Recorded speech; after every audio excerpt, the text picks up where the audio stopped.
Good morning, Mr. Barrett. Good morning, sir. Good morning, Mr. Hunter. Good morning, sir. And welcome back, everyone. It's now 9:30 and the inquiry is resumed. And this is the fourth day of the inquiry. Just some of the usual reminders. Can I ask you all to turn off your mobile phones or switch them on to silent? As I say that, I'll do mine.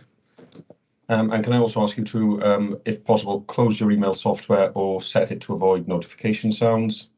For those who may only be joining us today, on day one, following initial openings, I heard from interested parties who opposed the scheme, following which we then had a roundtable discussion on landscape and trees, followed by a further roundtable discussion on safety. That was mine, I apologise. Yesterday, I heard from the parties' respective witnesses on flood risk and drainage, and then in the afternoon from other interested parties who may wish to speak. On Tuesday, I heard from both parties' witnesses on golf provision. Today, I expect to hear from the parties' planning witnesses, but before I do, is there anyone present today who would like to speak who hasn't already indicated that they may wish to do so? No. Well, on that note, gentlemen, it might be a useful time to revisit yesterday's discussion on the video evidence from Councillor Wall. Councillor Wall, are you here today? No, Councillor Wall's not present. I think we should still have the discussion, gentlemen. Have you had an opportunity to review that video evidence? Oh, I'm sorry, Mr. Hunter, you're on mute. Apologies, sir. Yes, sir, I did. Thank you. So can I just check whether I did send a message to the council? I don't know if it's made its way yet to you about this. Have you? No, I haven't had anything. I haven't had any messages this morning. It may be that's because I suggested a number of steps were taken. So if I just explain what I said, in terms of the content, I don't see any problem in principle. It's, you know, the sort of thing, if it was delivered in person, there would be no issue with at all. But what I suggested out of caution, so I did some, I can't say I've done exhaustive research on the potential issues that would arise, nor that it's my specialist area, but in terms of what seemed to me to be possible issues, in order to avoid any, what I suggested is that the parents of the girl involved be informed of the way that you intended to deal with the evidence if it was admitted, i.e. to receive it yourself, for the appellants to be able to look at it, but it not to be shown on the live stream or I think made part of the inquiry documentation. So to avoid possible data protection and safeguarding issues, and for them to convey their consent to that use of the video. It seemed to me that so that there could be no doubt that both she and her parents consented to it being dealt with in that way. I think it is clear anyway, but so I just wanted to give you and possibly the council as well, because the arguments about whether we're processing data and doing it with relevant consent and so on and so forth, seemed to me that it was best to get that consent if possible. I haven't heard anything back, but I indicated that if that seemed to me to be the wise course, and if they give you that, I couldn't see any other reason why it couldn't go in. Mr. Barrett, did you have any comment? Have you seen the video as well? So I haven't seen the video, but I understand precisely what Mr. Hunter is saying, and I think that's a very sensible course of action to adopt. Thank you both, gentlemen. I gave it some further thought myself yesterday, and I think I came to a similar conclusion, Mr. Hunter, that I was going to suggest that perhaps we dealt with it on an in-camera basis, essentially, so that it wasn't broadcast live. In that case, I think we'll wait to hear back from the council once they've had an opportunity to put that to the girl and her parents. And if, gentlemen, you're happy for me to receive it in that way, then I'm happy to do so as well. I think you can. I think what I can say so without any difficulty is, in terms of the content, it is short. I think Councillor Wall said about a minute. It was that. It's raising planning objections of the sort that you might expect to this development, and it doesn't do more than that. And as I say, if she had turned up to give it in person, I think it would have just been delivered like that. I don't think there's any substantive difference really. So yeah. And I came to a similar conclusion myself, that had she been in person, we would have just been able to have a brief discussion on, you know, to mention that it was being live streamed. I think it was the absence that created the issue really. So if you're happy to proceed like that, then so am I. So if the council can let me know in due course, once they've had that conversation, that would be helpful. Okay, well, thank you very much. That brings us on to the local plan position. Mr. Hunter, do you have any update on yesterday's meeting at the council? So I do, and hopefully this has been conveyed to everybody, you and everybody that needs to, but so it was adopted in accordance with the recommendation. So hopefully, my understanding is that there was an email sent which attached the working draft of the adopted plan. The reason it's a working draft has been mentioned before, but it's essentially that although the council has no power to make any main modifications in addition to those recommended by the local plan inspectors, and indeed it's resolved, which is resolved to adopt in accordance with, it has the power and is going to make some minor modifications, but they are going to be tidying up. Basically, there are some typographical errors and presentational issues in the working draft, and we might stumble across a few of them when we're discussing the plan today. But the work, in terms of its substance, the working draft represents the local plan as adopted. I haven't received, as I said, any emails on this morning. So if you bear with me for a moment, I'll contact my case officer and I'll just check, because it may be. Maybe. Can I check whether Mr. Barrett's had the working draft? I thought certainly Mr. Mitchell was. I think. I have seen a working draft, and I've got a few comments that I'd like to make, really by way of suggestions to assist the running of the inquiry, really. So if you haven't seen it, then I think there's even more force in my submissions. We've seen it. and the resolution. We are working on a position statement, sir. I think a written position statement, so we can place it before you with regard to the relevant policies that we think are engaged here, and what our position is on this. And I would invite the local planning authority to do the same.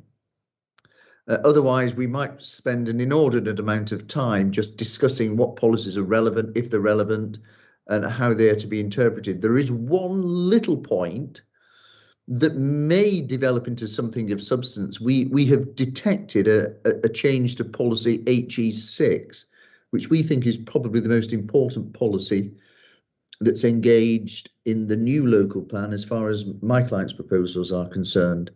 And we would like the opportunity just to briefly raise that with the local planning authority. I don't really see so it's something that would be appropriate necessarily for the floor of the inquiry. And so I would make a suggestion. We are pressed for time, and I'm the first to acknowledge that in respect of our business today. But I think if we were to allow ourselves something in the order of an hour and a half to pull together a position statement, both sides, just so that you have a route map of both sides' position with regard to the policies that are most important and are engaged in your consideration. I think that would help us, and it would help smooth the inquiry in terms of cross-examination and examination in chief. I haven't discussed this with Mr. Hunter, didn't have an opportunity to do. We're still running around chasing our tails, drafting a position statement, sir. But I make that suggestion with a view to speeding things up rather than taking a chunk out of inquiry time unnecessarily. Thank you, Mr. Barrett. Mr. Hunter, do you have any comments on that? So I think it's sensible for us just to have a discussion.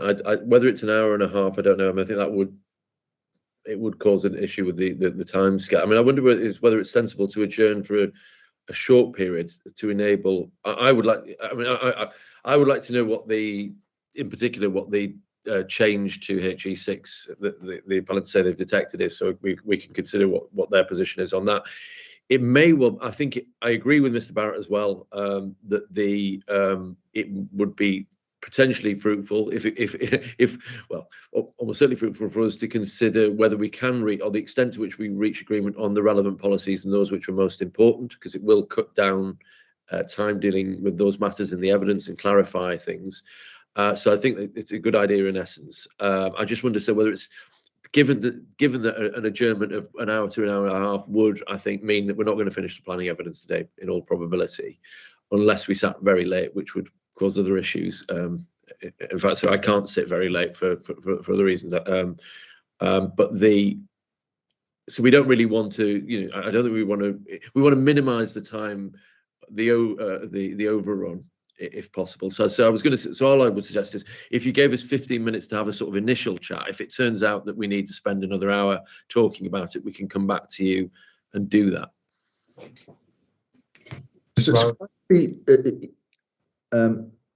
I do think we will need further, sir, but if it's a comfort, and I'm not sure it is, the additional resolution, as I understand it, of the council at yesterday's meeting was effectively to withdraw the existing development plan.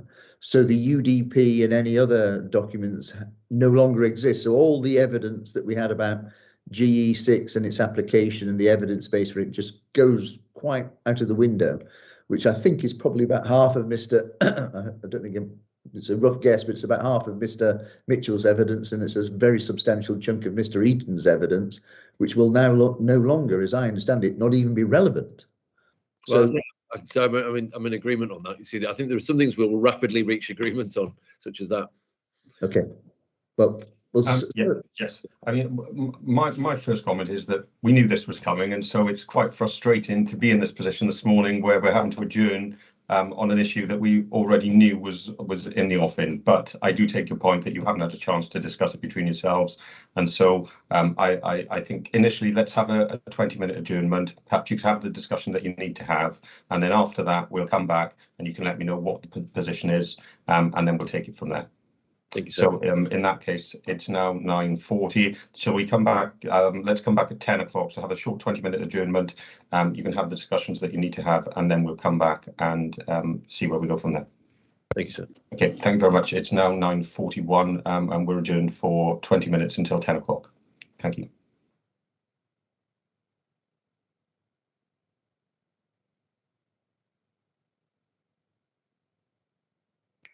John, how do you suggest we do this? Do you want me to send out a Zoom invitation that you can pass to your team? John, hi, John. I will. Yes, I'll do that. Sorry, I was about to give you a call. So I don't. I'll tell you. I will. In fact, I will give you a call in a minute. I'll see whether I can set that up and let you know if that's all right. Well, I've got a Zoom account if we need to do it through mine, but you'll have to distribute it amongst your team as well. Okay.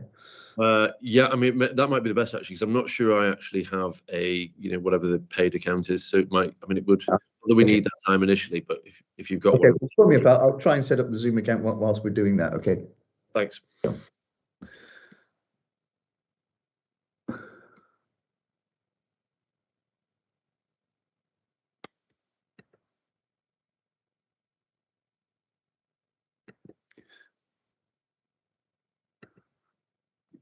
Sorry, John, just to say you're still on camera and on mic. I think if you wanted, I don't know whether you wanted to turn them off or leave them on, but I'll go mute.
Hello.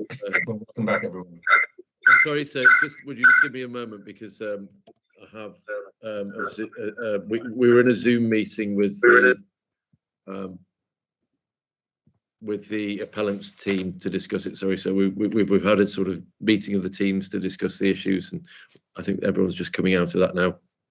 Before we go into that, gentlemen, I'd just like to say I've received the emails now that you mentioned earlier, including the submission, not the submission, the pre-publication adopted plan.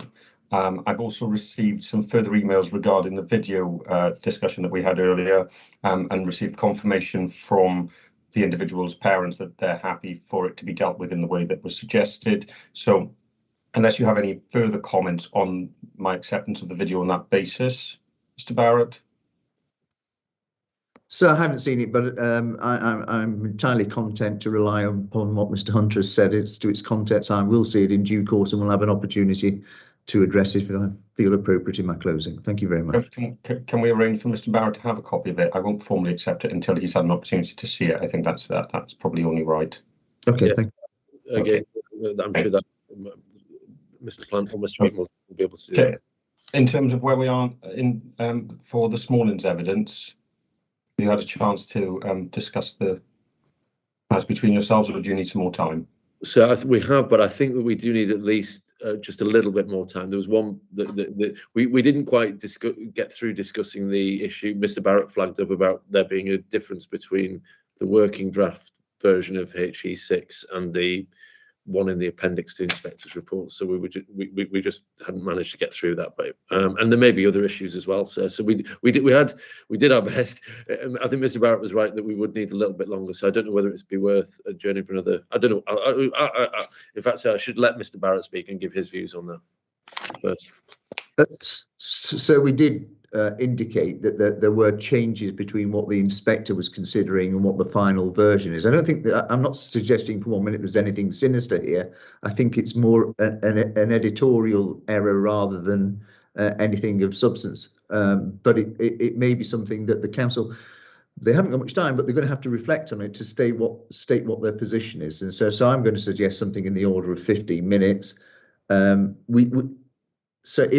I think it helps that the very brief discussion that we had focused upon essentially the main policies that are going to be the subject matter of examination and chief and cross-examination.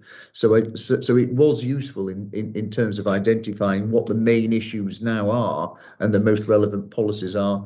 And the council very helpfully indicated their approach to policy HE4. So that has said, in my view, that will have saved a great deal of what I had anticipated cross-examining on. So it has been extremely useful in that regard. If I suggest another, I don't know what Mr. Hunter's view is, of another 50 minutes, just so that we bottom that editorial point and see if we can't come to some sort of view on it to assist you. If not, we'll have a very brief discussion about it. I've had a quick look at the timetable, gentlemen, and I can see we do have a bit of time to play with tomorrow. We do have quite a long lunch break, and we are due to finish at 3. So if things did run over in terms of today's evidence, I think the greatest impact would probably be on yourselves rather than me in terms of preparation for your closings. So there's a bit of an incentive there to get through as much as possible today. What I probably worth indicating at the moment is that I would try, if at all possible, to avoid holding over Mr. Mitchell. So if we start his cross-examination today, I would prefer it that we could also do the re-examination as well. Yes. For obvious reasons. But if it looks like that's not going to be possible, then it may be that we'll have to wait and start cross-examination of Mr. Mitchell tomorrow. Especially as you've indicated, Mr. Hunter, that you're not available to sit late tonight. Well, so can I just say on that point, the reason is there is a non-delegable responsibility I have to leave by 6 to because of childcare, but I can stay till 6, so I can sit a bit later. So, but if it was going to overrun 6, I would have a problem with that. I just can't. I'm afraid there is no one else I can ask to do this today. I'm afraid. I may have similar issues myself, Mr. Hunter. So I'm best, before I say anything on or confirm that I can sit till 6, I'm going to have to check as well. In that case, will 15 minutes be enough, gentlemen? Mr. Barrett, you did suggest that you wanted some time in terms of preparing the position statement. So I'm happy if you want to have a bit longer, then we can take a bit longer now on the basis that it might save us a bit of time later. So the way that I hope I'm not speaking across Mr. Hunter. The way that I am proposing to deal with the position statement, it's a succinct statement of where Mr. Mitchell and the Barton Wilmore team consider the policies of the new local plan are engaged, and we then comment upon whether we comply and the reasons for that. It's essentially an aid memoir to Mr. Mitchell, but we'll put it in as a document so people can follow the rationale of it. It's still a working document. I've seen a draft of it, but it's I'm expecting it to be finished in the next sort of hour or so. Now, I'd be quite happy if we were to adjourn to see that. If not, I don't think it would be the subject matter of any criticism if Mr. Mitchell spoke to it during his examination in chief. So it's not something that has to be, I think, before Mr. Eaton for him to comment upon before Mr. Mitchell gives evidence. Okay, thank you, Mr. Barrett. That's helpful, Mr. Hunter. So I agree. I'm going to suggest 15 minutes. I was going to suggest 15 minutes before Mr. Barrett spoke, and I wanted just to hear what time he thought we needed. But that was my thought on it as well. I agree as well. We don't need to, and I'd rather not. So I think the way the position as it is from the council at the moment is Mr. Eaton has set out, albeit briefly in his proof, the policies he considers relevant and in the new, what is now the new local plan, and those which are breached. So his position is summarised briefly. I will ask him to explain it a little bit more in relation, particularly in relation to certain policies in evidence in chief, and I'm quite happy to do that before I see the position statement. I mean, I can imagine what it's going to say in lots of respects. So I agree with Mr. Barrett on that, and I think if there is any difficulty in any event when we get the position statement at lunch, with your leave, I could always ask to recall Mr. Eaton before Mr. Mitchell gave evidence, if I did need to look at it at that point. But I suspect it won't. It's unlikely that I'll need to do that. But I think it would be better to crack on with it and then deal with it then if it does generate a need for me to do that, rather than assume it will. And Mr. Barrett seems to agree as well, so I'm happy to proceed on that basis. Thank you, gentlemen. That's really helpful. In that case, let's take a further adjournment. Let's take it until 10:30, and then that gives you a little bit of time in case you run over. And then we'll come back, and at 10:30 we'll hear evidence in chief from Mr. Eaton. Thank you, sir. Thank you. It's now 10:08. The inquiry is adjourned until 10:30. Thank you.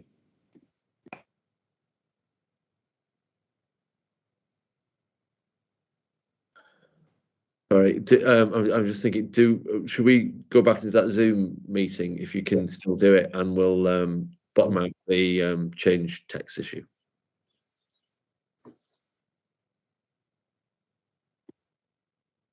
The Zoom meeting, I think, still open, John. I'm just going to close down the Teams meeting.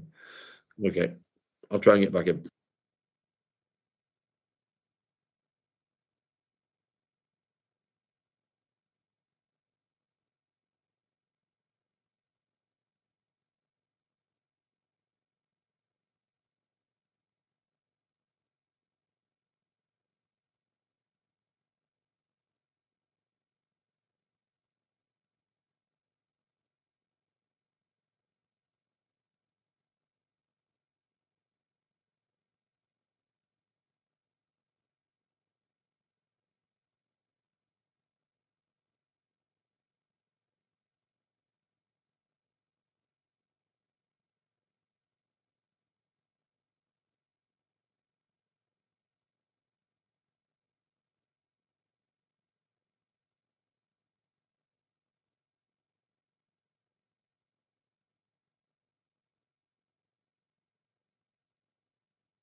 Welcome back, everyone. The inquiry is now resumed. It's 10:30.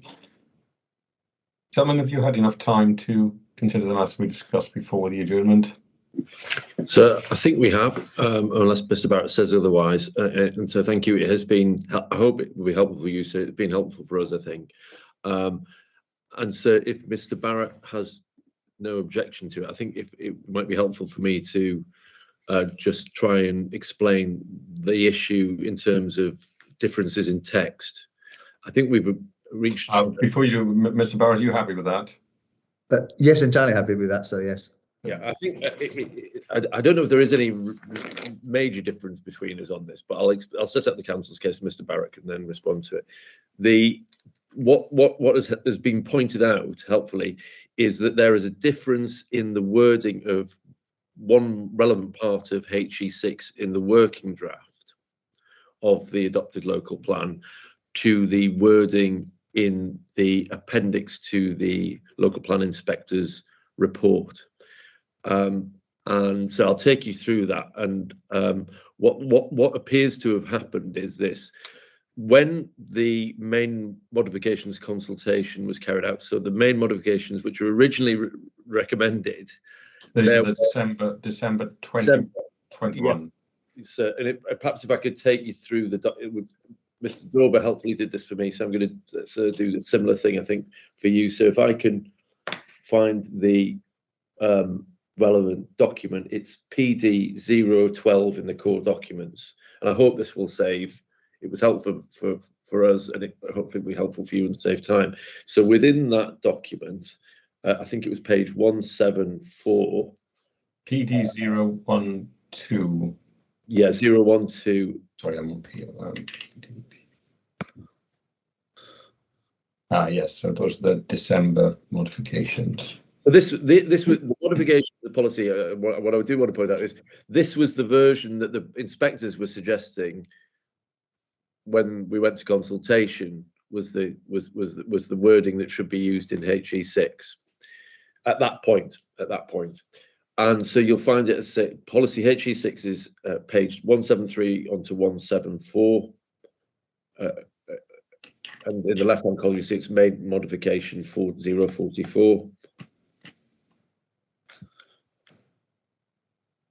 And the relevant bit that we need to look at is on page 174, 6B. That becomes 2B in the later version, as we'll see, but it's 6B. I'm going to ask you to take it slowly for me. Yeah, I will do so. So, so 6B, yeah. okay. So there's obviously deleted text, crossed out text. The revised text begins at 5. Then there's the heading protection and enhancement. Council will not permit development likely to result in unacceptable loss of existing store recreation facilities for non-recreation purpose unless it can be demonstrated. And then we see the various exceptions. A, which is not relevant here. I don't think it's been claimed that applies here. B and C. So B, we're actually turned around from the 99A and B. So the first one is better or equivalent quality, broadly, and C is surplus to requirements. The one we're concerned, the change that we need to look at is in B, and you'll see, sir, that refers to replacement provision of at least the same or better quantity, quality, and accessibility to its catchment population, community benefit and management level is made in a suitable location. So the words I want to emphasize in that draft are accessibility to its catchment population, community benefit and management level. So that was how the inspectors thought it should be modified in December. Consultation is carried out, they write their report, and then we have some changes to that in the appendix to their report. So I'll take you next to that, sir, if you're happy for me to move on. So then if we go to the appendix to the inspector's report, which, so I should know this because we've been to it a few times. It is PDAL PO 15. So this is their final recommendation.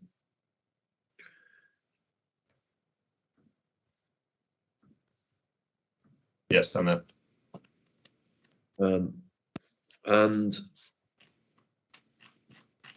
within that, if you could go to page, I think it was just 100 or thereabouts. So if you could go to page 100, and I will give you the precise reference.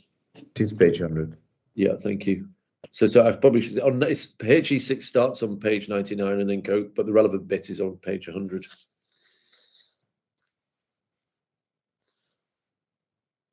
And you'll see again the heading protection and enhancement, but note that the numbering has changed. So we have 1, I think, because they realised that it started at 5 in the consultation draft.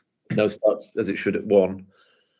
And then protection enhancement, the council will not permit development likely to result in an acceptable loss of existing sports recreation facilities for non-recreation purposes unless it can be demonstrated. All so far so good, the same. A, we don't need to worry about again, sir, for the reasons I gave before. B and C, as I said, although C is an issue, it's not relevant for purposes of identifying a change. The change is in B, the word, and you'll see there when you read it, sir, that the words relating to accessibility to the catchment, community and management have been omitted. And I don't think the inspectors explain it in their report, but I think it's fairly easy to infer what the reason for that was, which is the wording which was included in the consultation draft is not explicitly wording that's used in MPPF paragraph 99. So the draft, the final recommended version of the policy more closely mirrors the wording of MPPF para 99B in referring to better or same or better quality in a suitable location to meet the needs of the existing sport and recreation facilities. And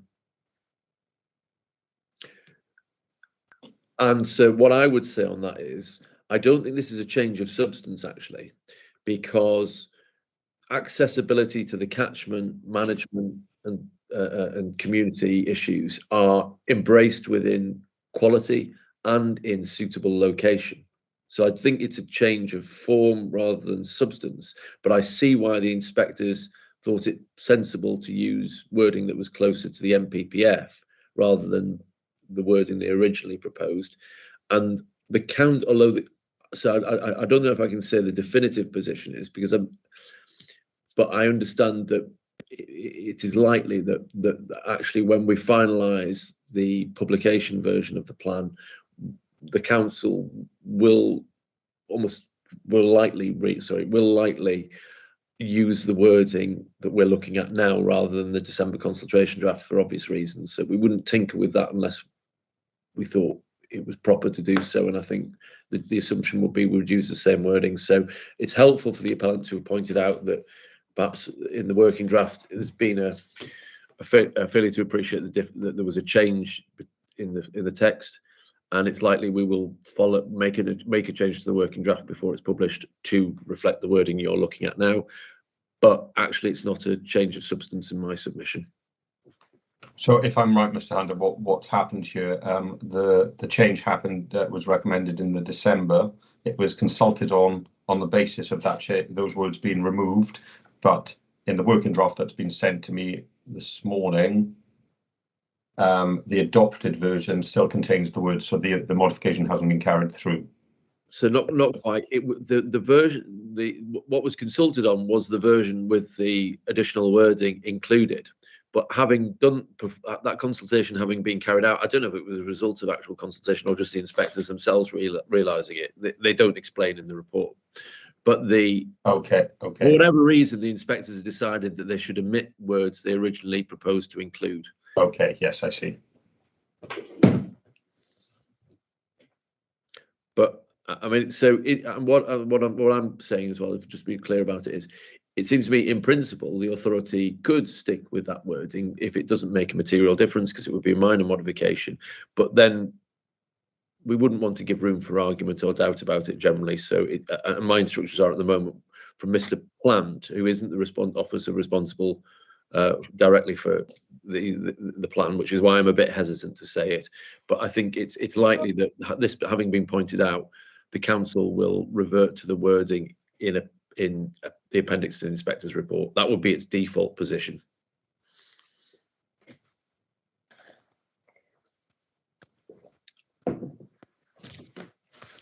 How does the resolution impact on that?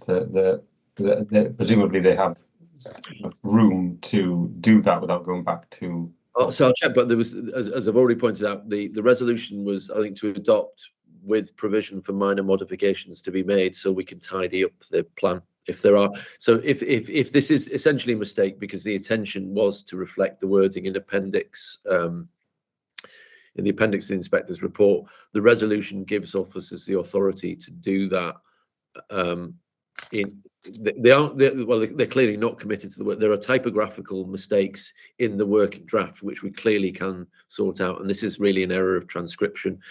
They've transcribed it from the original consultation in December. The intention was to transcribe it, I think, from the appendix to the final inspector's report. Mr. Barrett, what's the department's position on this? So we take the view that what you've just been told is correct, that the final version that appears in the document that's in front of you, PDALP 015, is the wording that the inspectors themselves appended to their report, with the intention that that should form the wording of the policy following the consultation exercise. So it was informed by the words that had been consulted upon. They have alighted upon the wording in the main modification that we're looking at now. Mr. Hunter, you're on mute. One thing I need to take instruction on, so is when the publication draft will be ready, because ultimately it will, if that is before your decision is made, then you'll need to be provided with a copy of that, and you'll know what's happened. I'm saying it's likely we'll change it back to appendix to the report. If we didn't, I would say that there wasn't a legal issue with that for the reasons I've given, but that's a hypothetical possibility, because I think the likelihood is we'll change it back. I can't definitively tell you that because we haven't got the publication draft and it's only just been pointed out. But so obviously, I think it would be sensible for us to update you on that, both as to the date that the publication version will be available, and also if it's not going to be available before you make your decision, what the council's intention is, this having been pointed out to us. And so we can also answer your question about how it is formally encapsulated within the resolution. So I can examine the resolution and perhaps provide you with a thorough explanation of that issue.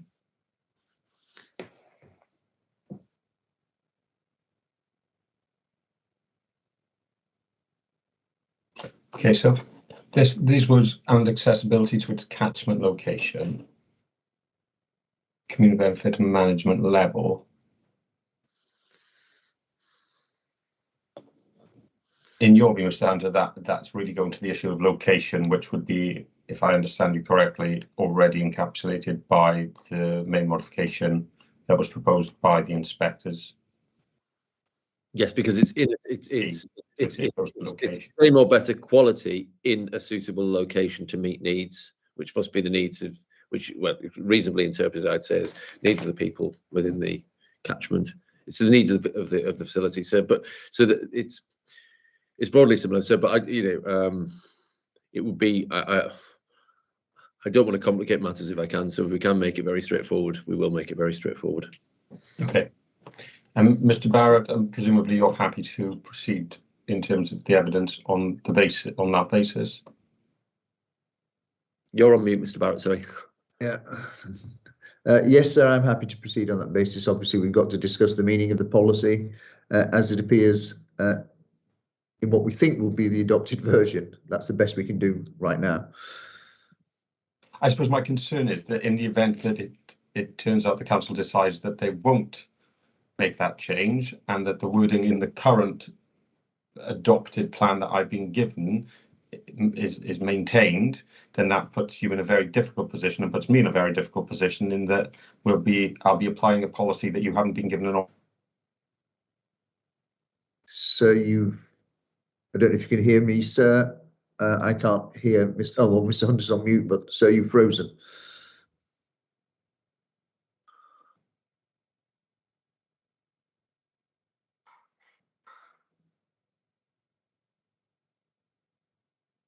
John, are you still okay? Yes, no, I can hear you. I think it is the inspector's connection which has got the problem.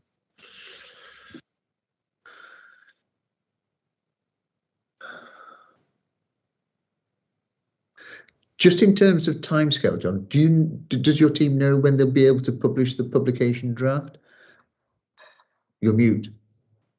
Sorry, I haven't got instructions on that yet, John, so I will take instructions and It may be helpful to feed that through to the inspector, because I think he's worried about what the final wording will be before his report comes out.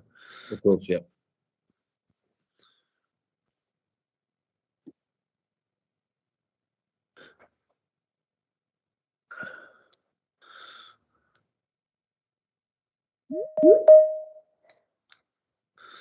John, I have got instructions on that now, so I'll be able to help you with that. The date that is anticipated. Hello, sir. Hello, apologies, my internet connection dropped out there, and I think I disappeared from you.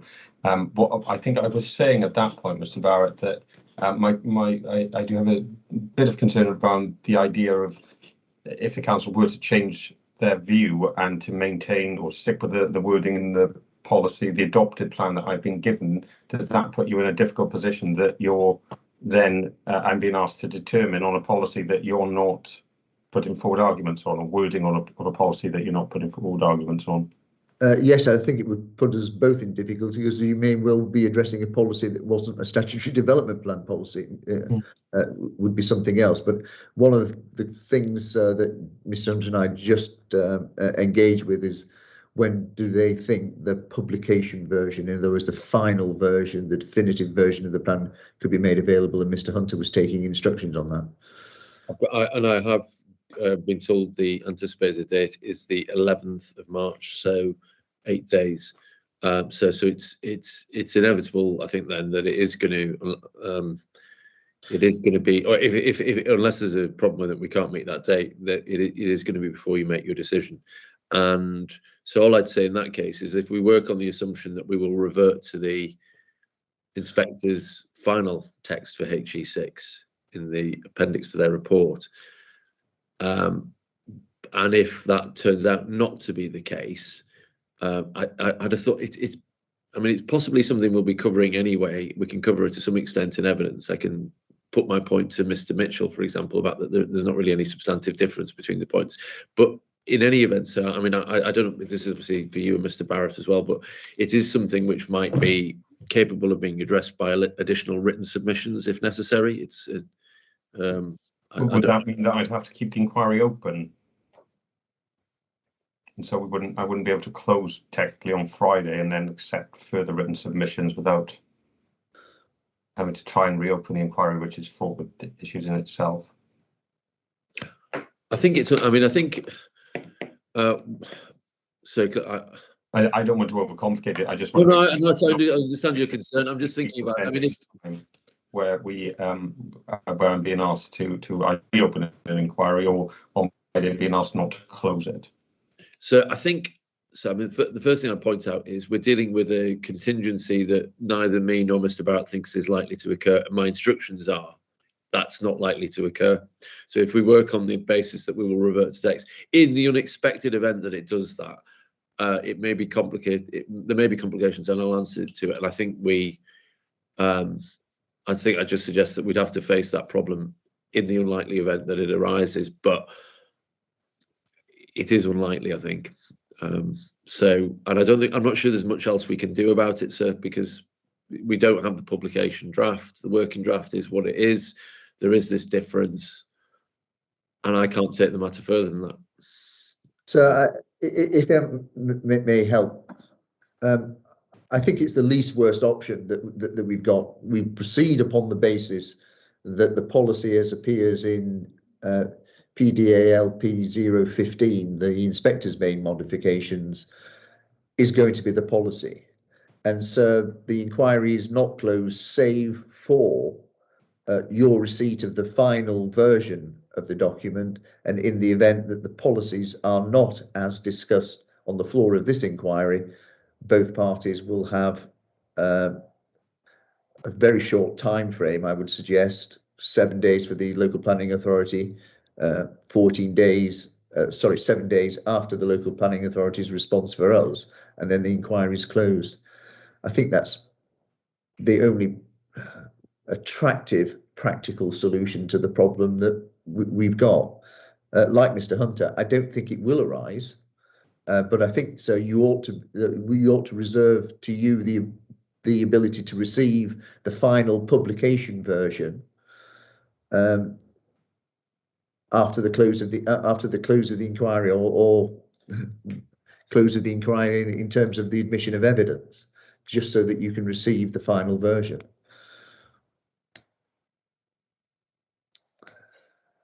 Yes, very unusual situation. I mean, I remember something. I thought something similar arose when one of the versions of the MPPF comes out after, but after the close of an inquiry, but before inspectors made a decision. I seem to recall sending a letter saying, "Do you want of some sort of inviting further written representations?" That was my only experience of it, I think.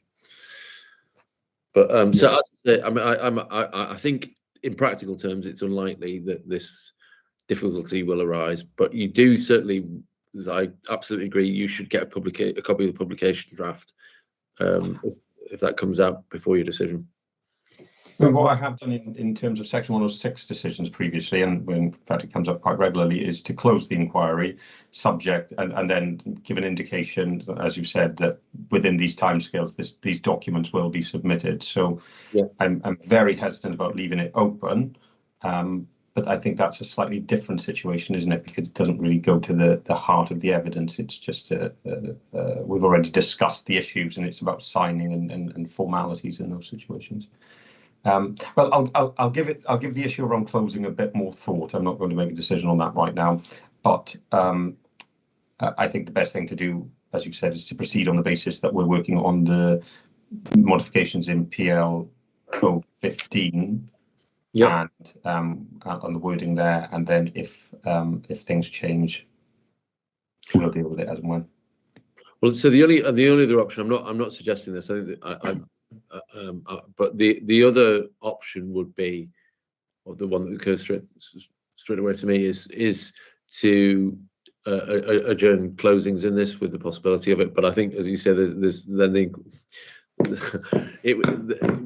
we would have difficulties in setting another date and so on, sir. But I'll leave it to you to think about and come back to us and invite you. So I'm still with Mr. Barrett on proceeding on this assumption and leaving scope for representations to be made.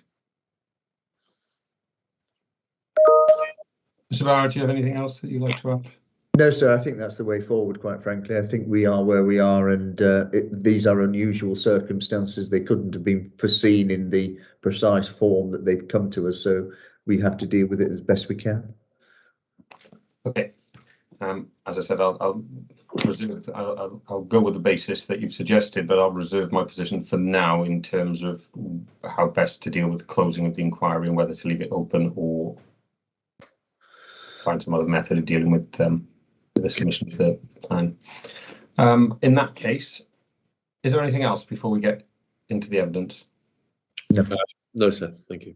In that case, Mr. Hunter, would you like to call your next witness, which I understand is Mr. Eaton? Thank you, sir. Mr. Eaton, could you turn your camera on, please? Good morning. Good morning. Mr. Eaton, can I introduce you to the inquiry? Your name is Jeff Eaton. You're an area planning officer in the development management team of the council. Is that right? That's correct. You have worked for the council since 2013, and you have relevant qualifications in planning, which you set out in your proof of evidence, and you're also a chartered a member of the Royal Town Planning Institute. Is that right? That's correct. Thank you. Now, as with other witnesses, I'm going to take your proof of evidence largely as read. But in view of that, could I just ask you to confirm what you indeed set out in your evidence, which is that you prepared it and provided it in accordance with the guidance of your professional institution, and that your opinions, as expressed in it, are your true and professional opinions? That's correct. Thank you. We have updated the inspector and the inquiry largely as to the new local plan, but there are a few further questions I want to ask you about that. First of all, actually, the first one I'm going to ask is, you've obviously listened to the discussion about the text to HE6 paragraph 2b. Is there anything that you want to add or correct in terms of the discussion that was had on that, or are you content that the inspector has the correct picture of how things stand? I'm content the inspector has the correct picture. Thank you. Then firstly, let's just deal with the implications of what happened last night.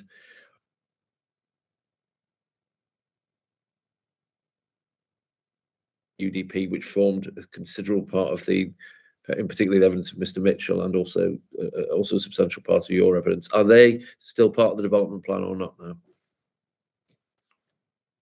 Oh, sorry, Mr. Eaton, I think you're either muted or the connection's faulty. Can you hear me? We can now. Yes, we can hear you now, Mr. Eaton. You can hear me now.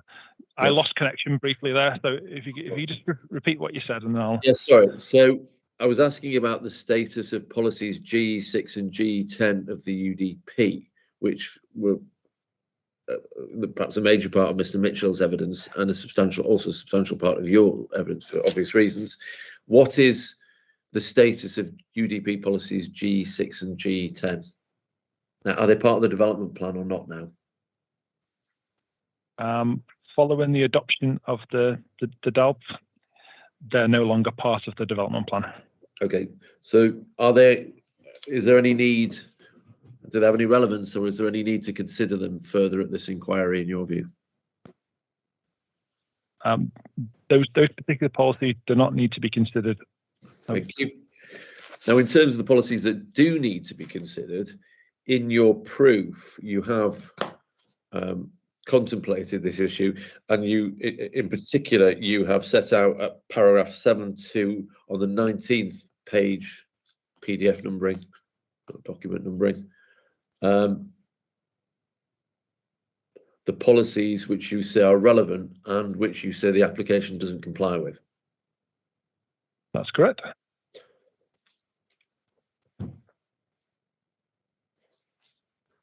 Thank you. Now, of those policies, which ones do you say are the most important policies for determining the application or the appeal? In terms of the most important, we're looking at an outdoor sports facility, designated green space. That takes you to policies HD6 and also CSR 21, and also linked into the discussions yesterday with regard to flood risk. It then takes you to CSR 23 and also HE9. Okay, so those ones that deal with the principle of the loss of green space and principle of loss of sports provision, and yes, the principle of locating the housing, some of the housing in an area of high flood risk, or the highest flood risk. Okay, thank you. In terms of the other policies, what are they relevant to? The other relevant policies which you say are breached here? They all remain to be relevant policies, and in terms of the evidence that's been heard by other witnesses, particularly in relation to trees and landscape issues, highway matters, Obviously, you've got the relevant policies that link into those particular topics that the inspector has already heard from witnesses on. Yeah. Can I just ask you? I'm going to try and deal. I'm going to come to the ones you highlighted first. The policies which go to the principle, the development in various ways. We're going to deal with those in more detail. If we take a sort of briefer overview of the other ones, in light of what you say about the other people, but I think there is a strategic policy as well as there are a couple of other strategic policies, and I just want to identify the relevance and importance of those. So CSR 1. The spatial strategy.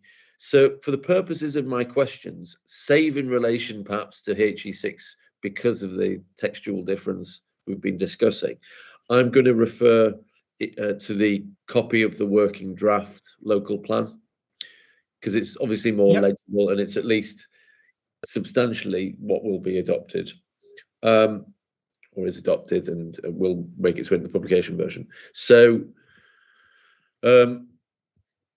if you could turn within that then to CSR 21, sorry, CSR 1. CSR 1, yep. Which is at the front, page 40, sorry, 39. Could you just identify why you've identified, firstly, why is this relevant? Right. In terms of the Halton spatial strategy, I would refer to point 2, where it says important green infrastructure within the urban area will be protected from detrimental development to ensure that its value, both individually and part of a network, is retained. Okay. Can I just, okay, that's one bit of relevance. Can I just ask you another part, because I think we're going to come on to one of the elements of the appellant's case is that there is a significant benefit from the delivery of housing, even though the council has a 5-year supply. And we're going to say housing land supply is an issue, which is an issue in the case. What does CSR 1 tell us about the number of houses that are needed over the plan period? It tells us that new developments should deliver at least 8,050 net dwellings during the plan period 2014 through to 2037. Thank you very much. And I'll come back to that, I think. Does the part, can you tell me what your view is on the part below that, setting out the strategic aims in terms of new dwellings, employment land and so on? There's a part headed key urban regeneration. Yes. And does that have any relevance to any of the issues in the case? I would say that they refer to different locations within the borough. Okay. But not the parts you're particularly, the part you wanted to particularly highlight was that in number 2, the point about important green infrastructure being protected. Yeah, is that it? Yes, that's the key point, and that links into the key diagram, which is referred to in my proof of evidence. Okay, thank you. Now, okay, the other. I'll come back to these other key policies that we said I want to discuss a little bit further in terms of green space policies, sport, and so on. In terms of, I'm just looking at this. CSR 20 is another one that you identify. Could you go within the document to that? Which I'll find in a moment. It is on page 88 onto 89. Right, I'm at that policy now. Why do you say this is relevant? In terms of particular relevance to this particular appeal, let me just look. But I mean, the so we're looking at point 2, and its opportunity to enhance the value of Halton's natural assets to be taken, including restoring and adding to natural habitats, other landscape features, and the creation of habitats where appropriate. Okay, and can you give me the PDF page that you're reading from, because I'm not with you. It's PDF and document page 89. I think there are some errors in the contents page which give slightly different page numbers, which has flummoxed me for a little bit. But the page, the number at the bottom of the document is 89 and 90, and that is the PDF number as well. So that paragraph is relevant. Opportunities to enhance the value of the natural assets, restoring and adding to natural habitats and other landscape features as appropriate. Third paragraph is about historic environment. Is that relevant here? No. The next one is landscape character and condition as informed through the landscape character assessment will be promoted and sustained. Is that relevant here? That is relevant and was discussed in the earlier session, yeah. Okay. And are any the other two remaining paragraphs about management of natural and heritage assets and landscape character through management plans, action plans and area appraisals, or the final paragraph which seems to relate to European protected sites for nature conservation purposes, are those relevant here? Obviously there's some relevance in terms of point 5. Okay, but in terms in terms of breach, so these are policies you say are relevant and there is conflict with. Where is the conflict that you believe exists in terms of this policy? In terms of conflict, you're looking at point 2, and in terms of point 4 also. Yeah. Thank you. Now, can I ask you to turn to policy CSR 22, CSR 21 we're going to come back to. CSR 22, health and well-being, which is on page 96 to 97. Yeah, I've got that on screen. We see healthy environments be supported. So, can I be clear that we're on PD 012, or are we on some of the? No, sorry, Mr. Barrett. We're on the working draft version of the local plan, which is not currently got a core document reference as far as I'm aware, but was circular, the one that, you know, the draft that was. Okay, I think I know the one. Is it 06? PDALP 006. There's a list of policies that are currently being discussed. It was the one that was shared last night following the adoption. Morning. So it's not on the core, in the core document library. Yeah. Okay. Right. You just have to forgive me for a minute. No, of course. Yeah, it's important you get that. So if you just wait there. It's the one that I was sent by email this morning, which I understand you were sent by email last night as well.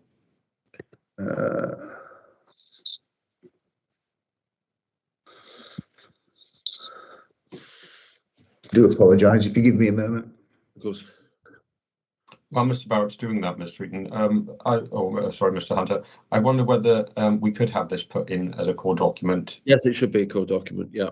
I don't know whether that's something Mr. Eaton would normally deal with, but then obviously can't at the moment. But if there is someone listening from the council who could arrange that, that would be quite helpful. Is it, Mr. If you don't mind, sir, I think I'll ask the question. There was somebody that has previously done this sort of thing at the council, Mr. Halliburton. I don't know whether he's available or somebody else is available to do this, Mr. Eaton. Mr. Halliburton's on leave this week, unfortunately, but hopefully Mr. Plant had asked somebody to do this earlier on, so hopefully it's work in progress. Yeah, like you say, it's something that I would normally take lead on to keep everything up to date. Thank you.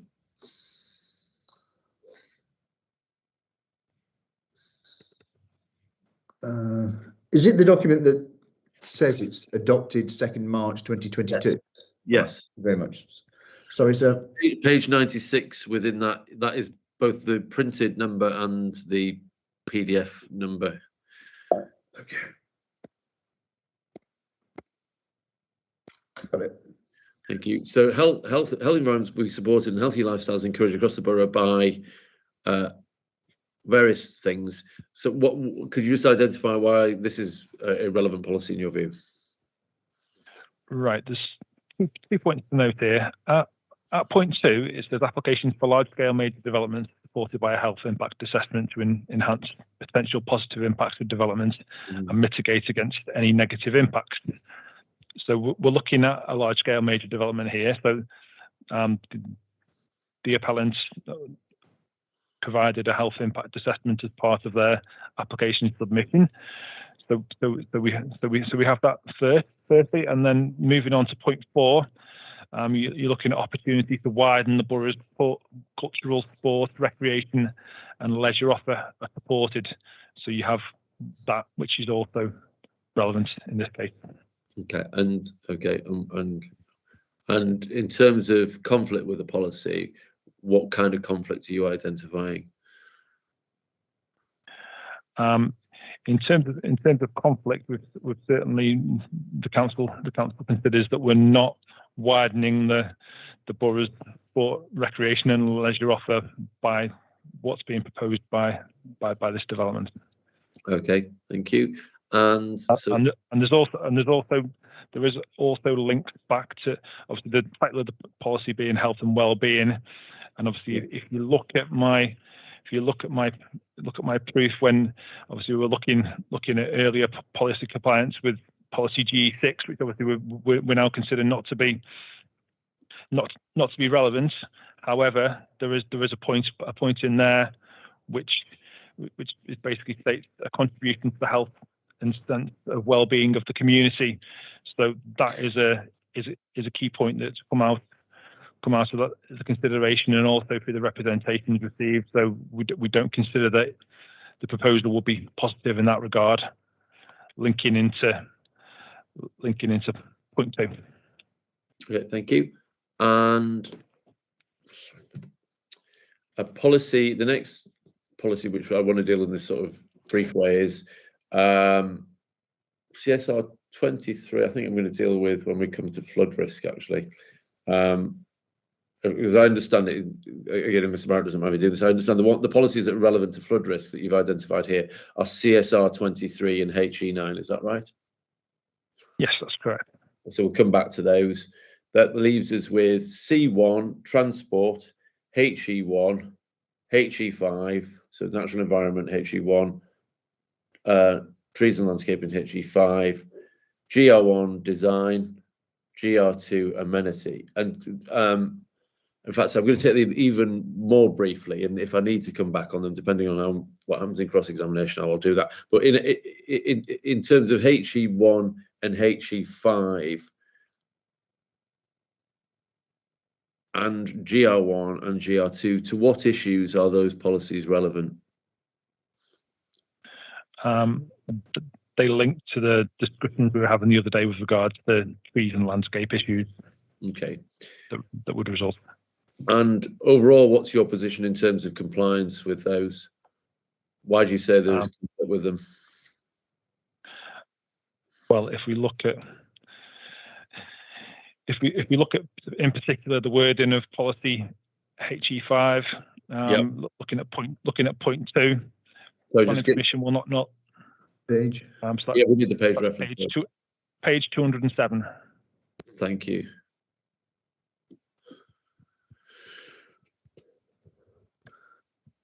Just for reference for anyone else who's using this document, what I'm doing to get to the policies nice and quickly. If you go to the contents, there's links.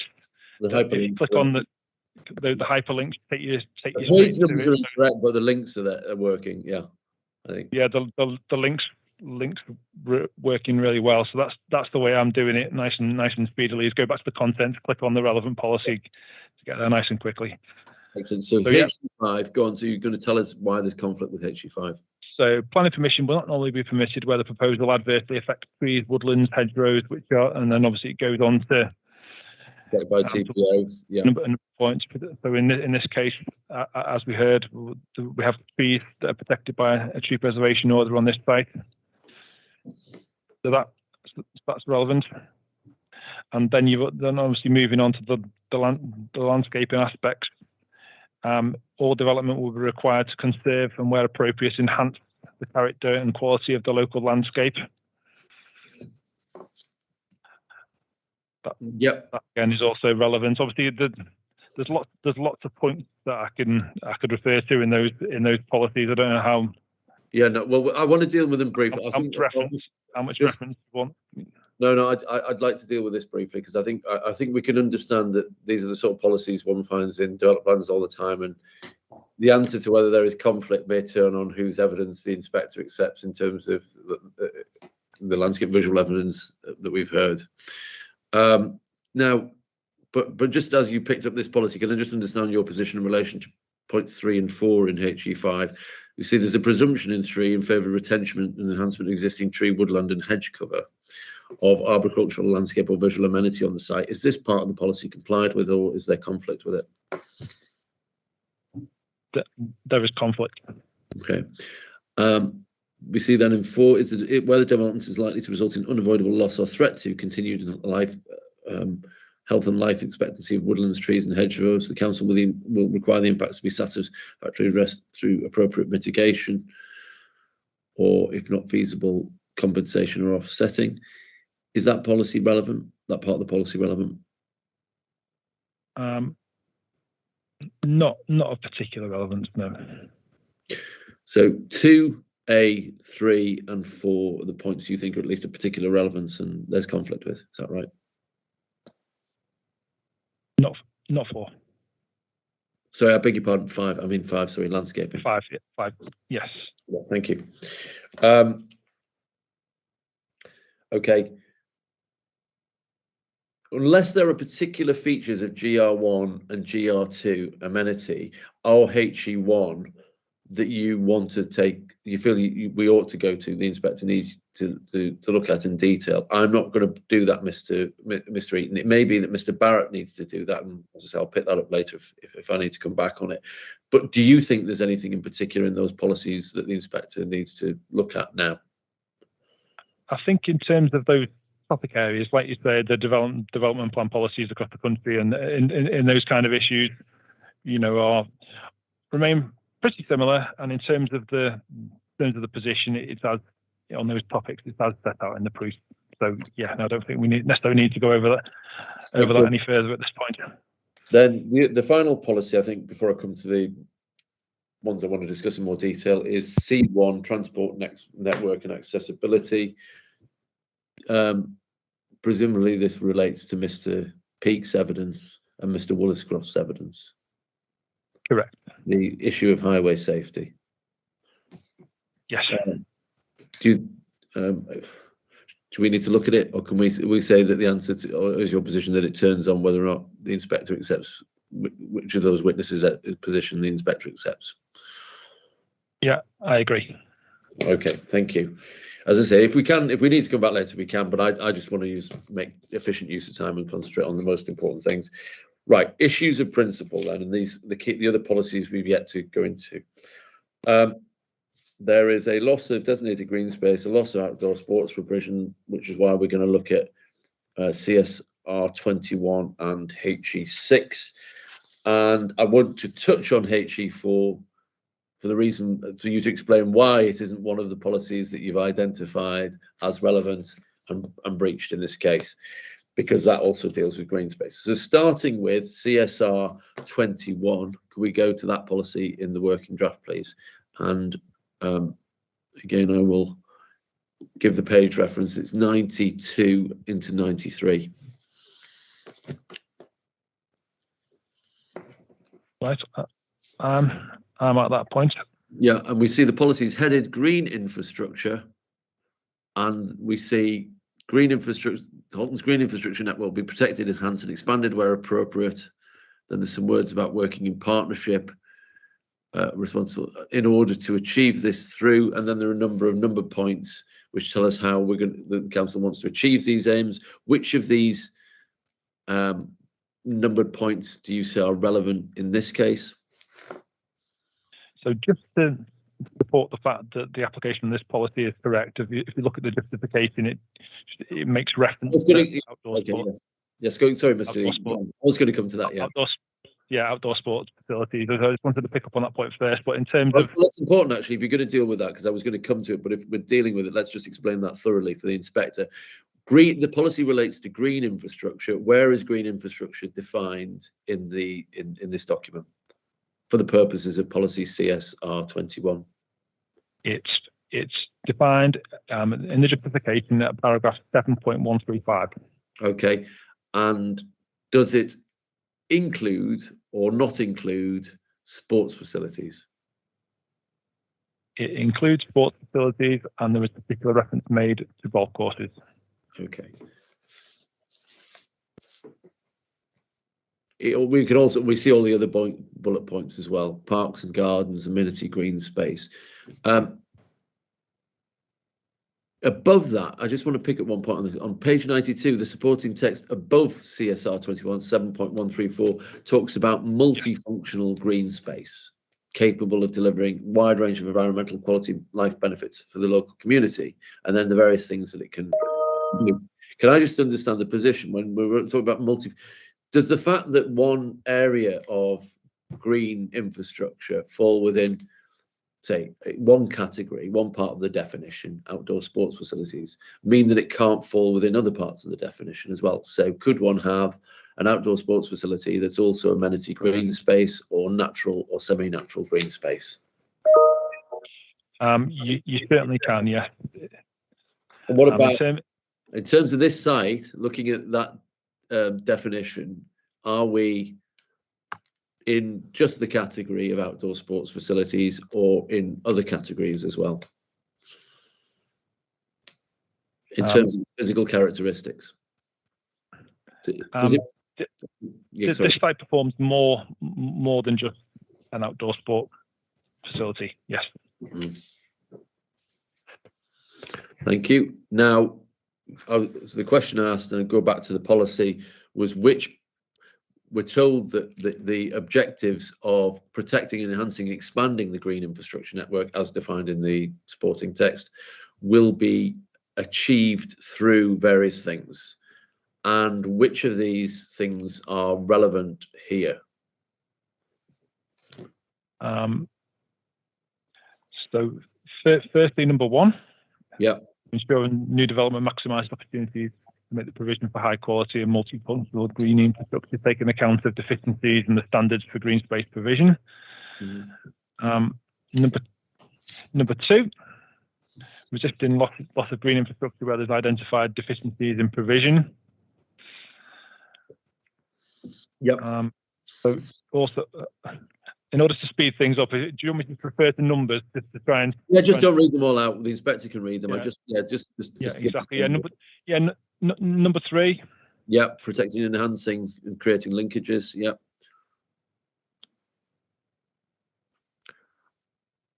Let's have a look. Would it help, actually? I'm just thinking, I mean, it may be that there's various ways of thinking that maybe nearly all of these points are relevant. If I just ask you the question, where do you identify a significant material conflict with the policy? Where is there material? Give us the numbers of the parts that you think there is material conflict with. So, firstly, in terms of one, there's certainly in terms of the points made. Number three also. Yep. Well, hang on a minute. What about two? If the green infrastructure is defined as an outdoor sports facility, including outdoor sports facilities, Hunter, I think we're getting very close to leading here. I think. Yeah, I know. Well, but I do want to ask you about this part. A bit of time for us, but I think your witness. I'll be careful. Can I just ask this? So the question that arises under number two is whether the proposal would result in the loss of green infrastructure. Yeah, whether identified. Correct. Okay. Just pausing there. I'm not going to come back. But in terms of whether there would be a loss of green infrastructure as defined, is there any loss of green infrastructure here? There is. Okay. Sorry, but you're highlighting. The inspector's quite right. So if you want to go on and tell me the other paragraphs that you were highlighting as the ones that you think there is material conflict with. I think you said 1, 3. Are they the primary ones? The primary ones. Yeah, they're the primary ones. Obviously, you can make cases on a lot of them. To be totally honest, obviously, I was just highlighting 1 and 3 as being the key. Bits. Yeah. The key bits there. To be honest. Okay. Thank you. So that's helpful.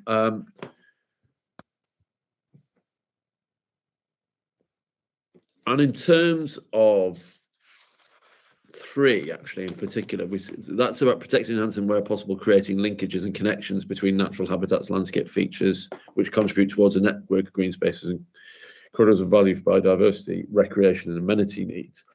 Why, in particular, do you say this development would fail to protect, enhance, and take the opportunities for creating linkages between all of those things? I think the point to note in this particular respect is that the site's location as part of a strategic green space, which is as set out in the key diagram within the plan. So, this is your proof of evidence appendices. Yes, appendix 8. 8. Thank you. No, yeah. So what we've essentially got there is a strategic green space that runs through a large part of the town, and this site forms part of that strategic green space. So, in terms of the impact that the development would have, obviously it's going to have a negative impact on that strategic green space.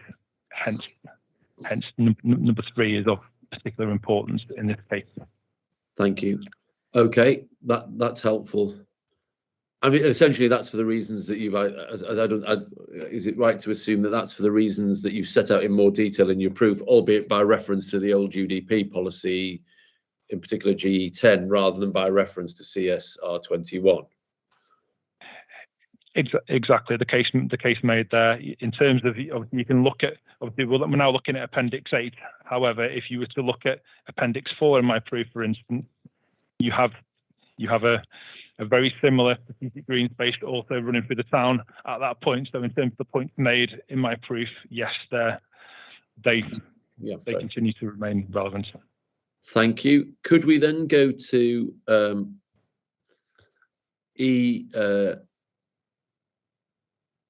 HE4,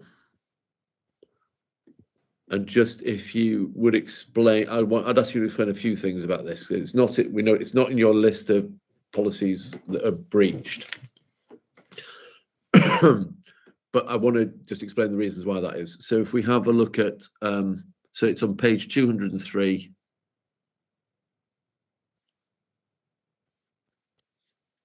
Yeah, I'm there. So the policy heading is green infrastructure and green space. Could you just, well, in terms of the history of the policies, was that its original heading? What was the main, what happened during the examination process with regard to this policy in HE4? If you can just summarise that for the inspector. Right, in terms of the situation with HE4 and HE6, in order to avoid duplication and make things clearer, HE4, the title of it was changed from green infrastructure to green infrastructure and green space. And then, so basically the green space part was taken out of HE6 and it was put into the title of HE4. So in terms of moving on from that point, obviously you then look at the look at the justification in terms of. No, we'll do that. I don't. I mean, Okay. I just wanted you to outline the broad change that was made, because maybe we can do. We're not going through everything that changed. There was there were some significant changes made to it, but we'll just identify what the policy says now. So that applies to green infrastructure and green space. So where do we find the relevant definition of green space? Green infrastructure was defined in CSR 21. Is there a different definition in HE4 for green infrastructure? And what is the definition of green space? I'm going to run those two questions together if I can. No, that's absolutely fine. So if I can go to 12.46, the justification, which is on page 205. Yeah. That sets out the definition of green infrastructure and green space covered under policy HE4. Okay. And if we look at the points that are set out there, it doesn't include outdoor sport and recreation. Yep. As did the description when we were looking at policy CSR 21. Yep. Okay. So green space, green infrastructure, and green space within HE4 is all the other things that are listed there, but not. Yeah. But it's not defined in sporting terms for purposes of this policy. Now, that's if we go back to the text above the policy itself, so 12.41, we see a similar bit of text to that before policy CSR 1, talks about green infrastructure being a network of multifunctional spaces. So whilst, can I just ask you this question, whilst the policy does not include, the definition of the policy does not include reference to sporting sites, as a matter of fact, Mr. Eaton, could you tell us whether or not a site could perform both the defined functions set out in 1246 and a sporting function now dealt with under policy HE6? It is possible that they could perform both functions, yes, and the policies are not mutually exclusive. Okay, so that's your position. But notwithstanding that, Ken, can you explain why you don't see the policies breached here in that list of policies? Right. So in terms of the direction in policy HE4 at point 6, it clearly directs you to policy HE6. Yep. In terms of the requirements for indoor and outdoor sport provision provided within that particular policy. Okay. And in terms of, if we look at number 4, get your position on this, we see development that would result in the loss of green infrastructures. So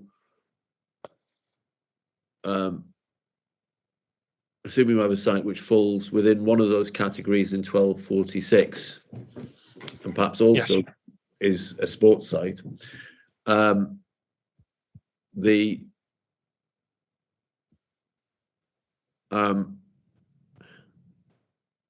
what else needs to apply in order for policy part 4 of this policy to be engaged? We see development would result in loss of interest in green infrastructure, so something that's within this, and then it says identified on the policies map. So I suppose let me put this question, more specific question to you. If we have a site which is prima facie within the definition in 1246, because it's one of those categories, or more possibly more than one of those categories, but it's not identified as such on the policies map, does paragraph 4 of the policy apply to it?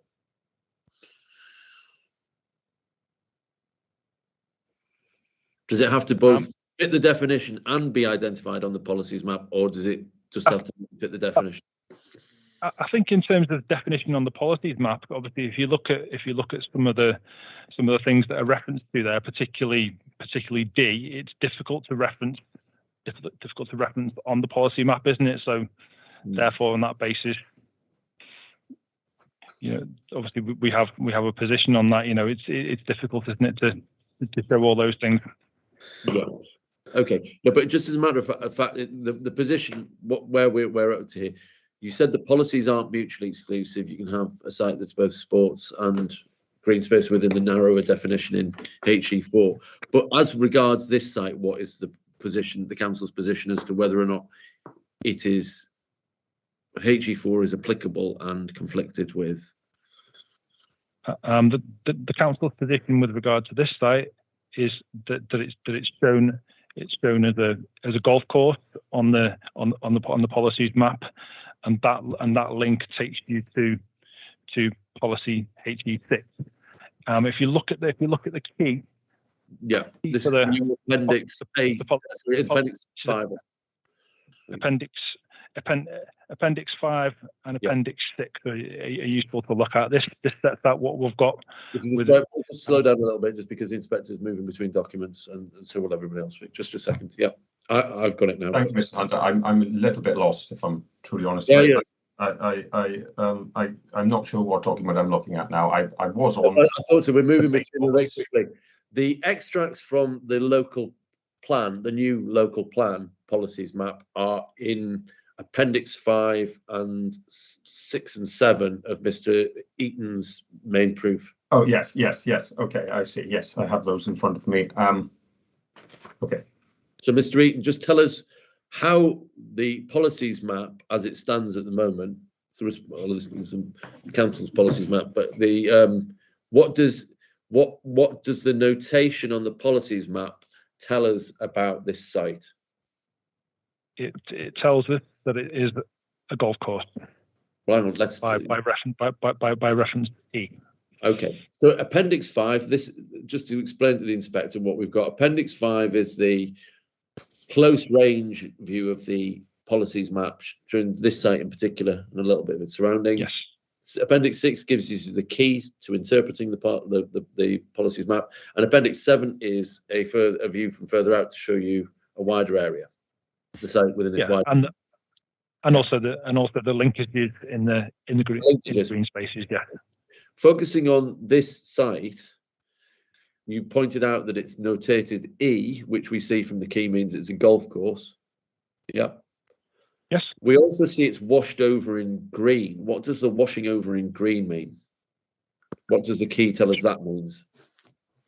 The washing over in green means that it's a green space. Okay. And we know that there are different definitions of green space and green infrastructure between policies CSR 21 and HE4. Does it being washed over as green space tell us whether it's green space? What does it tell us about the relevance of individual? Does it just tell us it's relevant to one of the bunch of policies that's mentioned there, or does it mean that all policies are necessarily relevant? How do you interpret it? I interpret it based, because if you look at the key for the green spaces, obviously you've got a number of things that are referred to by letter, then you have a number of things that are referred to by number. So those things that are referred to by number relate back to what is set out in paragraph 12.46 in the policy document. So if you look at this site, none of those numbers appear in relation to this site. Yep. So on that basis, that is the reason why we're not contending that policy HE4 applies in this instance, and we're following the direction of point 6 of the policy, which takes us for this particular type of green infrastructure to HE6. Okay, thank you. So identified as sports, HE6 therefore relevant, not given a number that would identify it as within one of the categories in HE4. Is that right? Correct. Thank you. Does that mean that CSR 21 isn't relevant anymore, or is it still relevant? CSR 21 is relevant. So as we went through earlier on, the definition for green space, for green infrastructure in that particular policy includes outdoor sport provision. So that is applicable in this case. Thank you. Good. Thank you very much. I think that's all I need to ask at this point on HE4. So I appreciate that. This has not been straightforward. It's been difficult. So I'm sorry if we didn't explain things very well, but you'll appreciate that's arisen because this policy is the subject of fairly major surgery during the course of the examination in HE6. So things have changed and are not perhaps as clear as they might have been otherwise. Excellent. Just 100 helps. I was with you by the end. I did wonder where we were going at one point, but you brought it back, and I do understand. I'm glad you're clear at the end. That's the important bit. So then, thank you. Right. Before I move on to HE6 and the question of how that policy applies to the loss of sporting provision here, can I just deal then with we sort of got to the point where we're saying, I think what you're saying is there is a breach of CSR 21 because it's a widely defined green infrastructure policy, and there isn't a HE4 because it's more narrowly defined to exclude sports. Yeah, and it's not shown That's as correct. on the plan notation. Okay, right. Thank you. Again, you have set out in detail your case in relation to loss of linkages with other with the other green spaces connected to it, and you've pointed out strategic green space on that as well in your oral evidence. You've set it all out and you think, is there anything, I don't want to go over the points you've already made in your written evidence or the points that you've just given earlier. Is there anything else you'd like to say about why you think CSR 21 is breached in this respect? No, I think it's clearly set out. Okay, thank you. And I do want to ask you, though, about something in Mr. Mitchell's evidence. Mr. Mitchell makes reference to the planning permission that was, or the planning permissions that were issued on the other side of Liverpool Road in 2013 and 2015 for the new sports pavilion and the and 53 new dwellings. You recall that, yeah? Correct, yeah. And one point that Mr. Mitchell makes, this is at 4.95 and 4.107 of his proof. He says that the link between this site as a green space in the context of the old UDP has been compromised or cut by the development that's occurred, already been compromised or cut by the development that's occurred on the south of Liverpool Road. Do you agree or disagree? I think in terms of the evidence that Mr. Mitchell presents at 4.95, that happens to show a scenario of 2015 versus 2021. Okay, pause. Sorry, Mr. Eaton. Let everyone catch up. We need to look at then, I think, that part of Mr. Mitchell's evidence. Could we go to, sorry, sir, could you take that up? It's 4.95. In fact, let's look a little before that. Let's go to page 24 in his evidence and look at figure 1, which shows the old proposals map. Yes, on that. Okay. Yes, we see similarly the appeal site, I think, identified with a letter E. And over the road is the site we're talking about. Is that B or B and C? We're talking about the one where planning permission was granted, the two planning permissions. Yeah, we're talking about the area that's labelled B, yes. Yeah, okay. Sorry, so those are the two areas. You've explained, I think, in your written proof that they were linked green spaces in the under the old UDP and core strategy. Is that right? Yes. Yeah. Yeah, they are and you say your case on that. Sorry, and you were going to say, responding to Mr. Mitchell's point, that the development permitted on the other side of the road has compromised or cut the link.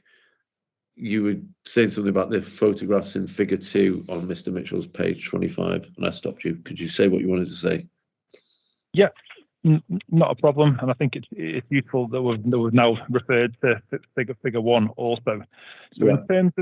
in terms of the history of this site, if you look very closely at figure 1, you will see three squares which were 3 bowling greens, and then to the left of those 3 squares, there was a building there on the site on the Liverpool Road frontage, which was the Widnes Recreation Club, which was a large building, partly 2-story in height. And if the inspector wishes to look at this, obviously there's evidence of that on Google Street View. So what I contend is obviously that recreation building was damaged by a fire, and it was removed in advance of the applications that were submitted in 2013.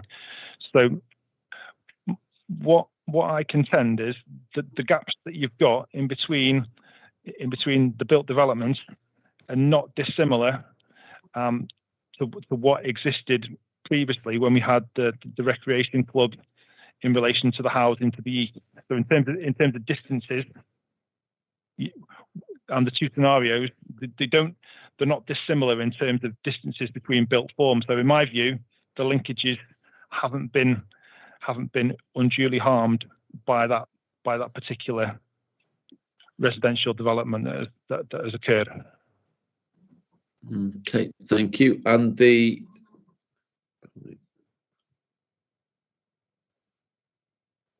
okay, and bear with me a moment. Sorry, I just want to check something.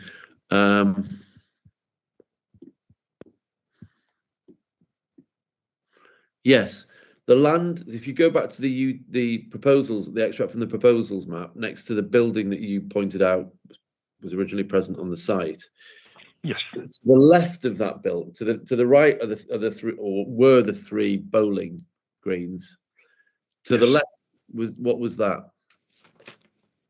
To the left of the three bowling greens was the Widnes Recreation Club. Building, the building. To the left of the Widnes Recreation Club, there was a small changing facility, which was probably to the southwest, which you probably struggle to see because of its small dimension. But then there was also a car parking area that existed in that location as well, which is not dissimilar to that which currently exists today. So if we're looking at what was actually green on the site at that time, was it was the bowling greens? Was there anything else on the Liverpool Road frontage that was green apart from the three bowling greens?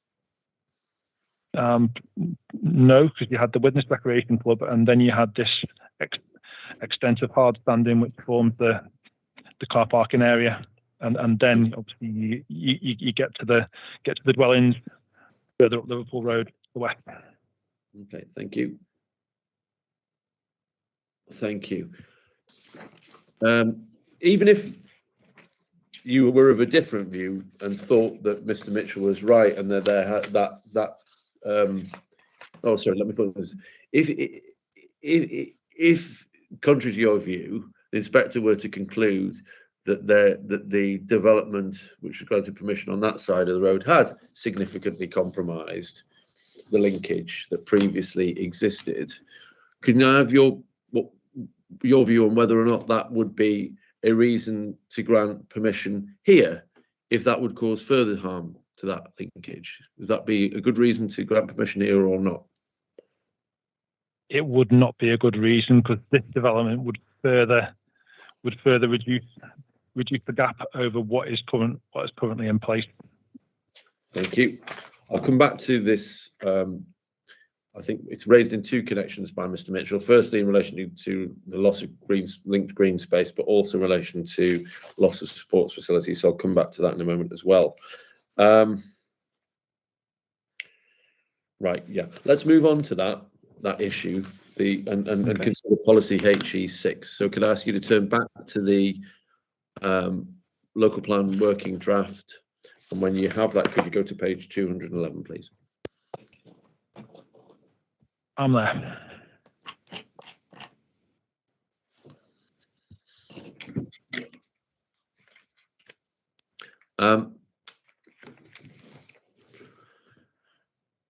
Where is the major conflict here, in your opinion?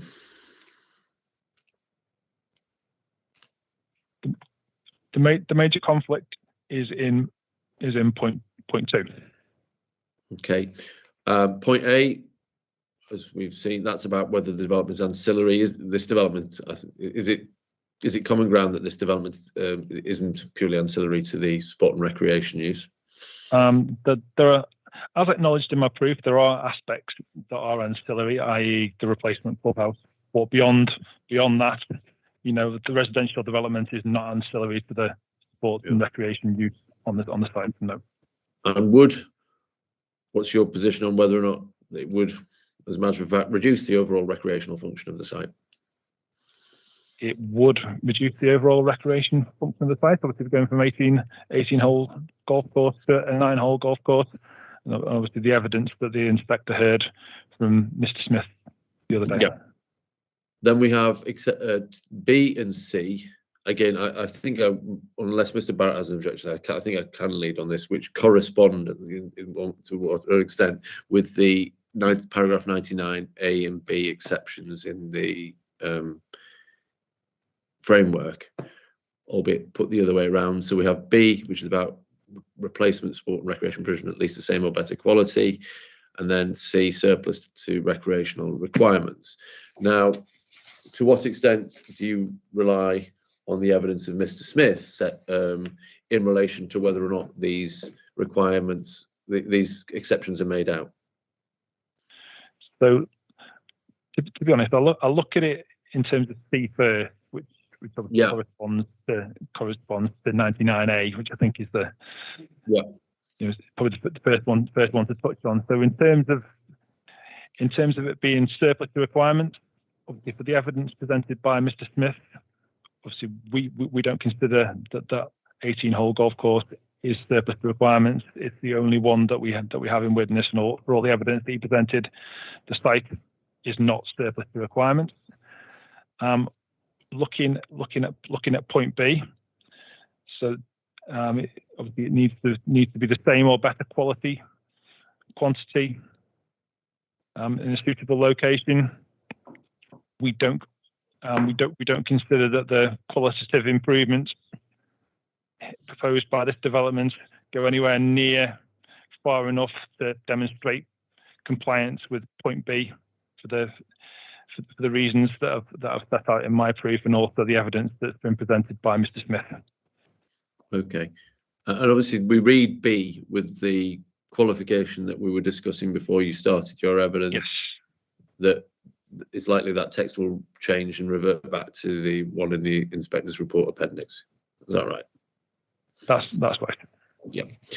Now, could you tell me a couple of other points in terms of the interpretation? We might come. I'm not going to go over everything that we discussed with Mr. Smith, Mr. Wright, but I might pick up a couple of points. But in terms of interpretation of the policy and its requirements, we can I ask you about the C, which you said you deal with first because it's a surplus issue. We see the site the site is surplus to recreation requirements and is not capable of helping to meet any of Halton's identified needs. You said you don't think it's surplus to requirements. What about whether the site is incapable of helping to meet any of Halton's identified needs? What's the position?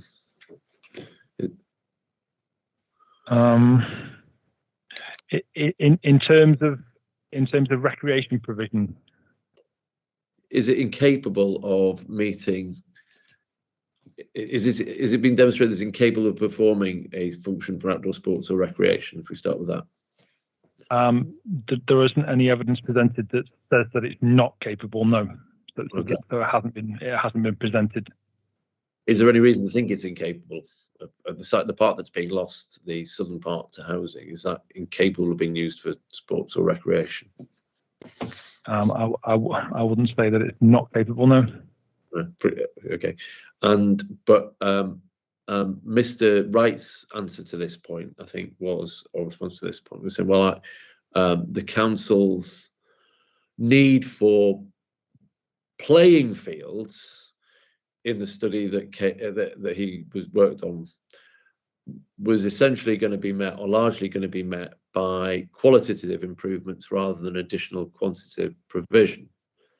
And so I think the point Mr. Wright was seeking to make was that there is an identified need for additional playing field provision in Halton, because it can all be dealt with qualitatively rather than by improvements rather than new sites.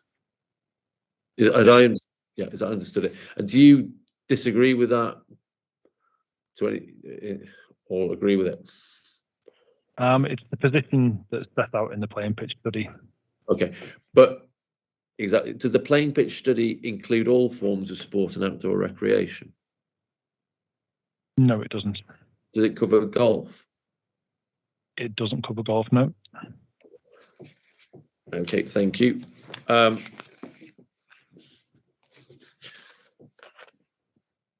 Thank you.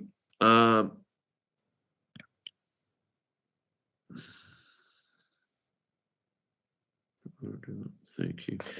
Yes, I should pick this point up with you in terms of B and the wording which was in the original consultation draft, which is carried over into the working draft, but is likely to be excised when it's published to reflect what the inspector said in their final report. Accessibility to catchment population, community benefit and management.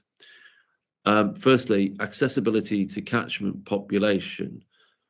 To what extent do you think that that is, well, I can ask you, if those words are taken out, does accessibility cease to be a relevant consideration in considering whether exception B is made out, or would it still be relevant? It'd still be relevant by virtue of the suitable location criteria. What about the benefit to the local community? Would that cease to be relevant to B, or would it remain relevant even if the words are taken out? It would still remain relevant even if the words are taken out. Okay. And management, is that similarly, is that potentially relevant to any of the policy even without these words, or not relevant? Not potentially relevant? Not potentially relevant. Okay. But so you think community benefit and accessibility are still potentially relevant to the policy, but you don't think management? Yeah. Okay. Yep. Okay. Thank you.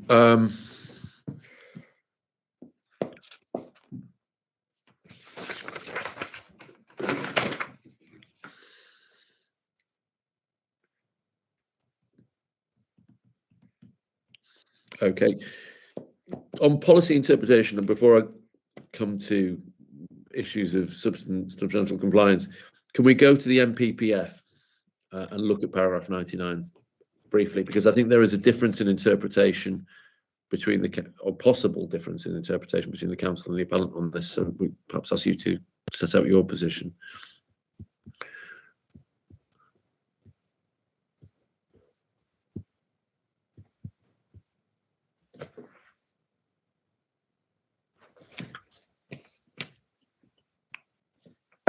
Have you got that, Mr. Eaton?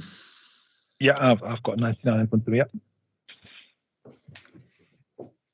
Right. B. The issue I'm wish to ask you about is one arising from B. The loss resulting from the proposed development would be replaced by equivalent or better provision in terms of quantity and quality in a suitable location.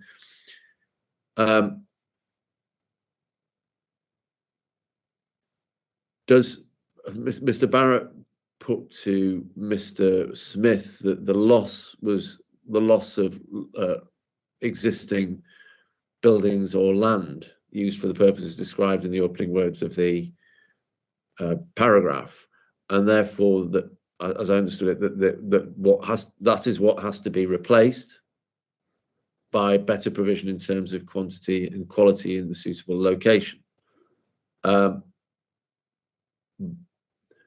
Is that how you understand the policy, that needs to be equivalent land or buildings provided, or is it something? How do you interpret it? How do you interpret it? Having heard that, rather than me putting words in your mouth. Okay. So it's clear from the first part of 99 that existing open space, sports and recreational buildings and land.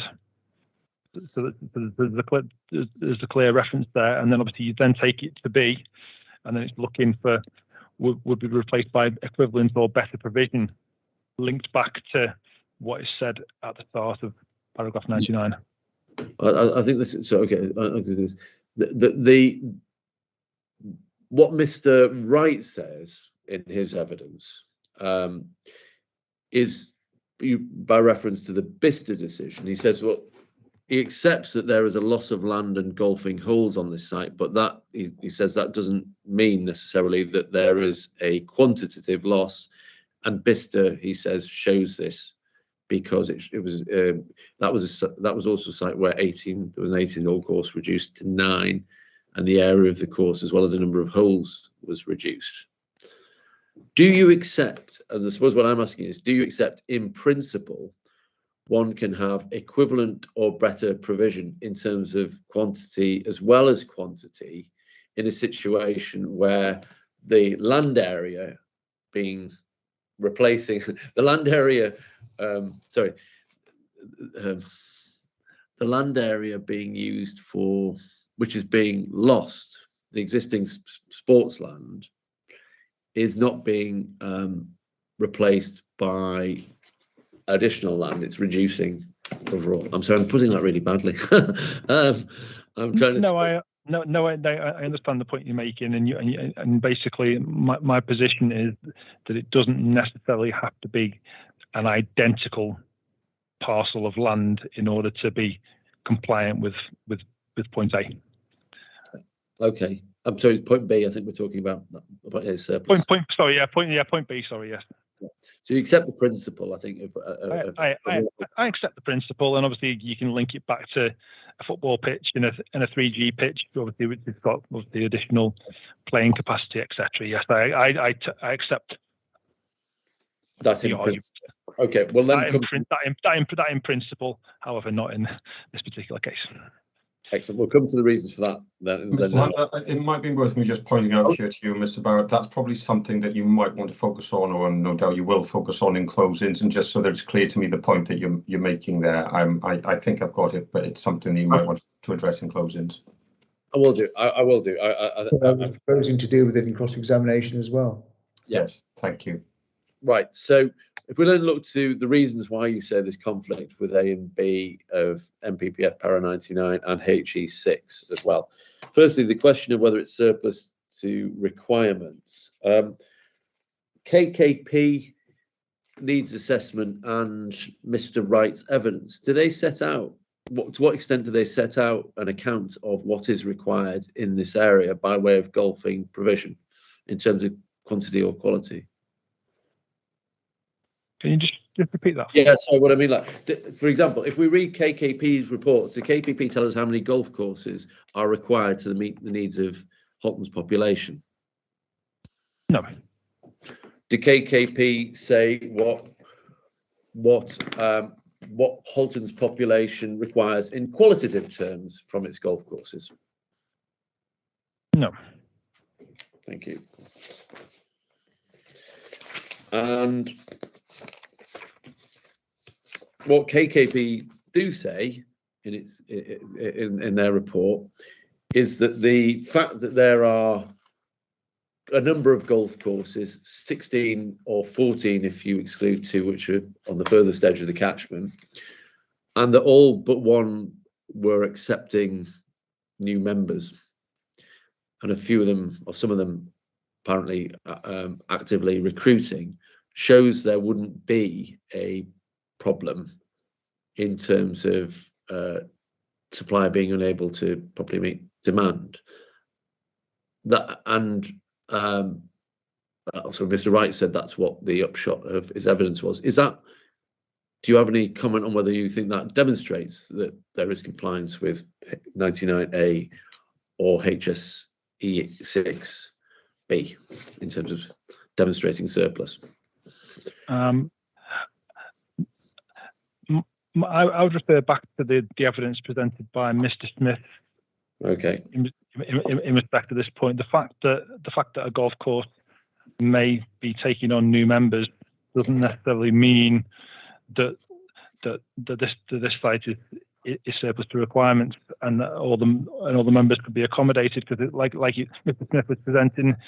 Obviously, there's certain times that are particularly popular, i.e., Saturday and Sunday morning, and obviously each golf course only has a certain level of capacity, doesn't it? Okay, thank you. You rely on Mr. I'm not going to ask you to repeat and go over ground that's covered by Mr. Smith. It's sufficient to say if you're relying on what was discussed previously. I rely on the evidence presented by Mr. Smith. Yeah. Thank you. Now,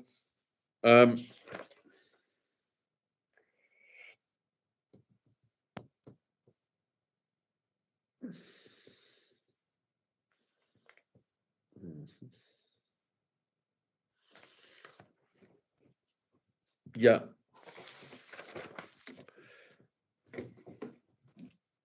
I just want to pick up a couple of issues about the physical layout of the golf course and see whether there's anything you want to add on what was said about that. Could you take up, please, PL?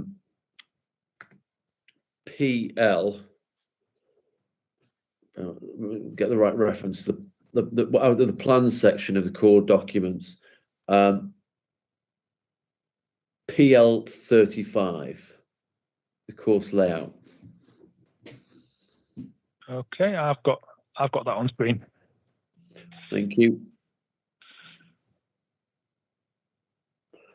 Now, Mr. Wright said when Mr. Wright was asked about how comparable the situation was to the Bicester appeal, where there was different teeing areas and the inspector relied on. I'm not going to go over that because that evidence has been given again, unless you feel you have anything to contribute on it. But he pointed out 2 holes that he could identify where there was a possibility of playing them differently the second time round, and the holes were 1 and 9. Yes. One, we see there are 2 possible greens. There's a sort of splitting of the arrow showing which you could go in 1 or 2 directions on hole 1, and then into 2 different greens. And then in the case of hole 9, Mr. Wright pointed out that you could either go south and play it there, or you could go second time around, you could play it, go northwest and play towards the green indicated by the arrow from the teeing area for hole 9. Yes, do you see that? Yes, I see that. Are there any issues that weren't highlighted or flagged up in the evidence that was given previously in relation to this that you want to bring to the inspector's attention? There is, yes.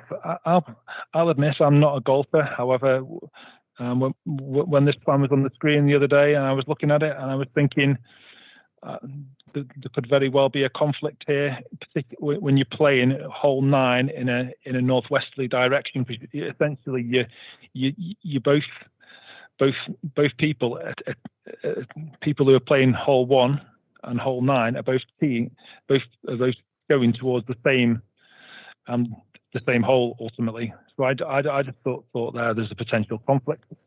And in terms of, yes, the appellant sets out obviously different ways the course could be played, but it's how in reality that would be managed, and how would somebody who's on T1 know what's going on with somebody who's on T9, and they're both essentially hitting balls towards the same green. I just thought that was a peculiar arrangement and could potentially be a health and safety issue also.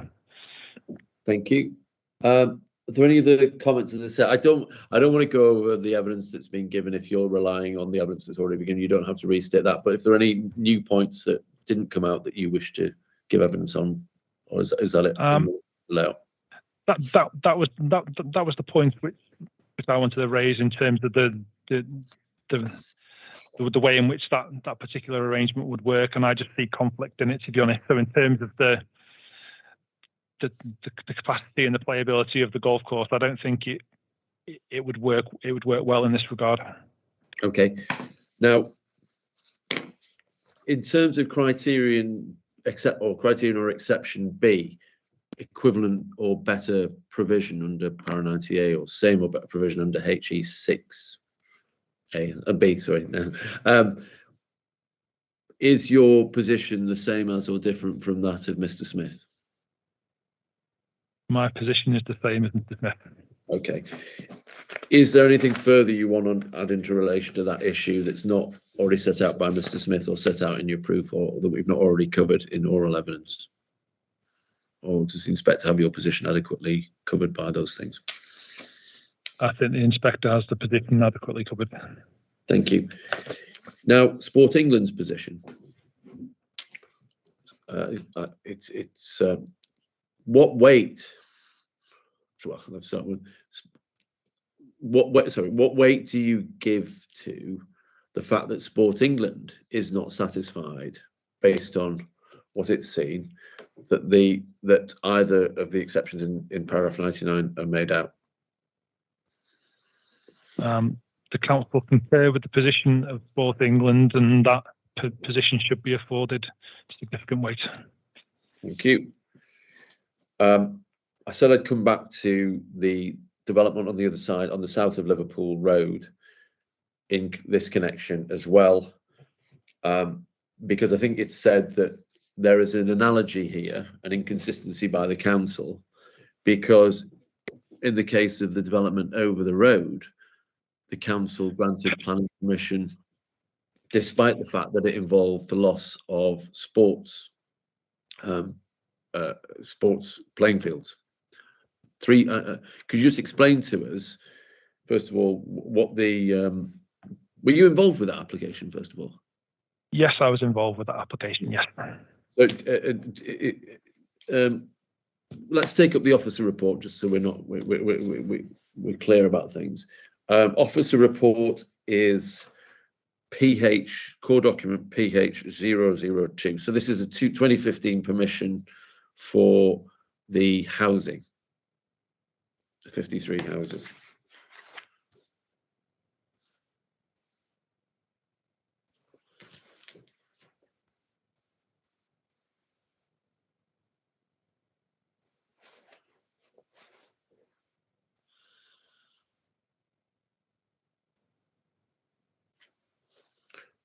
So have you got that?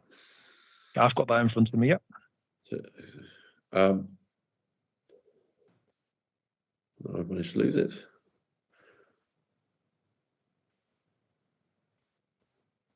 Oh, there we go, back again. Yep, thank you. So if we could go to section 6.1, which I'm sorry, it doesn't have page numbers, so I'm not, and I can't see any, I'm afraid, on my book, so I'm not sure which one it is in number terms, but it's the heading assessment and then development on designated green space and protection of outdoor space. Yep. Okay. You referred to the 3 bowling greens before. What are we told in that section about whether the bowling greens were required or whether they were surplus to requirements? It's set out that 3 bowling greens are surplus to requirements. Thank you. And then we read on the second page of this section, 6.1,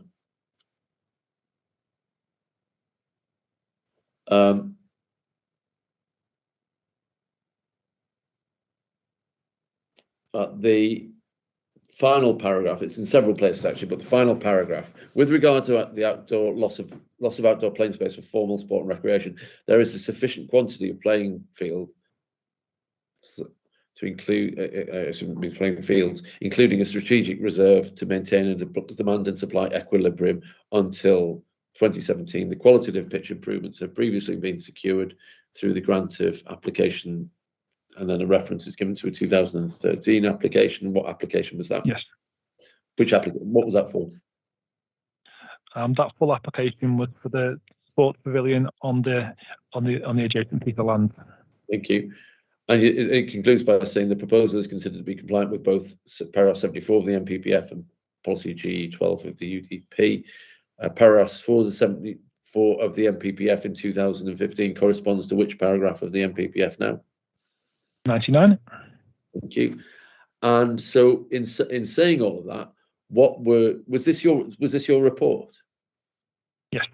Okay. What were you saying then in terms of whether or not the exceptions of surplus to requirements and equivalent or better provision in terms of quantity and quality were met? What was your conclusion in relation to that application? So obviously there's two aspects to it. Obviously, in terms of the bowling greens, as we just said, surplus to requirements. In terms of the playing field argument, then as is set out in the report, there were qualitative pitch improvements proposed.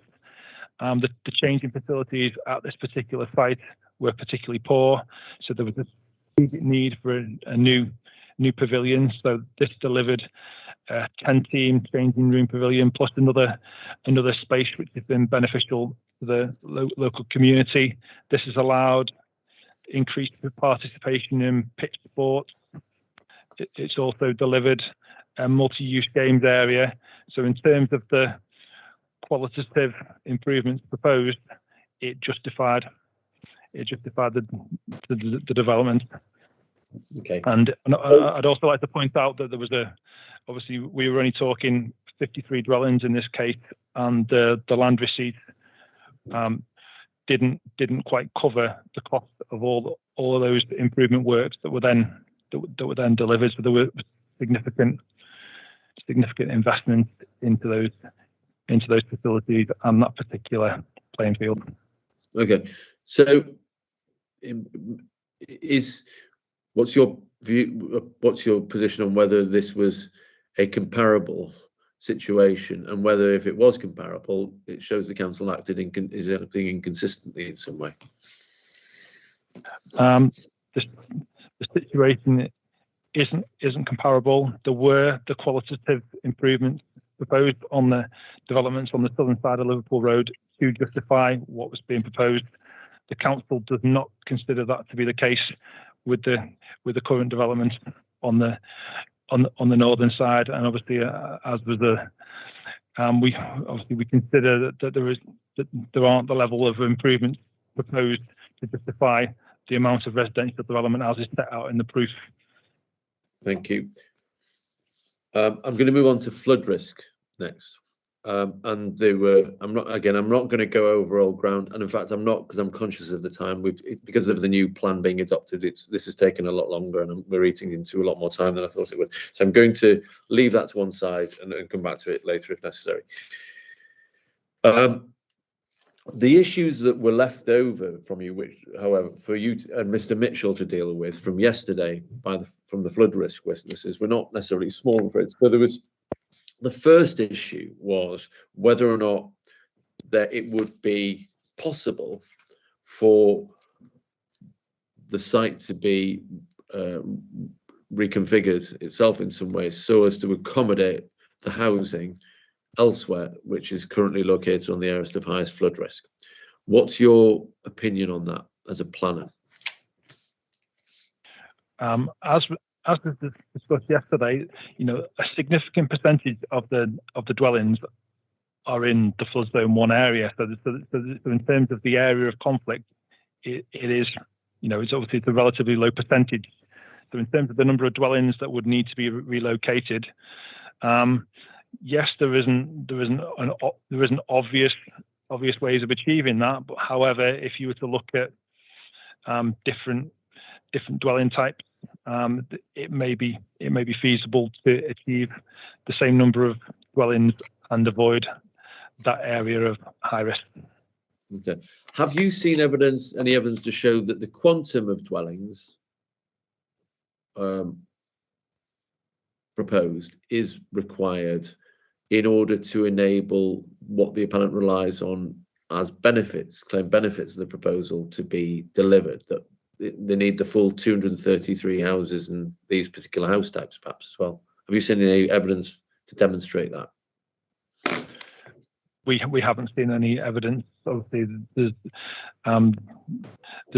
lots of details which are silent. It's the value of the land for residential purposes. Obviously, and how much the acquisition of Blundell Hill would cost.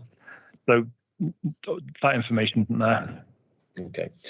Well, I think one of the things that has been alluded to in this connection by the appellant is to say, well, the UU commits them to spend money on certain defined phase 1, phase 2 improvements, and then in the event that there is money left over, it still restricts the use of that money to golf related matters. So first of all, is there any identification of any particular projects or things that any surplus money could be used on for golfing purposes, or do we know what that might be? We don't.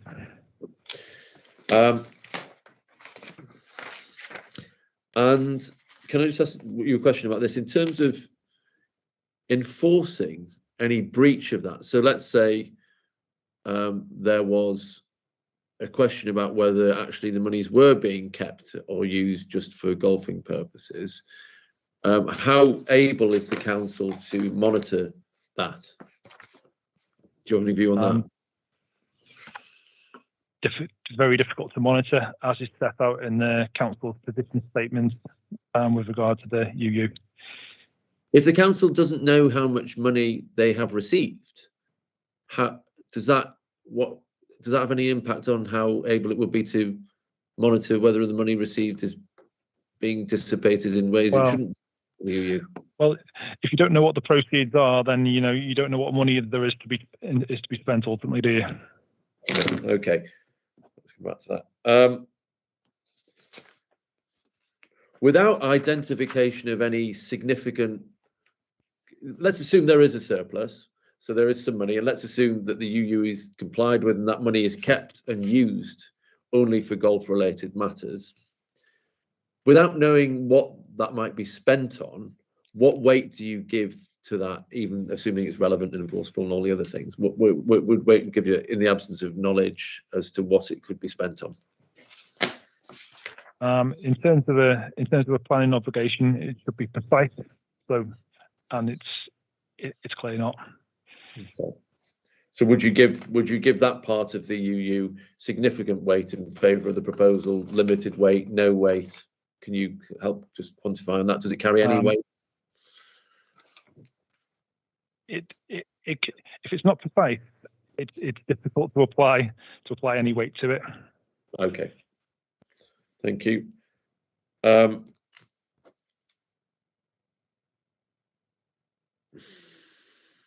coming on to the flood risk issue. So I really am very conscious of the time. And what I was planning to do is I'm going to finish, if I may, in relation to flood risk. I don't know whether you want another break. I have some other matters. I've probably got another 20 minutes after that, 25 minutes. Mr. Hunter, that probably takes us to around about the time that we'd be breaking for lunch anyway. So if Mr. Should we carry on? We'll just crack on. Just continue. Yeah. And I think it's best if we just get evidence in chief finished, and then we'll take a break for lunch. We'll come back and have cross-examination this afternoon. Yep. So then returning on, I'll just try and get to the nub of the case in relation to flood risk. In terms of the first question, whether or not the housing in the area of highest flood risk could be located elsewhere on it, I just want to bottom that out and get the final position.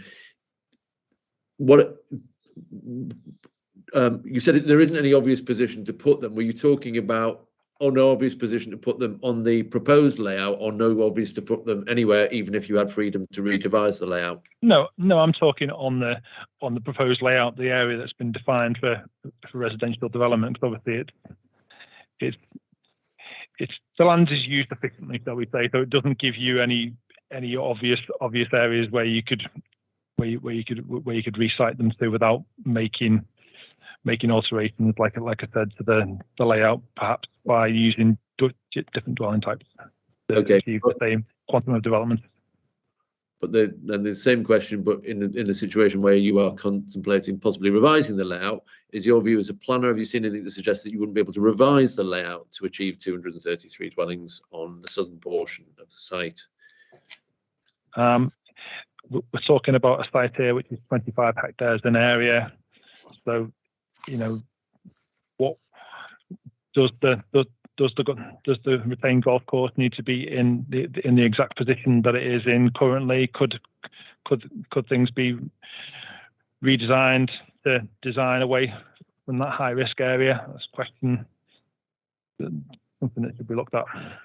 Okay, thank you. Then the second issue that came up and was left for you and Mr. Mitchell is the first part of the exception test, whether or not the scheme, whether or not the proposed development is necessary to achieve wider sustainability benefits. Could you just give us your position on that, please? In pretty much as is set out in my brief, to be honest.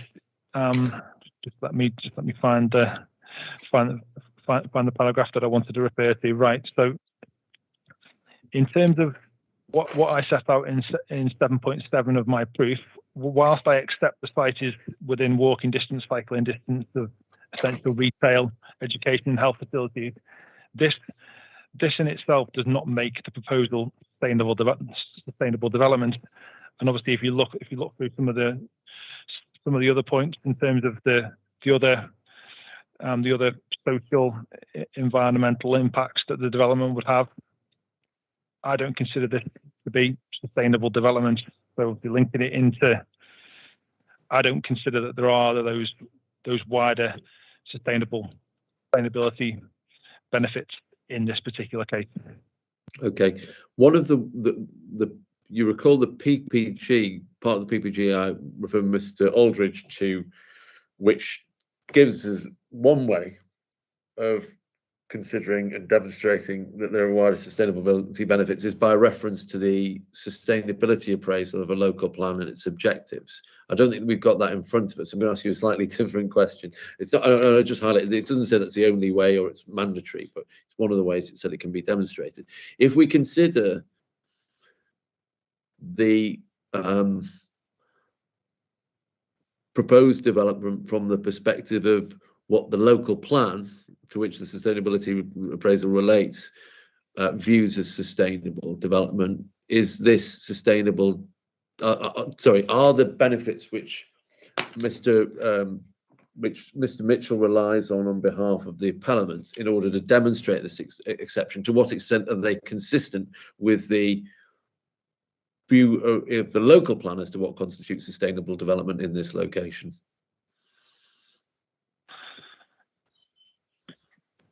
Can you just I'll unpack that a little bit and impacts into several questions. Does the local plan view the development on a piece of strategic green space within the purview of CSR 21? Is that something which is sustainable from a local plan perspective? It's not considered to be sustainable development, no. If the inspector rejects the appellant's case as to whether the site is surplus to requirements from a sporting perspective and whether or not there is equivalent or better provision quantitatively and qualitatively, sporting terms, if he rejects that case, is the proposed development sustainable development for the purposes of the local plan having regard to LHE 6? No, it's not sustainable development. Okay, thank you. And do the factors relied on as positive factors? What's your view of whether the factors relied on by Mr. Mitchell as positive factors supporting the development would lead one to take a different conclusion about its sustainability, having regard to the aims and objectives of the local plan? And the points set out as considered, they don't go as far as Mr. Mitchell suggests in his proof. To be honest, obviously we don't concur that they would deliver the significant benefits that he sets out. Okay, thank you. I'm going to, again, all those benefits, you've dealt with them in your written proof. Many of them have been dealt with by Mr. Smith. I'm just going to pick up a couple of them now, if I may. Right, supply of housing. This is Mr. Mitchell's paragraph 311, 3 to 317.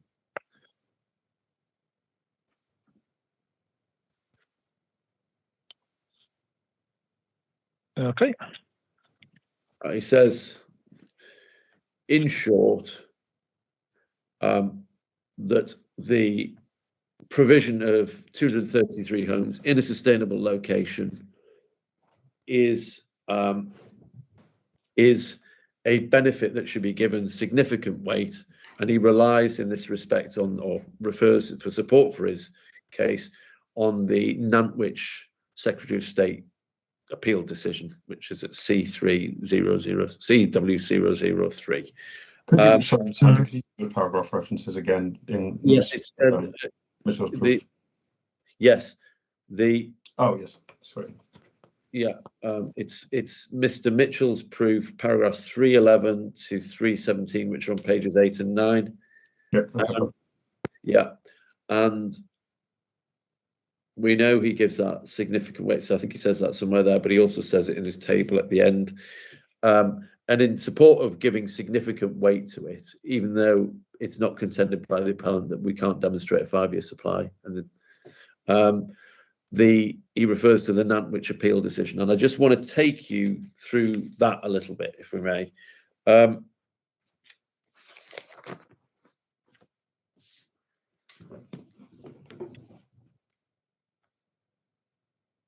Could you take up, first of all, though, so I think before I need to do it, set the context, because it's an argument about boosting the supply of housing. Could you go to NPPF paragraph 60, where that expression is used? I can. I've got that in front of me. Right.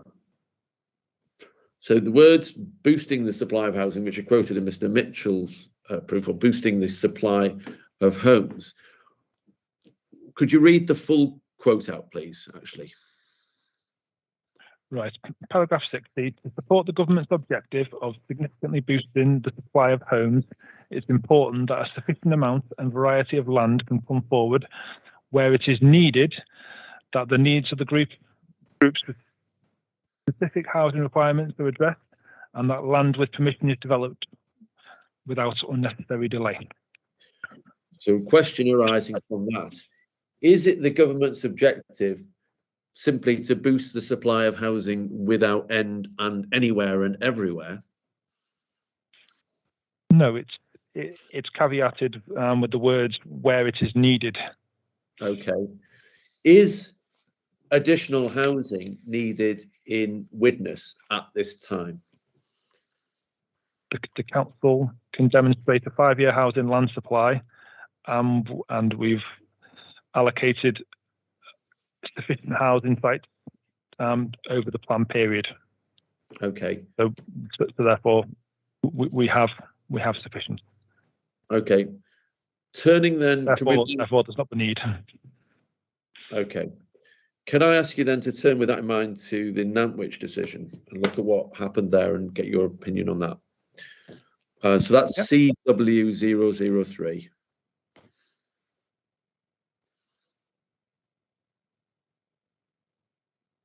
Okay, I've got that in front of me.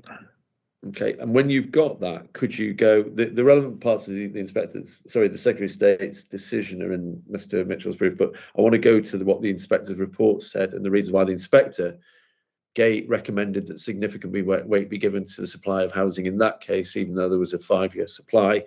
And the relevant part I would like to get your comments on is paragraph 420 of the inspector's report, which is page 95.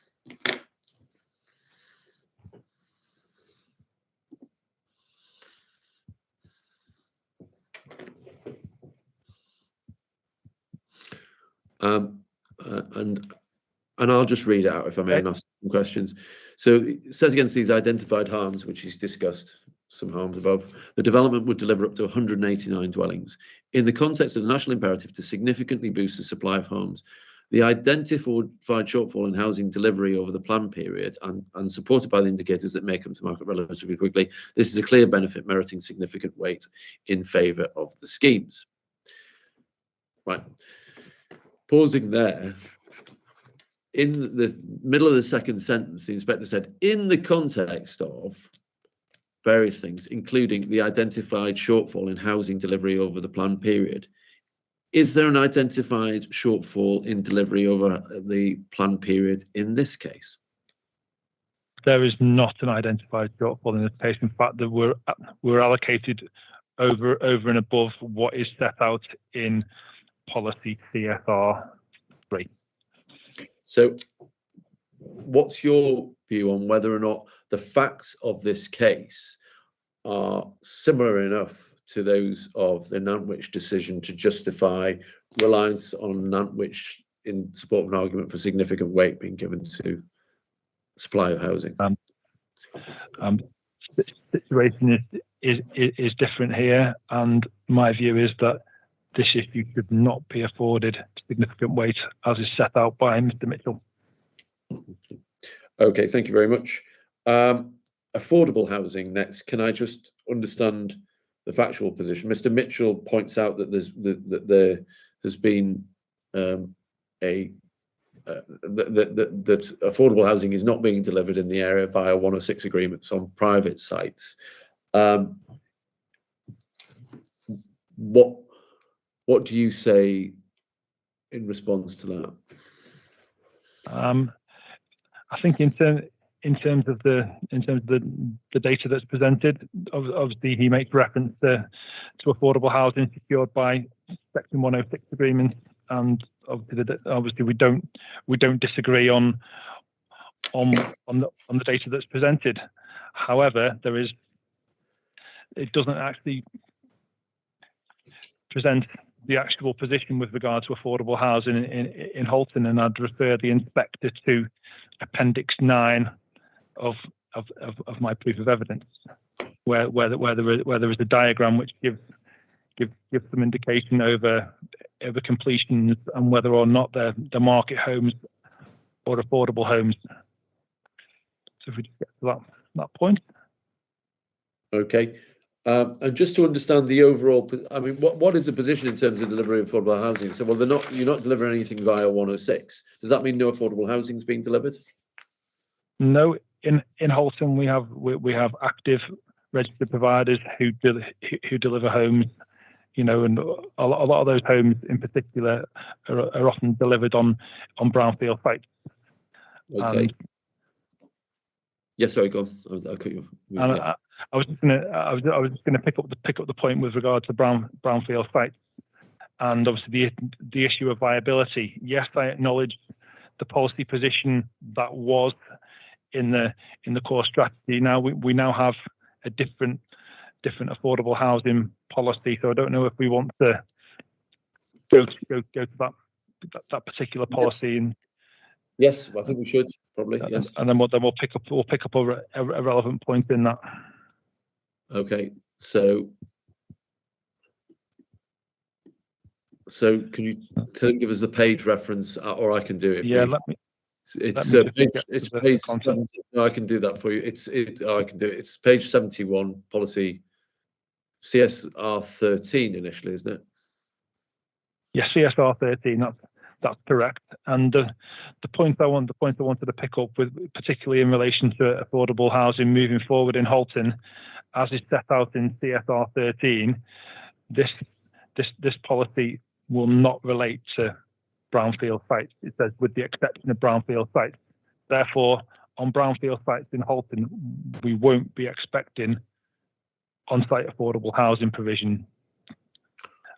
So I think that's a key point. And obviously, in terms of the point that Mr. Mitchell makes about it not being secured through legal agreements, however, applications under the previous policy would have had to be supported by suitable viability information also, you know, and obviously it links back to the fact that in our borough, as is demonstrated by the whole plan viability, that the delivery of affordable housing units on brownfield sites is not viable, hence there's not a policy requirement for it. But looking at what's actually delivered, we do have active affordable housing providers in the borough, and obviously if you look at Appendix 9, you can see the numbers of units that have been delivered in recent years, to be honest. Yeah, and I think I think you have it there, and I think we've also got within the core documents that's EB 003,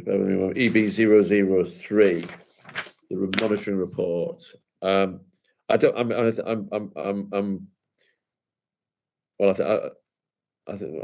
conscious of the time, but I think actually now we're going down this route. I better take you to that. Could you take up EB 003?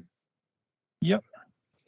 I'm not going to take you through every reference in it, but I want to understand the overall position. Could you go within that to page? This is one of the cases where the PDF number is different from the document number because there's a number of documents stuck together. So it's page 71 of the PDF. So it's the 71st page if you're looking at the PDF, but it's got an internal page numbering of 18. Okay, I've got that on screen.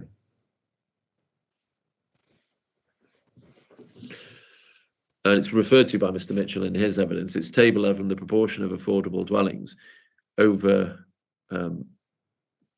various years from 2010 to 2020. Is that right? The 10-year period, is that right? I'll read it. That's right. What was the overall proportion of affordable dwellings that were delivered over that 10-year period by the council? What proportion of the net housing delivery was it? 26%.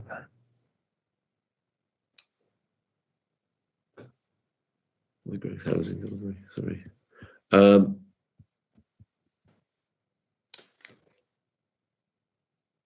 Yes, thank you. So what weight do you give to the provision of affordable housing as a benefit in this case? Is it a benefit that should be given weight to start with, and if so, what weight? In my view, on this particular site, it's a policy requirement. However, that doesn't mean that it should be afforded significant weight in the determination of the appeal. No. Okay. Okay, thank you.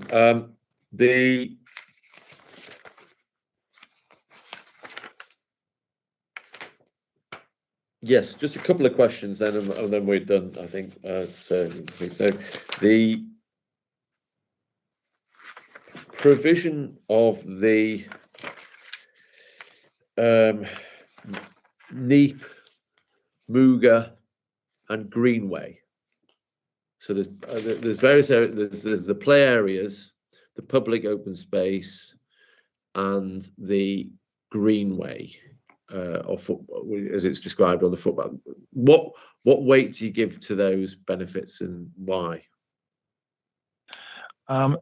In terms of the Neep and the Mooga that's in the centre of the scheme, that they again are policy requirements, which again I wouldn't afford significant weight to. And obviously I would also draw the inspector's attention to other facilities that are in the locality. There is a floodlit multi-use games area on the opposite side of Liverpool Road that we were talking about in relation to the sports pavilion scheme. There's the provision for children and young people at King George's Park. There's also excellent provision at Victoria Park, which is in relative close proximity to the site also. Okay. So that's how I would deal with those two. Moving on to the point with regard to the proposed greenway. This was something that was a proposed greenway on the previous development plan. It was shown on the map as being a greenway on that plan. However, that isn't shown on the policies map for the now adopted plan.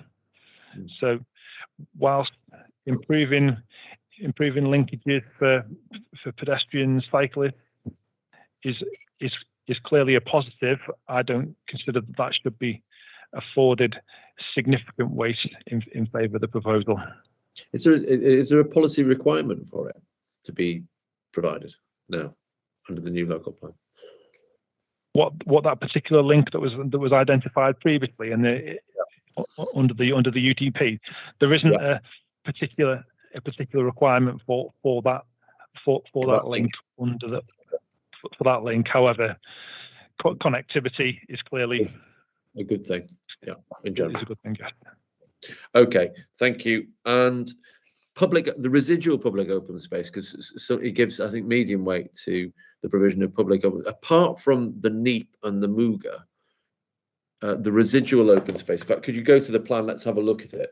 So if you go in the core documents to the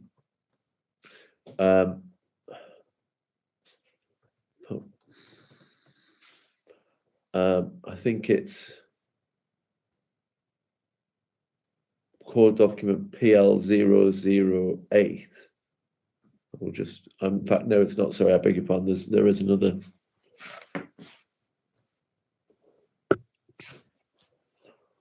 Bear with me just a moment. Sorry.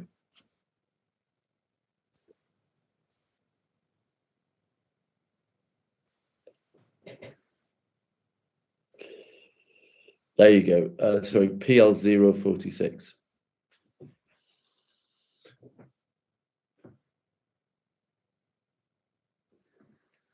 Okay, I've got that on screen.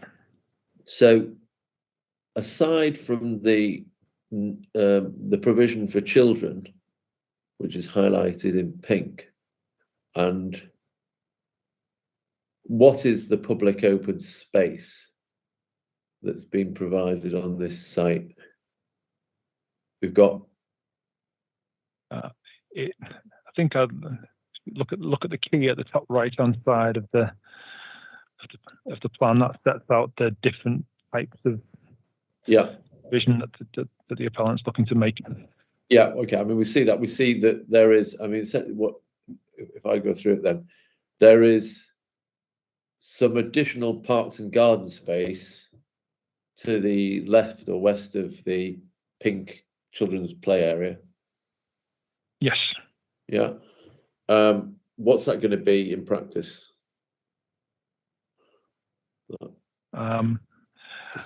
Appears to be open land on this plan. Open land, and obviously it's part of the. It's a drainage feature also, isn't it? By the looks. Yeah. And then we have various types of green hatching, which, when we look at the key, is either dark green, natural and semi-natural green space, or lighter green, amenity green space. And we see that again in the area of Moss Brook and on the edges of the development. To what extent would you regard this as providing a wider public benefit, as opposed to a sort of benefit for the amenity of residents of the development? I think in terms of the boundary of the site, then obviously, as we were talking about in the landscape setting, there are certain values in what's located on that frontage. Yeah. So mitigating the landscape effects of the development. Yeah, and this is the retained bit of yes, yes, the retained landscaping does have that function. In terms of value, not as a landscape or visual matter, which is a separate issue, in terms of its other values, as potential values as open space, does it have? I mean, is this something that other members of the public are likely to, there are areas that they will come on to enjoy on the site, or is it simply its effect in terms of landscape and visual impact that is? Those areas are, particularly in relation to landscape, being totally honest. Yeah. Thank you. And in terms of the provision that's on the site, obviously it's to cater for the residential development ultimately. Thank you. And then I am sorry, 1 second. Thank you. Then I just have to ask this then. So in terms of the inspector's overall approach here, having regard to all these matters, first of all, can we just be clear about this? In light of the adoption of the new plan, is it arguable anymore that this is a situation, or if it ever was, arguable that this is a situation where the tilted balance should apply from PPF para 11? Obviously, my view is as set out in my proof with regards to the previous development plan, and obviously the position now with the new development plan, tilted balance is not engaged. Okay. And in terms of the application of the approach set out in MPPF para 12, which if you could just take that up, this will be the last document we need to look at, get that in your evidence in chief. Okay.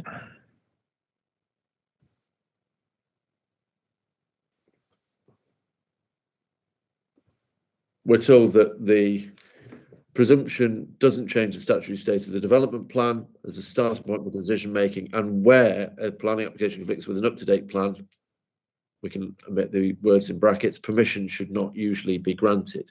Do any of the factors relied on by the appellant amount to a reason, a material considerations which justify a decision being made contrary to the development plan, freshly minted as it is in this case?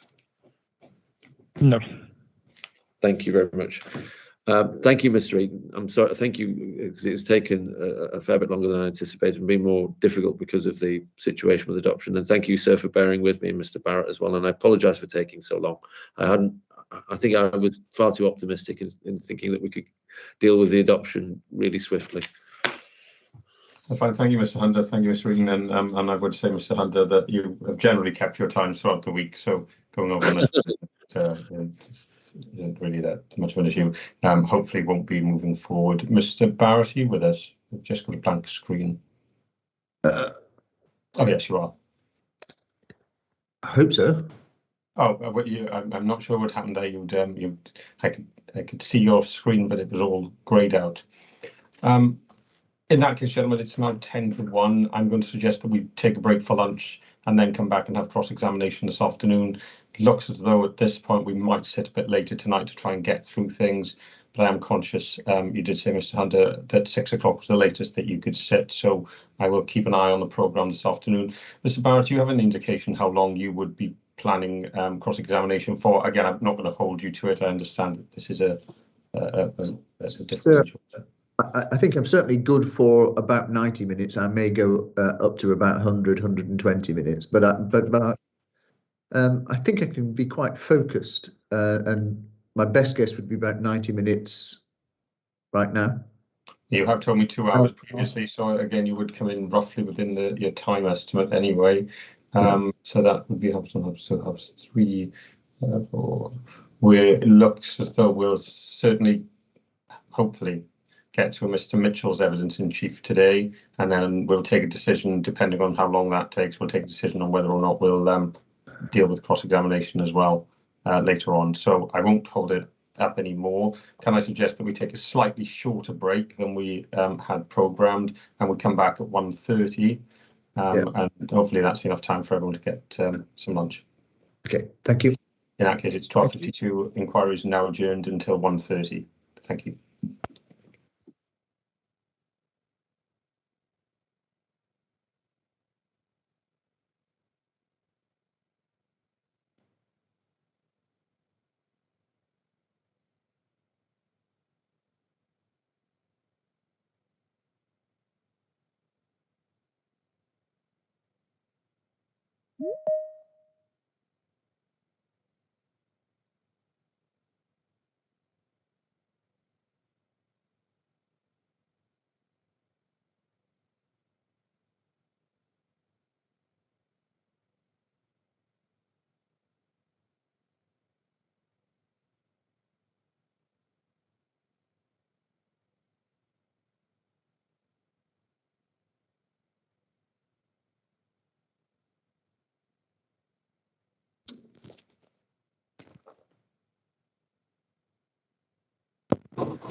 Oh, but just to say, I think your microphone's still on. You may want to turn it. I don't know whether you want it to be turned off.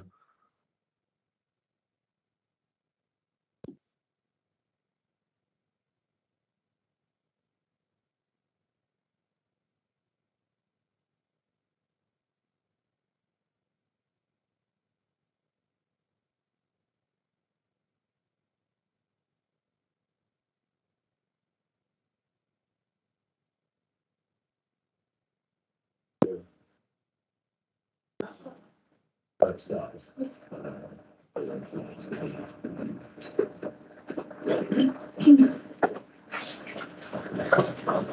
think sometimes it just needs a minute, but feel free to try and reset the retail.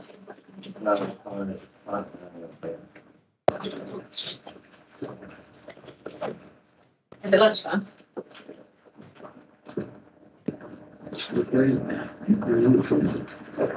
You ready?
Well, welcome back, everyone. It's now 1:30 and the inquiry is resumed.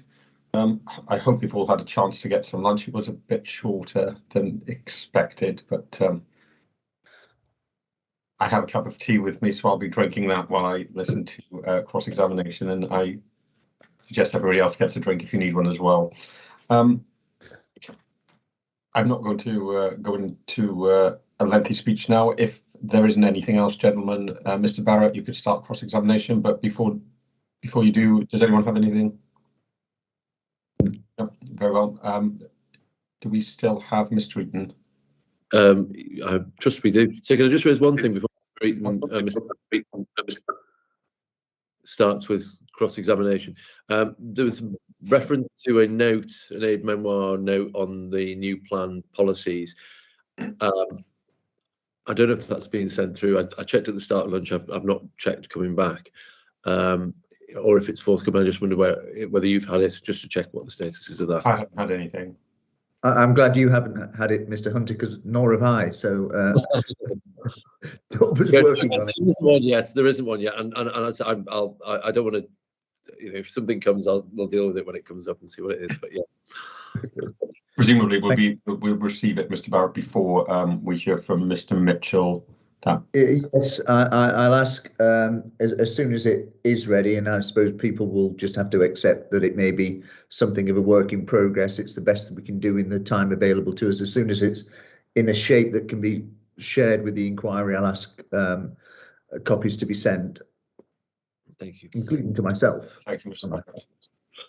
Okay. In that case, yes, if you'd like to start cross-examination of Mr. Eaton. Thank you very much. Good afternoon, Mr. Eaton. We live in exciting times. So look at I'm going to look at some of the policies that you looked at in examination in chief first. But then I'm going to go to the evidence base, then to try and focus on the main policies that were discussed. So HE 6 and policy CSR 21. But can I begin with policy CSR1, the spatial strategy, which you identified as one of those policies wherein there is a degree of conflict. And can I ask you to go to that? It's page 40 of the document, but as you say, if you go to the beginning, you can jump on a link. Yes, I'm there. In terms of the spatial strategy, the policy, first bullet point 1, first bullet point, at least 8,050 dwellings. Obvious point, that's a minimum, not a maximum. Correct. And there can be no degree of conflict with a plan where the delivery actually exceeds that. Yep. So there's nothing in subparagraph 1 where we can discern any degree of conflict. You did refer then to paragraph 2, brownfield focus is the heading for that. And you referred to the sentence at the bottom of that page, important green infrastructure within the urban area will be protected from detrimental development. Can you identify in the plan where I will find unimportant green space? Unimportant green space. I'm not sure I can direct you to unimportant green space. I can direct you into important. No, you can't, can you? Where will I find a policy that distinguishes between important and unimportant? It's a judgment, isn't it? It's a judgment. Yeah, and there isn't anything that, but there is, importantly, a distinction drawn in the policy. There must be. Because otherwise it would just say all green space or green space or green infrastructure, wouldn't it? The implication is that green infrastructure is important. That's what I would say. No, it isn't. If it wanted to say that, it would just not use the word important. It would just say green infrastructure within the urban area will be protected.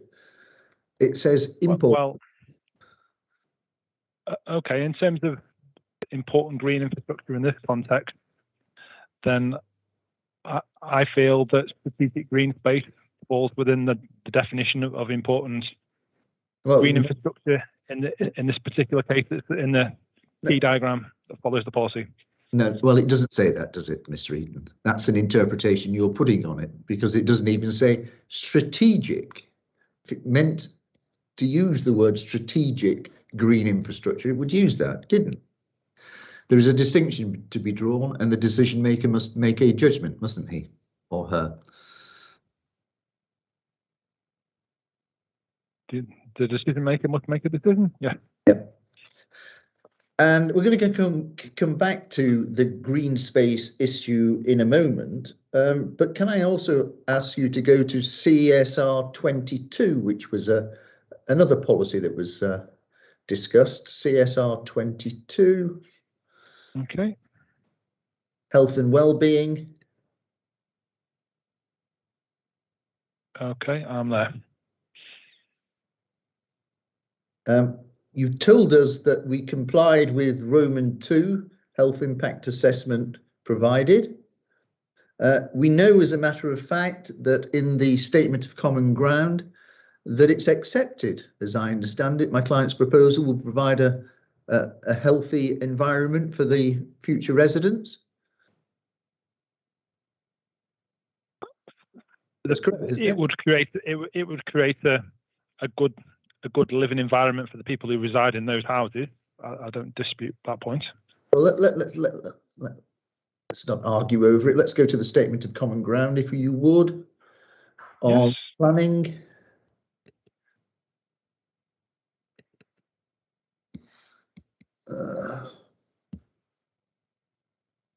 My document won't open for reasons best known to itself. Okay, I think it's 5.7 or 5.8. Let me just find that. So the AD reference is AD04. Yeah. Okay, that document is open. 5.7. It's agreed that the scheme proposed would create an environment for future residents that would be both of high quality, a healthy environment, and would provide diversity in housing typologies. So in what material particular are you saying it would not provide a healthy environment for others? In terms of the housing developments, I think we're agreed on that point. It's the wider implications that the development would have in terms of health impact on the wider community. Well, the opposite would be true, wouldn't it? There will be a link that will facilitate walking and cycling through the site to other areas of green space. There will be policy compliant open space, policy compliant play areas that will be capable of being used by the rest of the community. I would comment that the site as it currently exists contributes to the health and sense of well-being of the community, and the developments in the form proposed would be negative in that respect. How so? Golfers continue to play golf insofar as that's a health benefit. Members of the public who don't have access to the site now have access to the site to walk and cycle and recreate. Children's play areas provided the mugger and the neep. That's a benefit, isn't it? I would refer to the landscape evidence that was presented earlier in the week in that respect. Okay, what health disbenefits are there by reference to landscape? It's it contributes to people's experience as they're travelling up and down Liverpool Road. People who live in the vicinity of the site, views of the site. It's in that way that it contributes to the health and well-being of the community. Mr. Eaton, I just want you to take a balanced view and think about it for a moment. We've got many more important policies that are going to directly impinge upon the considerations by this inspector.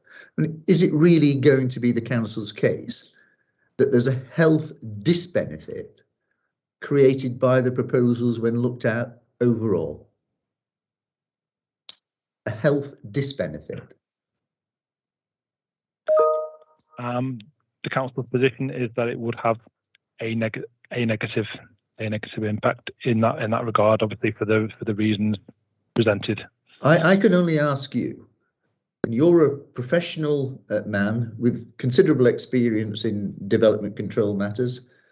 Is it really going to be your judgment that you want the inspector to take away as a credible professional witness that this will be a health disbenefit? That my client's proposal will produce a health disbenefit? So it's entirely up to you. I'll make my submissions on it depending on your answer. It would have some impact as I've set out. Overall, benefit, disbenefit, or neutral? Disbenefit. Okay. So conflict with the policy on health. That's your professional judgment. That's the judgment. Yours, not the council's. I know what the council's is. Yes. Okay, fine. Some of the other policies. Oh, let me pick up HE5 if I may. Okay.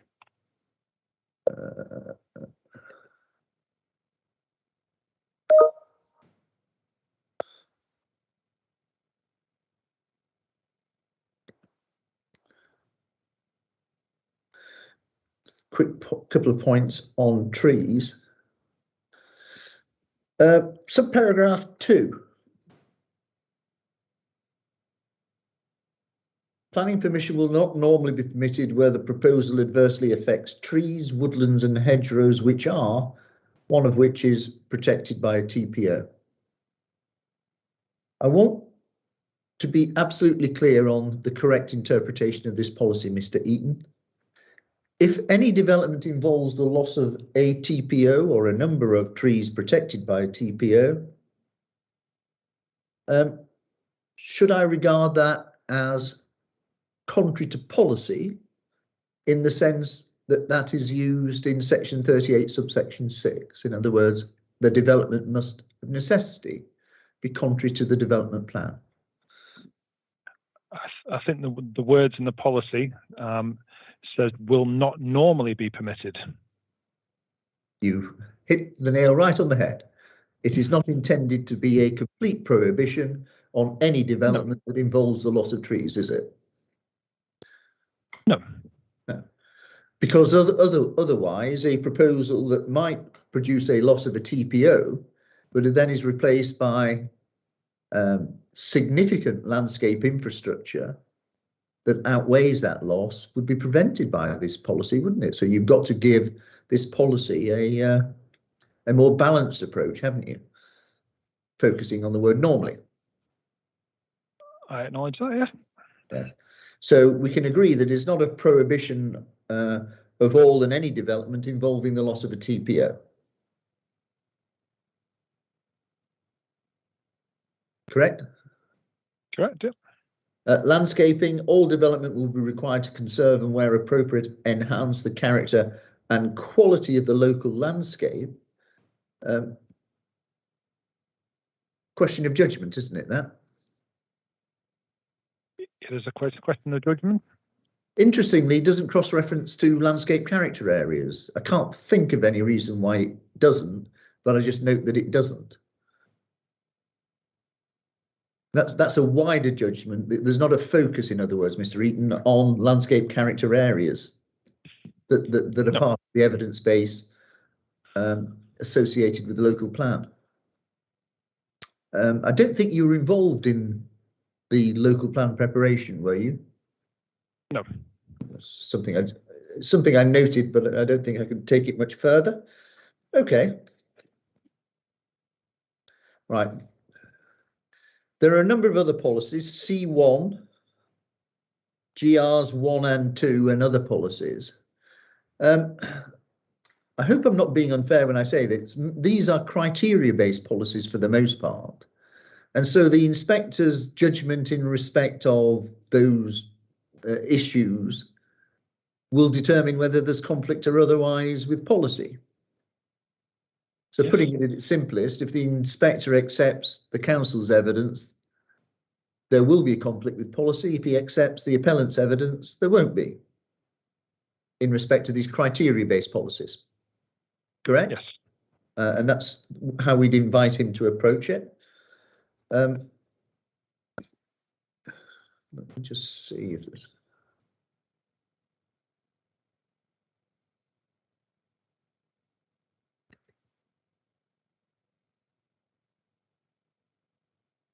Can you just go to CSR 23? I can. And it's the same point, really, because this is the it deals with pollution and flood risk, isn't it? Yes. Yeah. It's the No, it's CS23 is on my screen, page 99. Yeah. Yeah, and you've got C, managing flood risk. Unless I am seriously misinterpreting this policy, and I don't think I am, there's nothing between this policy and national policy in terms of flood risk. So exactly the same issues would have to be addressed. Is that right? Yes. With the outturn that if the inspector applies national policy and whatever conclusion he makes in respect of flood risk, will determine conflict or otherwise with his policy. Agreed. Okay. I'm not being pejorative when I say this, but it doesn't really add anything to the exercise the inspector has got to go through in any event under the framework. Okay. Well, do you agree with that? I agree. I agree with that. Yeah. If it's considering exactly the same thing, then yes, I accept the point you're making. Now we're going to turn and discuss the.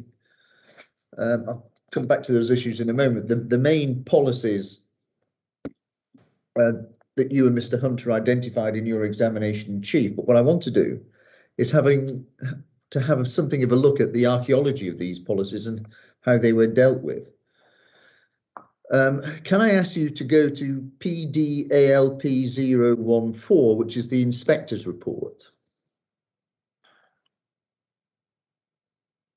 1 second.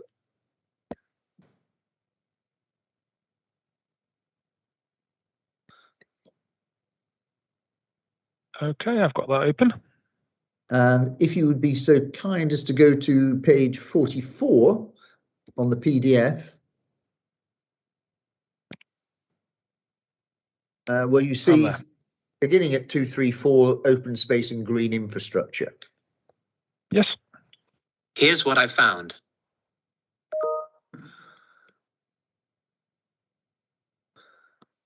That was my Siri notification. I pressed the wrong button. Okay, open space and green infrastructure 234 and onwards. You would take it to 234. I don't think we need to look at that in great detail, but at least part of this discussion that the inspectors go through was informed by my client's objection, wasn't it? Because my client had an objection to the confusion that arises between HE4 and HE6. Like I said earlier, I wasn't. Well, you've seen it in Mr. Mitchell's evidence. That's the point he makes, because he participated in June 2021 in the EIP, and no doubt if your colleagues thought otherwise, they would have given you instructions to that effect. Correct? You were aware that Barton Wilmore, on behalf of the appellants, appeared at the inquiry. It's in Mr. Mitchell's Yes. evidence. Yes. Okay. Yes, no, I was aware of that. And what is interesting is the evidence base that the inspectors advert to, which we will look at in a moment.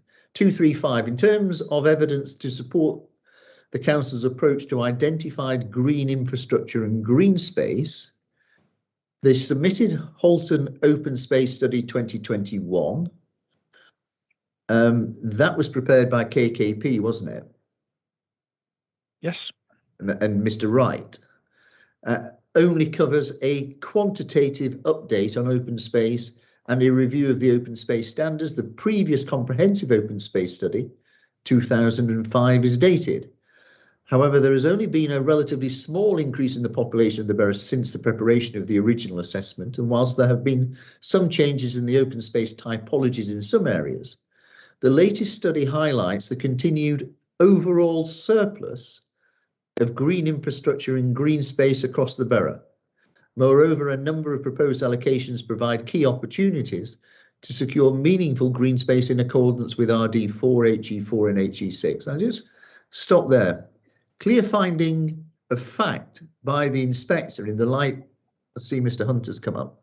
I'm sorry, Mr. But it took some time. I just wanted to correct one thing, because the open space study from 2021 wasn't the KKP report, Mr. Wright. I think that was the playing pitch strategy. Oh, no, you're absolutely right. That's the council's own work, isn't it, in 2021? Yes. Even better from my point of view, in one sense. The evidence, therefore, demonstrates, accepted by the inspectors, and I'm going to ask you whether you accept it, that the factual position is that there is a continued overall surplus of green infrastructure and green space across the borough, and in fact, if anything, it's likely to be increased because some of the strategic, I won't use the word strategic, some of the proposed allocations are intended to deliver some further green space. Correct? Okay. Okay. Yes. Say okay. It's yes. your evidence. Yes. Do you agree that the evidence before our inspector, as it was before these inspectors, was that there is a, quote, overall surplus of green infrastructure and green space across the borough? That quote is there, yeah. And you accept that fact? I accept that. I accept what's written, yes. Okay, good.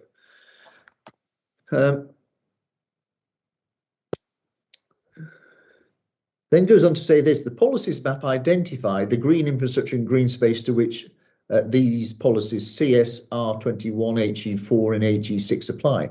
The green infrastructure and green space appropriately respond to the evidence in, amongst other sources, the LCR ecological framework provided by the Merseyside Environmental Advisory Service, the Halton Landscape Character Assessment 2009, just pausing there, that's the one that's referenced in the evidence of Miss Quayle, and the Open Space Study 2021, that's the one prepared by the council. Yes.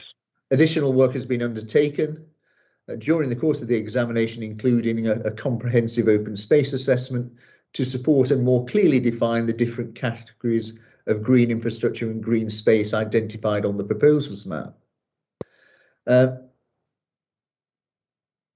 They then say this: they don't consider a full quantitative and qualitative update of the open space study is required, and that this approach is consistent with national policy approach because the evidence base has to be proportionate.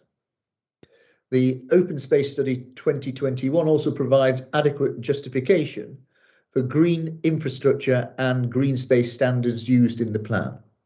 Just pausing there, as we will see in a moment, the standards that are referred to in the context of green infrastructure and green space exclude golf courses and formal recreation area, don't they?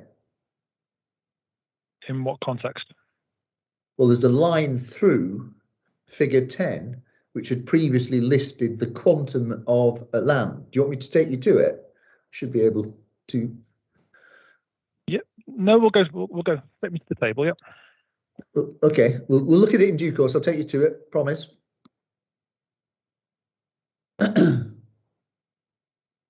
There's a finding that the green infrastructure network is in line with the PPG, which states that local plans should be tailored to meet the needs of the area. The inspectors then go on to say that they're happy with the assessment of whether land ought to be included in green space. Then they go on to immediately at 239, excuse me, given the significant scale of development proposed in the borough, policy HE4 is vital. That's the word that they use, vital, in securing an appropriate dividend of amenity green space, parks, natural and semi-natural green space, green corridors and other green space such as allotments to support biodiversity, promote health and well-being, climate change and flood management. Then these words, however, as submitted, policy H4 is ambiguous and includes duplication, which affects the policy effectiveness. MM042 is required to set out an effective approach to support green infrastructure and green space and more clearly define in the policy and its supporting text the type of green infrastructure and green space that would be covered by policy HE4 in contrast to policy HE6.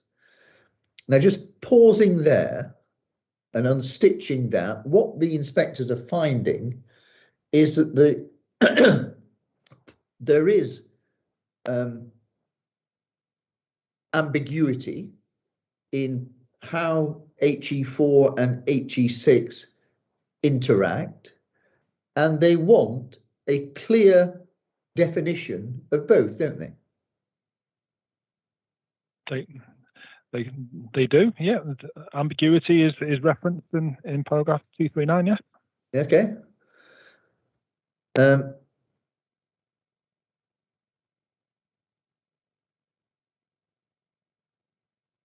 I'll take it through lest I be accused of being selective. Additional changes, that this is 239, additional changes have been made in response to main modifications consultation to address the effectiveness of the policy. The policy's map has also been amended to make a clearer distinction between the different green infrastructure and green space designations covered by the policies in the local plan. Then these, HE6, 240. HE6 seeks to retain, maintain and enhance the recreation and sports facilities as part of the local green infrastructure network within the borough. However, as submitted, HE6 is ambiguous and includes duplication with policy HE4, which affects the policy effectiveness.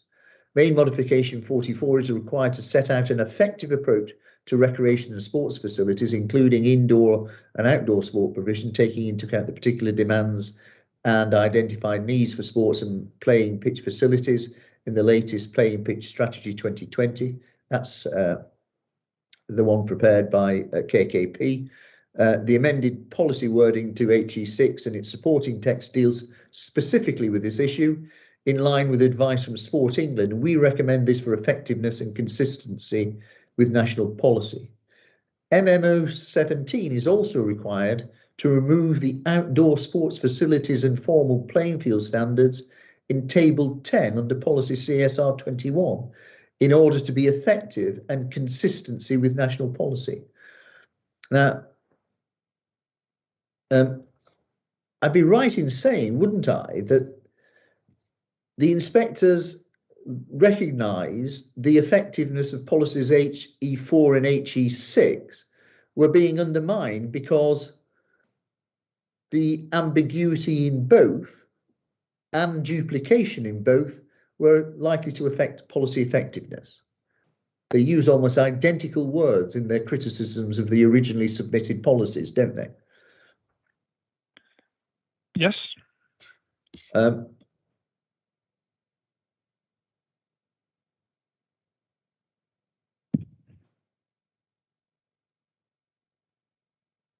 Right, so let's go and have a look at some of the consequences of that.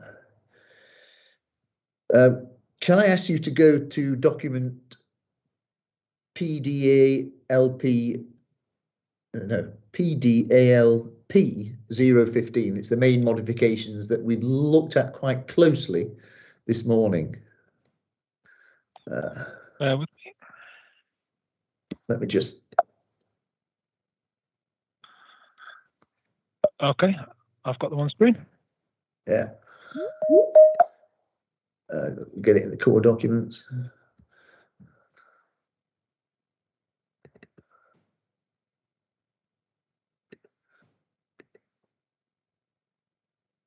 Just give me a moment. Don't know what my computer's deciding to do.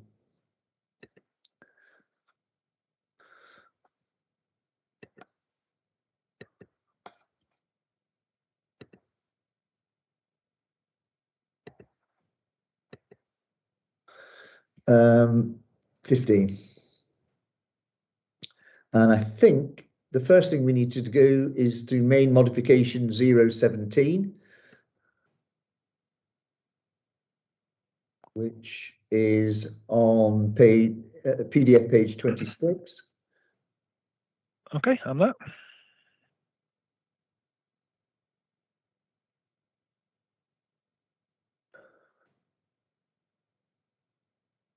And if you see this is what I mentioned to you a moment ago, table 10 associated with policy CSR 21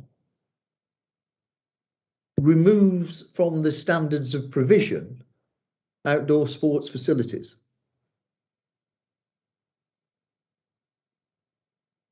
You're correct in the fact that it's removed from that particular table. There is a reason for that, but yeah, I can explain the reason. But yeah, Well, please, as I understand it, there is a calculation basically by reference to the numbers of people in the given population to provide a certain amount of green space. So allotments, for example, 0.09 hectare per 1,000 population to be provided for allotments and community gardens. There is that set out standard in relation to allotments, yeah.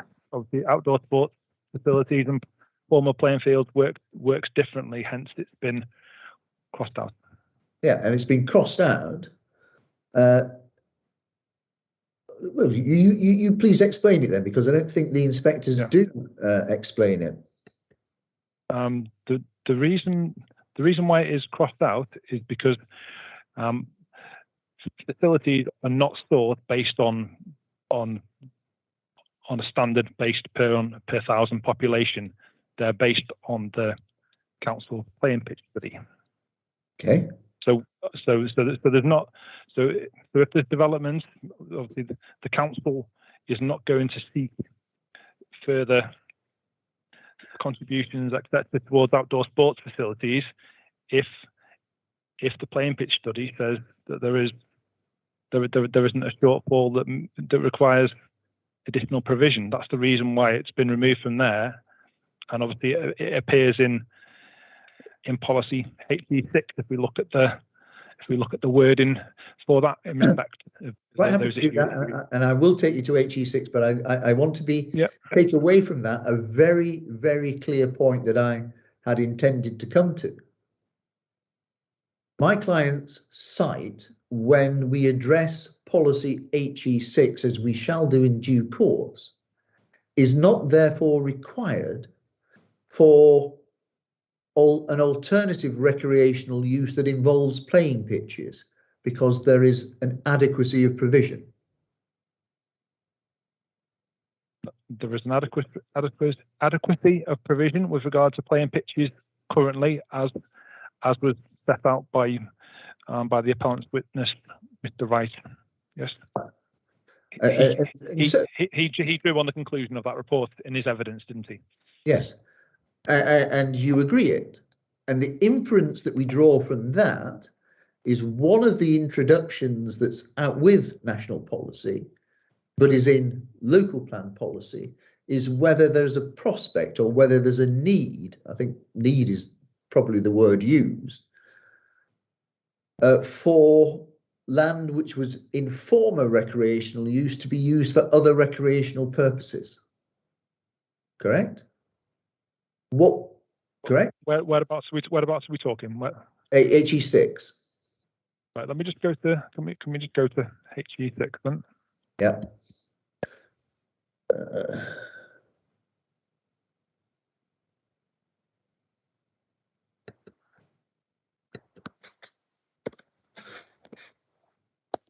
Right, I'm on HE6.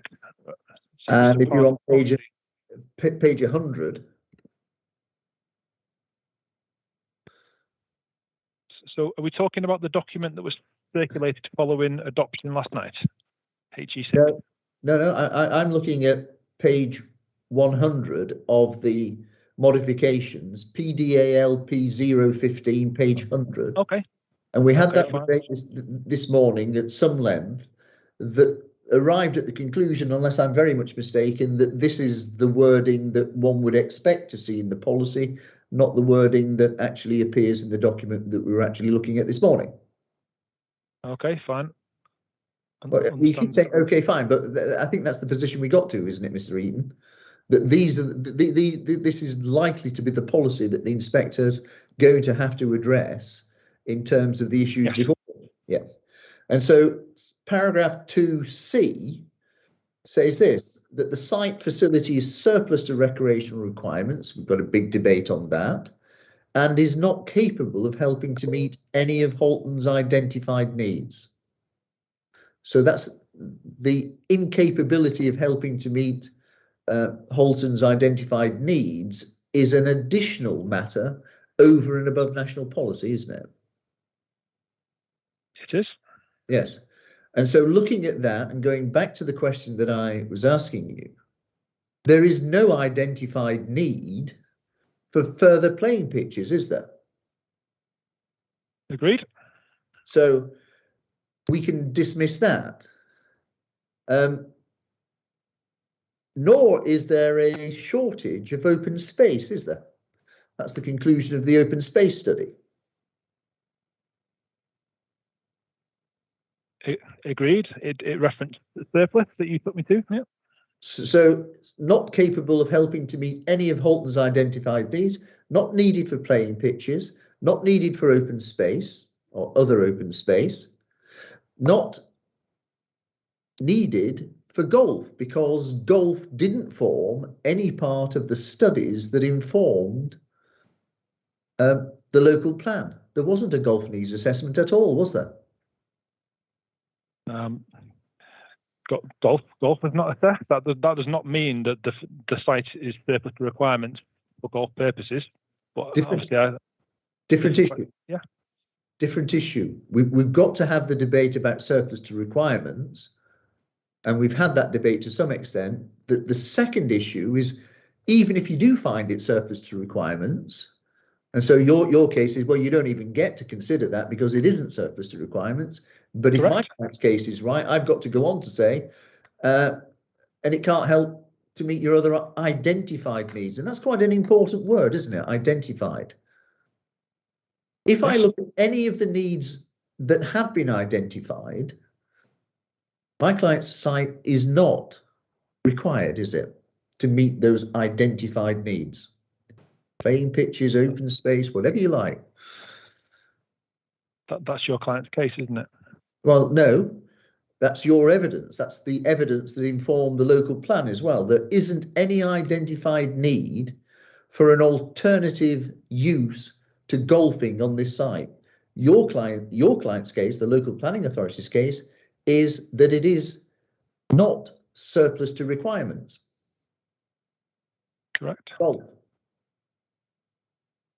But if, contrary to your case, the inspector finds that it is surplus to requirements, in other words, consistent with my client's case, you are not putting before him an identified need for an alternative recreation or another recreational use to which this site can meet because it's an identified need within the borough. Yes. Thank you very much. So that deals with that issue. Now, can I go back to the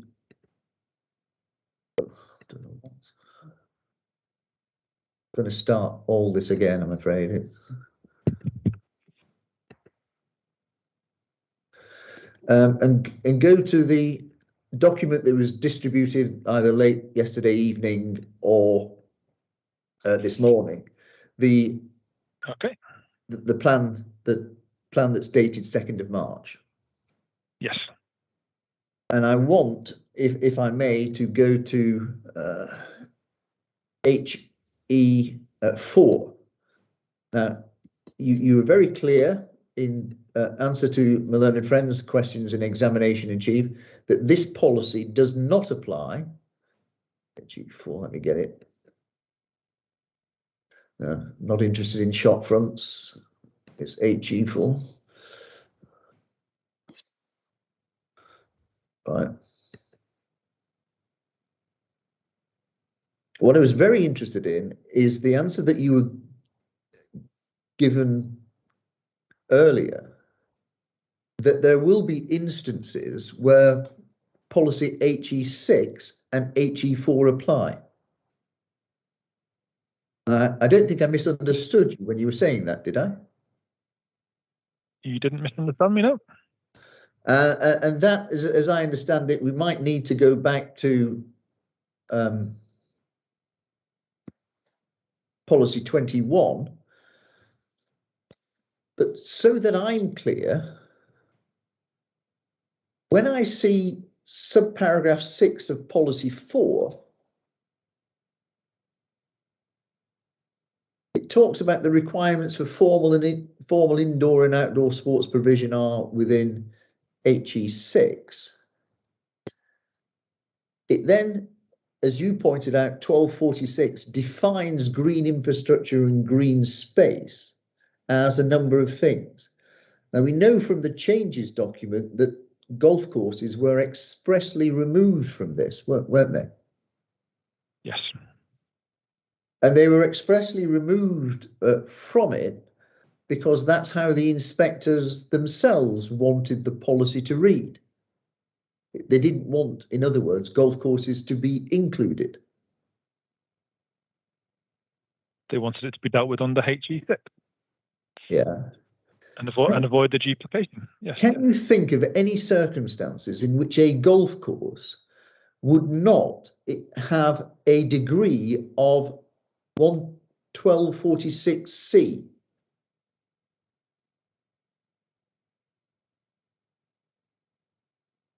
Natural and semi-natural green spaces, including woodland, scrub, grassland, heath or moor, wetlands, open and running water, bare rock habitats. You have informal recreation spaces above it. I accept your point. Well, what it means is this. Yeah. Go on, keep going, and I'll answer. Please, it's your evidence, it's not mine. I ask the questions, but genuinely, my clients are trying to grapple with this as best they can.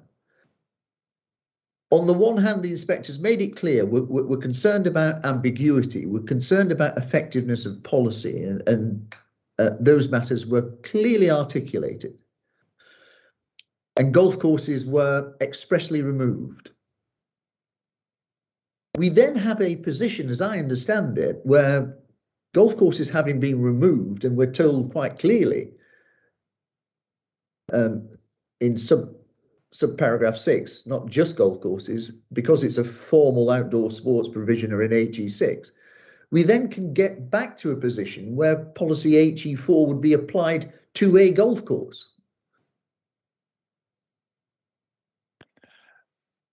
In terms of what I would say on that, if we look at the green space key from the policies map, that sets out a number of letters and a number of numbers which are applied to certain green spaces. And what you will note is the ones that are numbered 1 to 5 happen to correlate with some of those referenced in HE4. And you referenced natural and semi-natural green spaces, which corresponds with number 2 on that key. And whilst whilst I do not disagree that there are woodlands, scrub, grasslands, etc., on the golf course site, it's not numbered up as number 2 on the policies map. Therefore, the council position is that you would apply policy CSR 21 in respect of other functions that you've correctly acknowledged that the golf course has.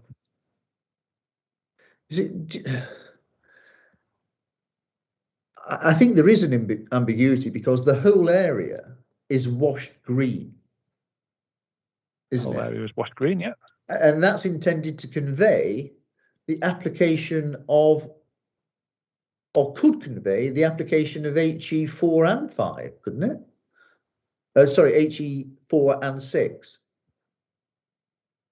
It could result in the application of HE4 and HE6, and then on certain green spaces you may find that there is a reference to say A, and there may be a reference to one of those numbers also in the key as well.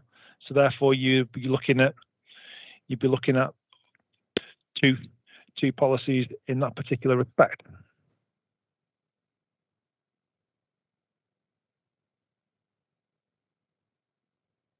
See, I'm going to suggest to you, Mr. Eaton, that the criticism that the inspectors made about ambiguity, policy becoming less effective, remains with this situation here, because it may not trouble us particularly because the council has conceded that it's not intending to apply HE4 to my client's appeal proposal. I don't think that gainsays the point that I'm making, that in other circumstances, and the local planning authority or somebody attempting to interpret this plan will say, what am I intended to do with the washed area green? Do I apply HE4 and HE6 because there's some woodland here? Do you see the point I'm making? I do see that. I do see the point you're making. Yes, and it gets worse. Sorry, go on. I was just going to say, obviously, I see the point you're making in terms of the categories and the categories that are set out in the key. They are quite instrumental in terms of policy application. Well, yes, and I think that's the point that I'm making as well. They are instrumental. Let me just point out that the council's own evidence in this case is that my client's site contains woodland. That's Mr. Cocking's evidence, who's an experienced arboriculturalist. Now, if that's right, policy HE4, on the face of it, applies, doesn't it? Our position is that you would consider it on policy CSR 21. We acknowledge that it is green infrastructure, the woodland areas that you're referring to. And so, if I have read and understood Mr. Cocking's evidence correctly and Xanthi Quayle's evidence correctly, I could make a case for saying policy H4 ought to be applied to it. And there are different criteria as well in policy HE4 that are not engaged in HE6, aren't there? But the policies differ, yeah. Well, and so I would like to be very clear from you how a decision maker, such as the inspector, is to go about interpreting the application of policy HE4 in respect of outdoor recreational land that involves a bit of trees and woodland and whatever, and so many will do. There was a clear direction at point 6 to HE6, And in terms of green infrastructure, our view is that you would apply policy CSR 21. But not HE4. That's correct.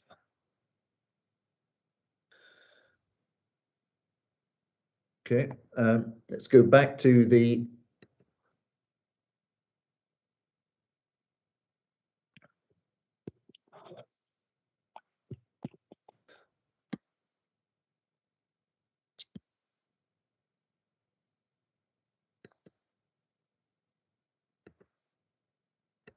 right. Whilst we're at the main modifications document, there's a couple of other things that I think we need to have a look at.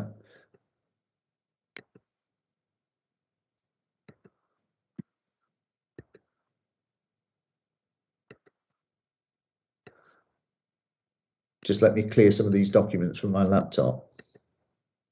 No problem.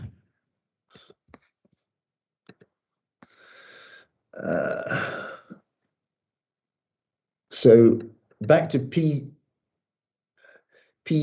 LP015 and page 93 of the PDF file. 1 second, let me just.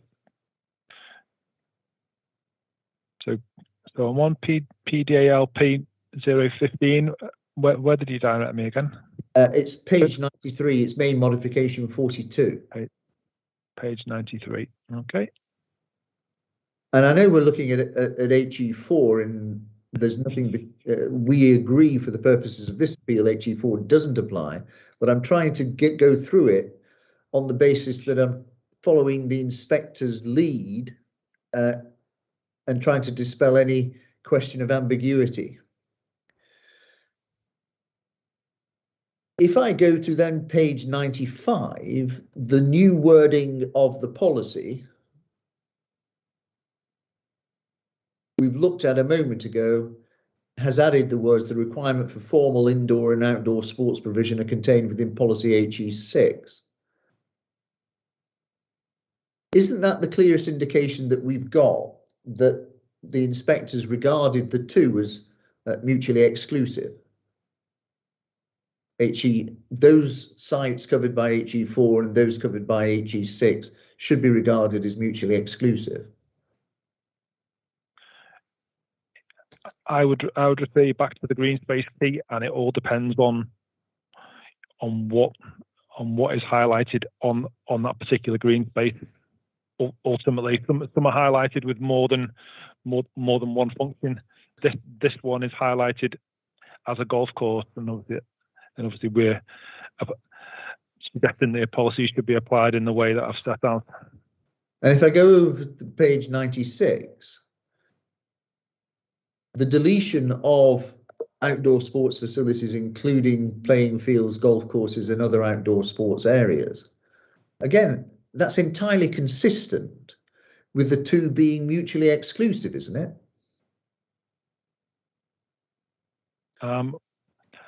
Our view is that if you look at the green space key, it references 4 policies: CSR 21, RD6, HE4, HE6. They are the policies that can be applicable with regard to green space. That's not saying that they're all applicable on each one, as the point I'm making. Well, I understand that, but isn't the whole point of that policy to direct you down a line of which of those is applicable? And that's why I say the two are mutually exclusive. It depends on the nature of the green space and what functions are highlighted. Okay. In my view. If you then go to main modification 44, which begins on page 99. Yep. I think to some extent you've got to have regard to what was there before, because that was what the inspectors were addressing in terms of the submitted plan. And in terms of the submitted plan, they pretty much shredded the policy, didn't they? They are completely rewritten, essentially. Right. H4 and 6. Like I said earlier, obviously I wasn't involved in the formulation of the policy of the development management officer, and obviously I'll be implementing the plan moving forward, and obviously the words are the words. Well, yeah, and then if I look at what's left of the policy, or not what's left of the policy, what policy replaces it? It's all about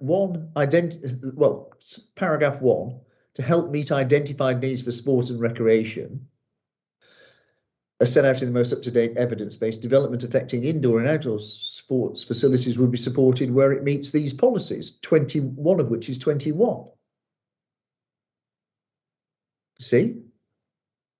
Yes. That's not a green space policy. That's a policy for sport and recreation, isn't it? So 21 deals with sport and recreation. 21 deals with sport and recreation, and it's titled Green Infrastructure, isn't it?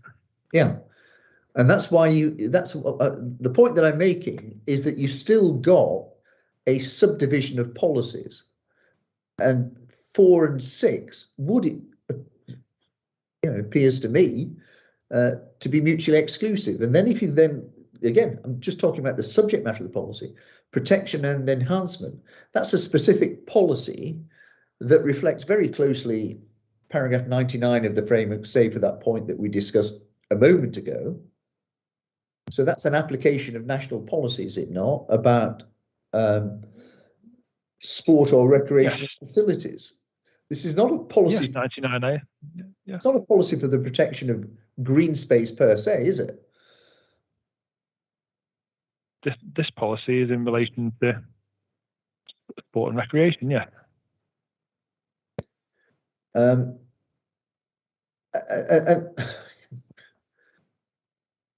mean, I can go through the policy as a whole. No doubt the inspector will reflect on this in due course. But the absolute bottom line is that is a bespoke policy that deals with indoor and outdoor sports and recreational facilities. The fact that there may be ancillary woodlands and other matters that are covered by HE4 doesn't introduce HE4 as being remotely relevant to the consideration, does it? HE4 can have relevance depending on the nature of the green space, whereas obviously with this one it's labelled as a golf course, and that takes you to HE6 as a consideration. If we had particularly, say, number 2 labelled on the policies map as well, then if you look at the justification for HE4, then there's something akin to natural and semi-natural in HE4. So then you'd be looking to apply HE4 as well. Okay. You serve only to demonstrate that the point of criticism of the inspectors made will continue, because it's like an onion. We're stripping off the skin and saying, well, there's a bit of woodland, there's a bit of trees there, so HE4 should apply as well. I genuinely don't understand the structure post policy, quite frankly, and how it's to be applied. And I was looking for your guidance, Mr. Eaton. You've told me very clearly HE4 doesn't, but I really don't understand the rationale for that. And that's contrary to my own case. I don't understand the rationale for that. But ultimately, we're going to have to make our submissions on that. This is a relatively new area, I'm afraid. Okay. Let me go to the other stuff.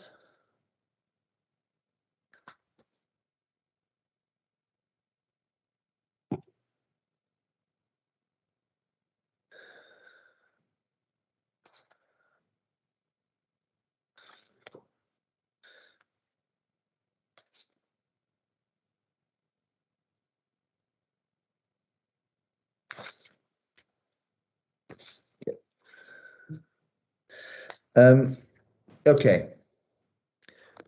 Couple of points that I want to take up with you, and then I'm going to go to the cross-examination, believe it or not, that I prepared earlier. Can I begin with a couple of factual matters, just so that the inspector's very clear? the Open Space Study 2005. If only I could read my own handwriting. It's an EB document.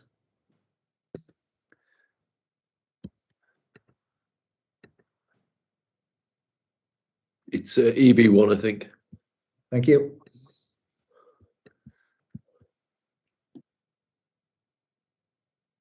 Not really. EB1, did you say? Yeah, thank you. Yes.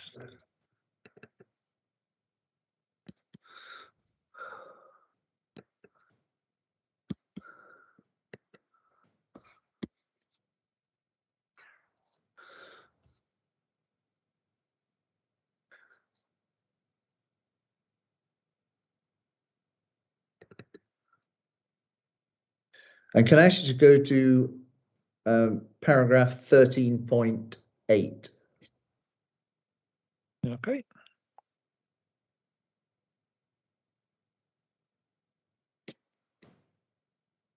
I'm there. I'm glad you are. I'm having some problems with my laptop. I might ask you to indulge me for 5 minutes while I get my documents up. There's something going wrong with it.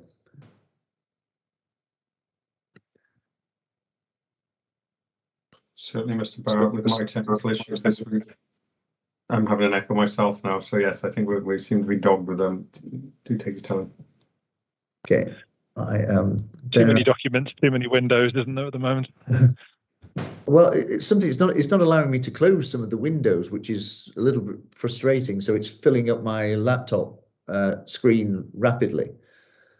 It tells us at 13.8 a specific reference.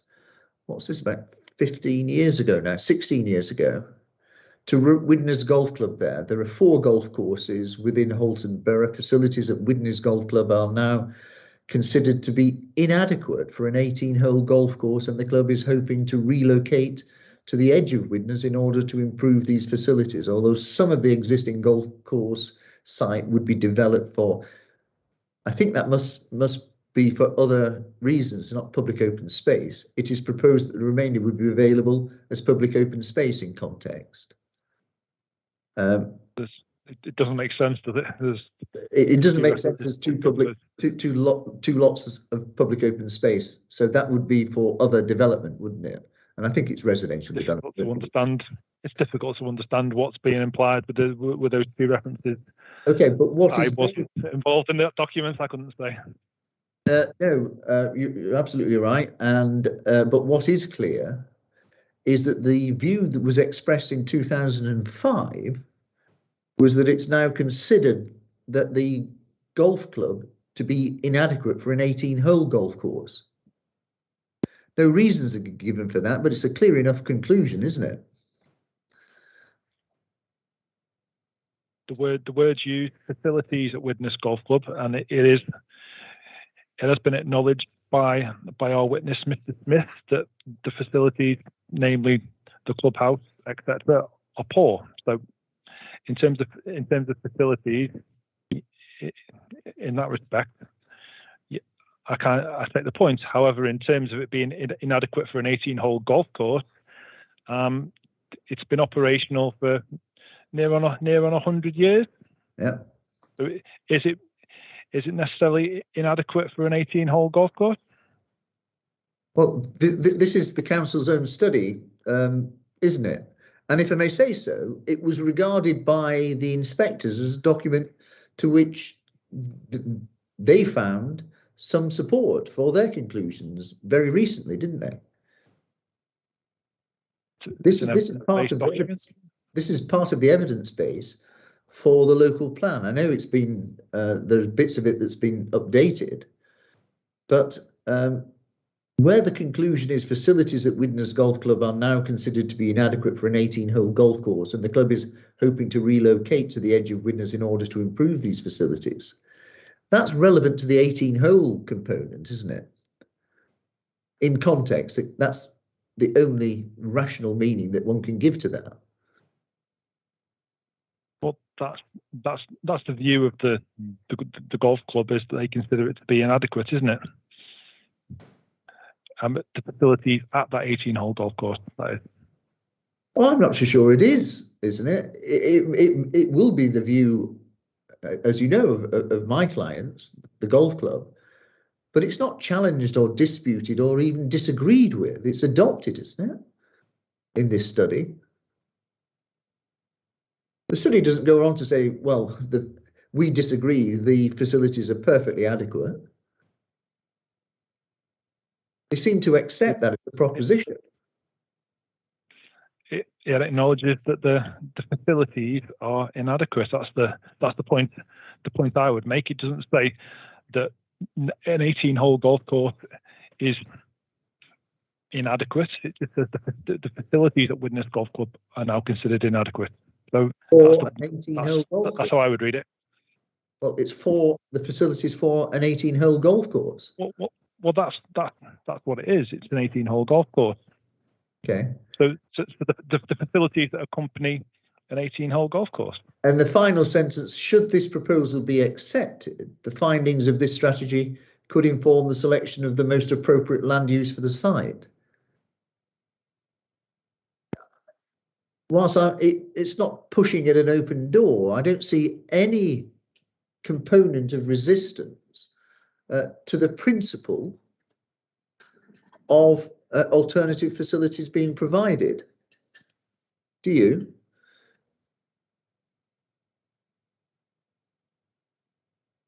Can you just repeat what you said again? Sorry.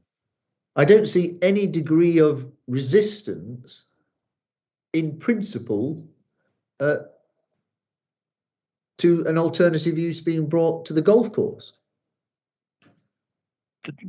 There isn't any resistance in that particular paragraph, but it's worded, should the proposal be accepted. It doesn't imply that is necessarily acceptable, does it? No, it doesn't. But if it was the case that the loss of a golf facility, let's use a completely neutral expression, a golf facility was unacceptable, one would expect that to be seen here, wouldn't they? But in terms of a loss of a golf facility, so if the proposal were different and the proposal was to relocate to the edge of Widnes as is set out there, and a new golf course was being proposed as a direct replacement for the 18-hole golf course, then we're into a totally different position, aren't we?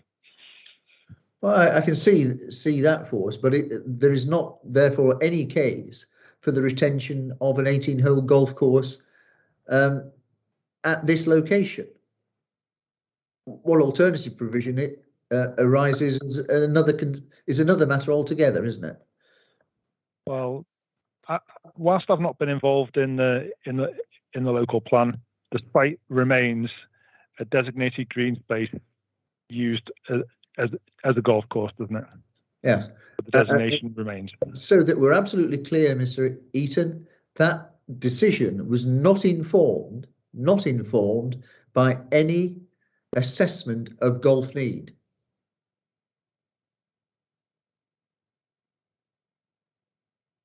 I acknowledge what you're saying in terms of the playing pitch study. Well, in terms of any study. But in terms of golf need, the inspector has been presented by evidence by both the council and the appellant. So the inspector will obviously ultimately make the decision with regard to golf need. But that is not a study for the purpose of identifying need for golf facilities. That's both of them were bespoke analyses of the needs of this particular club, weren't they? Site specific. It did relate to this particular club, yes. And so unlike, for example, the playing pitch analysis, which was looking at the borough-wide provision, or the open space analysis, which again was looking at the borough-wide position, there's no analogous identification of need for golf provision at all, is there? But in terms of the evidence that's been presented, it looks at within a 20 minute drive time, and that does encompass the borough, doesn't it? And then some. It doesn't encompass all the borough, and actually extends into other administrative areas. It does. Yeah, and so it's not. It is not the same as what the inspectors were grappling with in terms of assessment of plain pitch provision and open space provision, which were bespoke to the borough. Different, I accept. Yeah. And when the policy refers to identified need, that's the identification of need that is required to inform the assessment, isn't it? It's the needs of the borough. It is the needs of the borough, yes. And there is a complete lacuna in evidence in terms of golf need for the borough. Not provided to the inspectors, not available to our inspector. Well, the inspectors looking at the plan considered that there was sufficient evidence there, didn't they? Well, we've just agreed that there wasn't specific evidence there. What they have done... but they agreed with the level of evidence that was presented, didn't they? Yeah, it was proportionate, but that evidence didn't relate. Yeah, that evidence didn't relate, and the inspectors didn't invite it in respect of golf courses. What you've got is a framework policy in HE6 that allows you to look at those considerations afresh. Yes.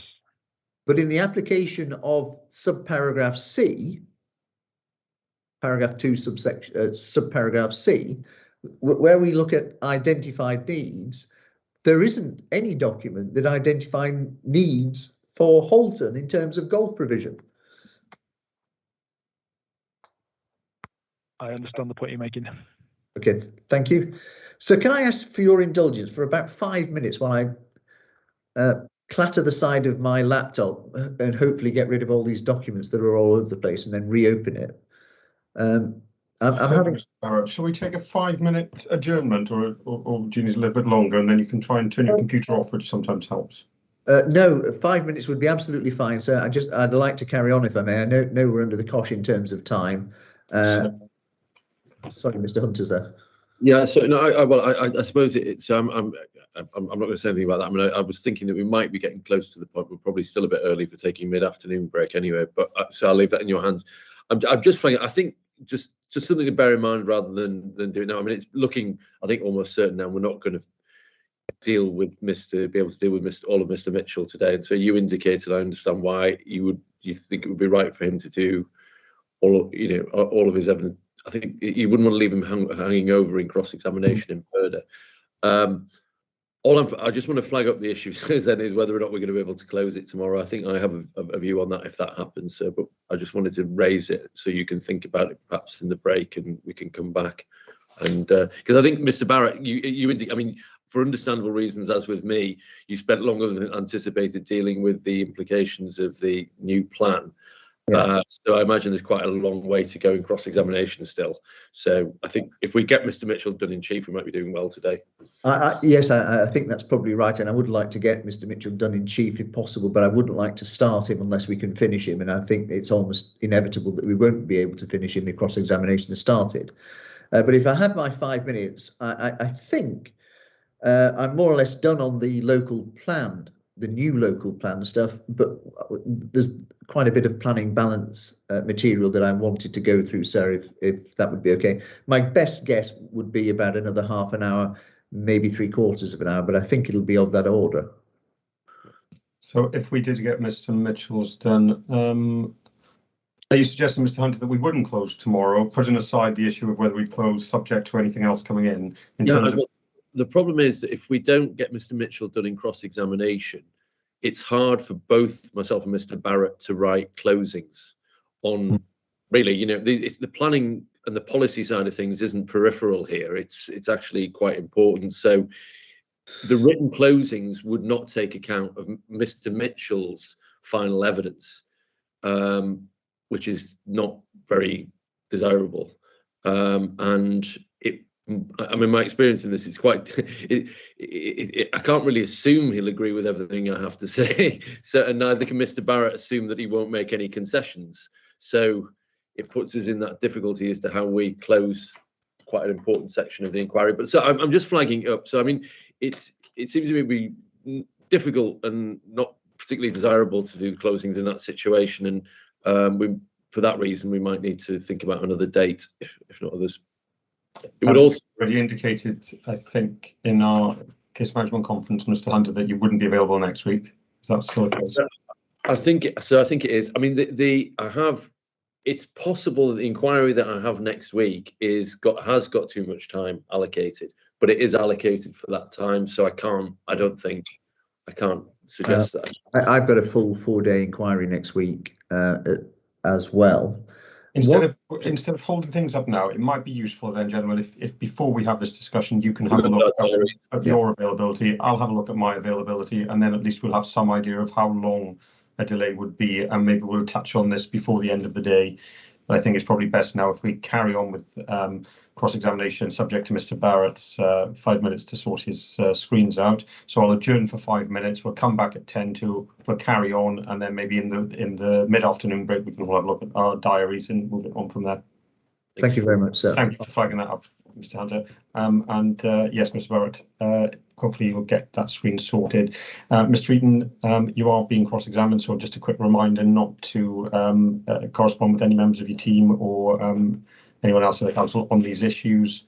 Sometimes you will get emails that you will have to respond to. But while we're on the break, and it's now 14:46, we'll return at 14:50. The inquiry is adjourned.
How's that going, Mr. Barrett?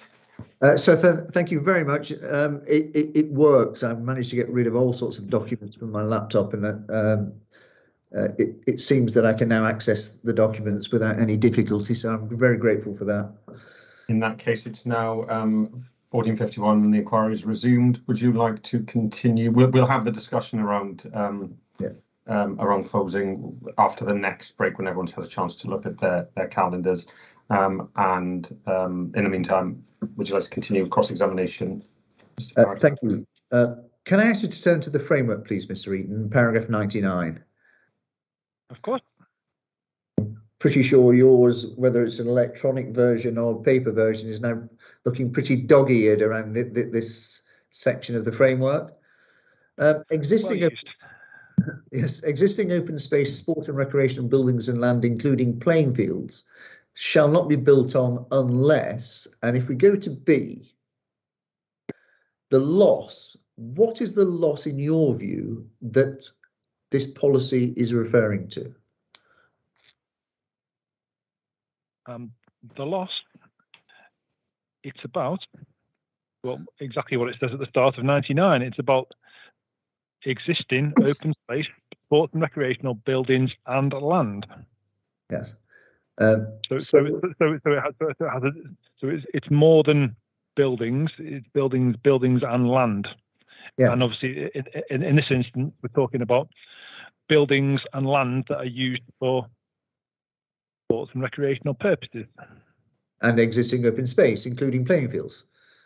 So that's the loss. Now, in terms of the replacement, let's just stop for one moment. If the replacement is in the same quantity of the loss, in other words, the same volume of building and area of land, provided it's a suitable location, that would be completely compliant with policy, wouldn't it?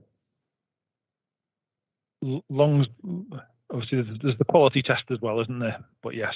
Absolutely, yes. But yes. Subject to quantity and quality, that now then. And I think you were giving an example in your examination in chief that I was going to try and put to you in cross-examination.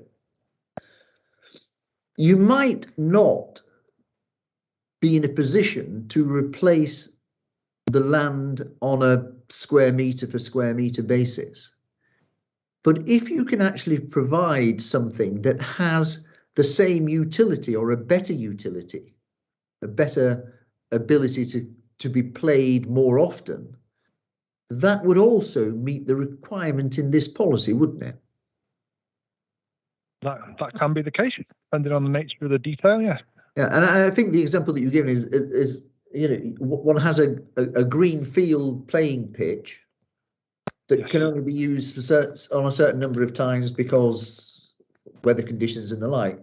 But if a couple of, let's say, an area of 3 fields is developed and 2 of the pitches are converted to all-weather pitches so that they can be used much more often, you would be complying with this because the provision of the sporting facility, provided it was in a suitable location, it may just be replacement in exactly the same location, would be an improvement in quantity and quality.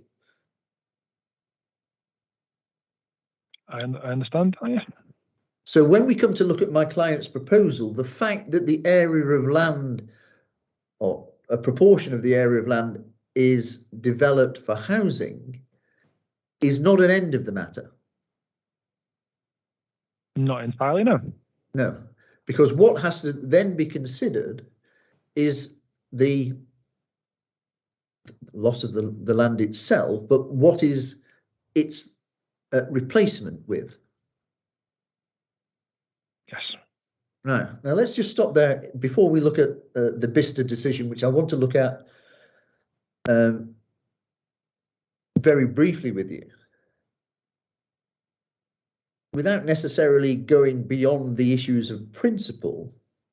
If Bicester lost the 9 of the 18 holes, but what was provided as a replacement was a better golfing facility because, for example, the 18 holes could be played twice, and it would be more attractive to certain players that would be brought in at the beginning, younger players, lady players, novices and the like. That could actually be an improvement in provision, couldn't it? Lots of holes, but could be an improvement. Well, there was more, if we can go to the Bicester decision, there was more to the Bicester decision rather than just going from 18 to 9 holes, wasn't there? Yeah, yes, there was, and I'm not disputing that. But all of it was on open space or recreational land, wasn't it?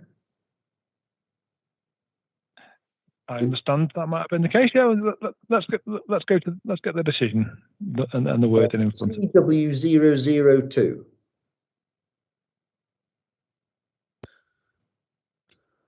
Okay. We know the conclusion is paragraph 60, but the discussion really starts at paragraph 44, doesn't it? Right, let me get to that point.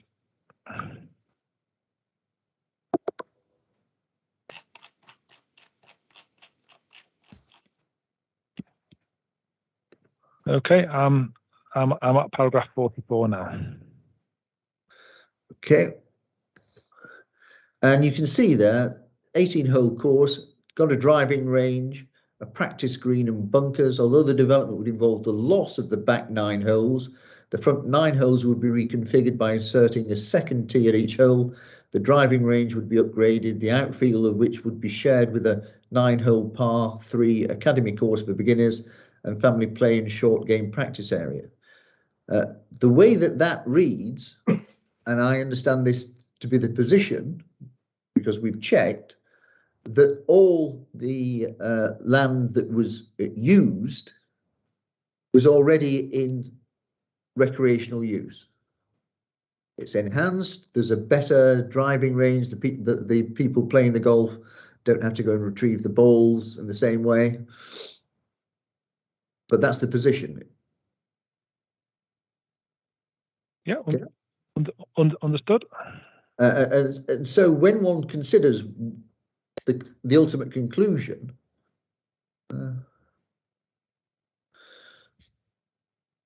at 60, it's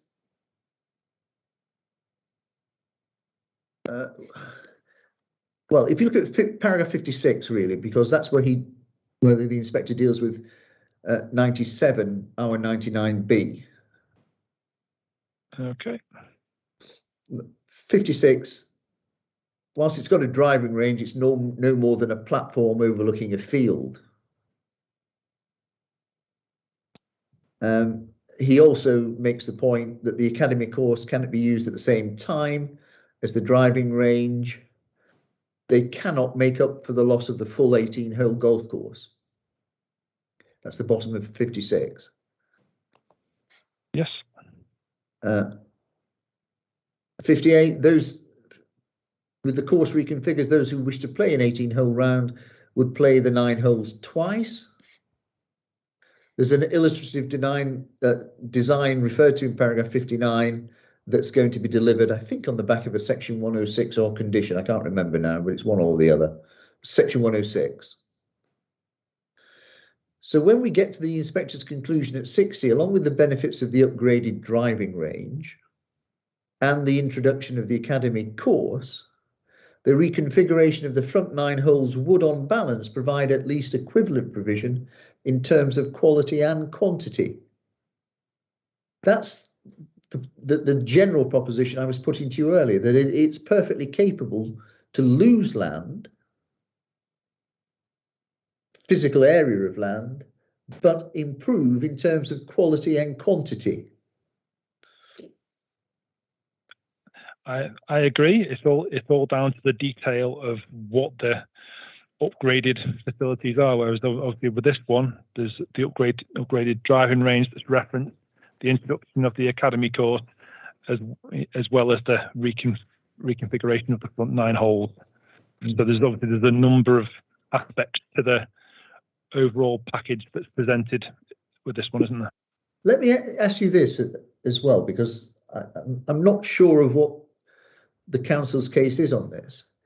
If there is a benefit in terms of the improvement of golf facilities at Blundell's Hill, so outside of the administrative area of the local planning authority, if there is an improvement that makes the golf course more attractive, more usable, etc., encourages greater participation, is that something that we are entitled to take into account in paragraph 99B of the framework, in your view? Well, I think in terms of the words that you have to drill into, there is obviously exactly the discussion we've been having in terms of quantity and quality. However, the end of paragraph B is in a suitable location, so it's whether it's considered to be a suitable location. Whereas obviously the evidence heard from Mr. Smith, obviously he obviously spoke with regard to the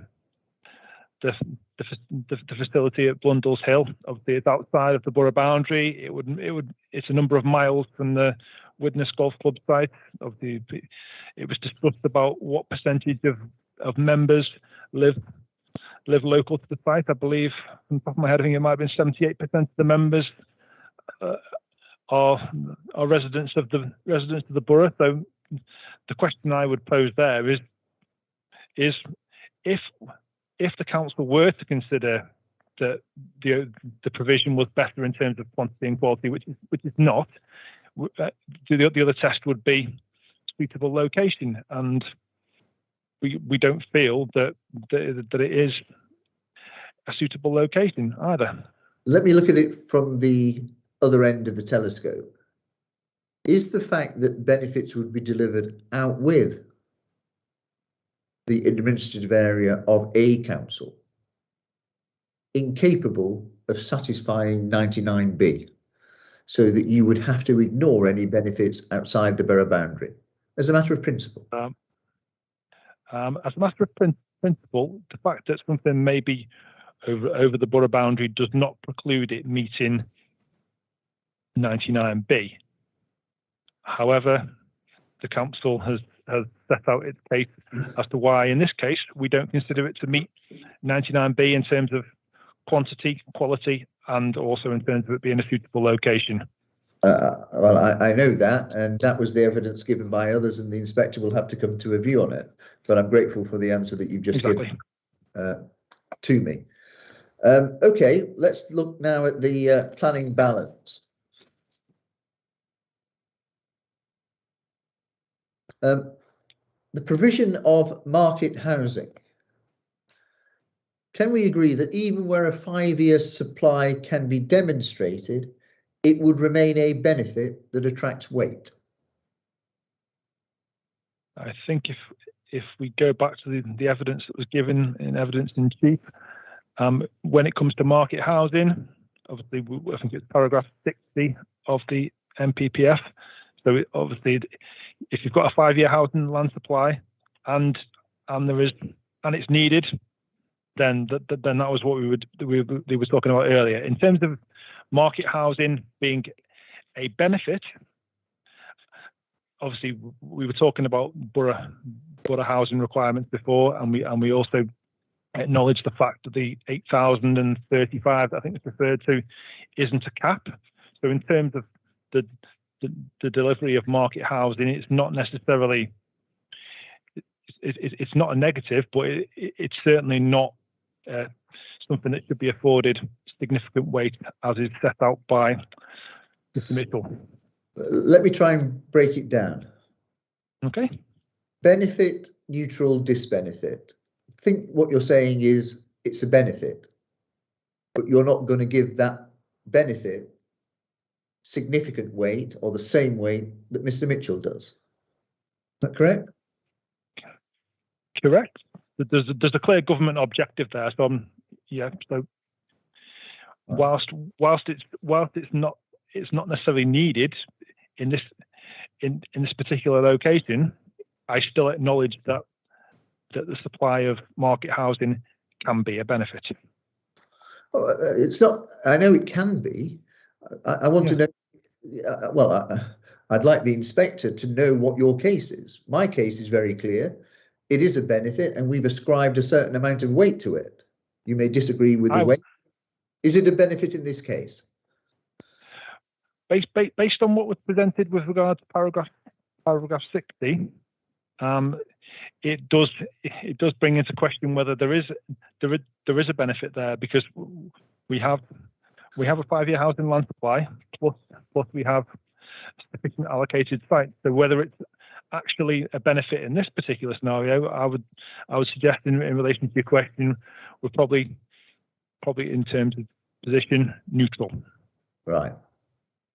So the inspector can note that additional, and I'm focusing on market housing at the moment, issue of neutrality. Is the same answer going to be given to you in respect of affordable? In respect of affordable housing, your client is proposing policy compliant in respect of affordable housing. They're looking to meet the policy requirements. So the fact that it's policy requirements, does that necessarily mean it's a benefit? For the evidence that was given in evidence in chief and the delivery of affordable housing as presented, I think it was 26% that has been delivered over the 10-year period. Again, I don't suggest that that's a significant benefit in favour of the proposal either. I'm not interested in weight at the moment. I just want to know benefit, disbenefit, or neutral. It's a policy requirement which is met. So in that respect, let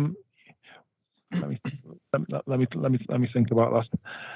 So it's a policy requirement that is met. However, what I would accept that moving forward, the council has a requirement to deliver affordable housing.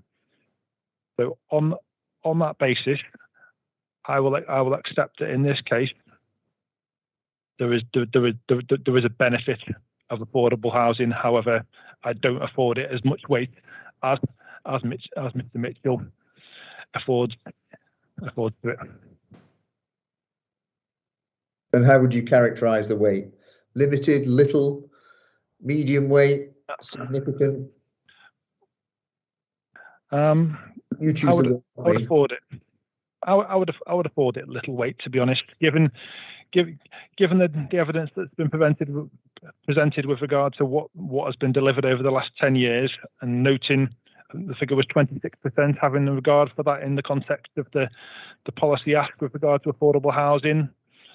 The affordable homes are being delivered, and on that basis, I think, well, little weight.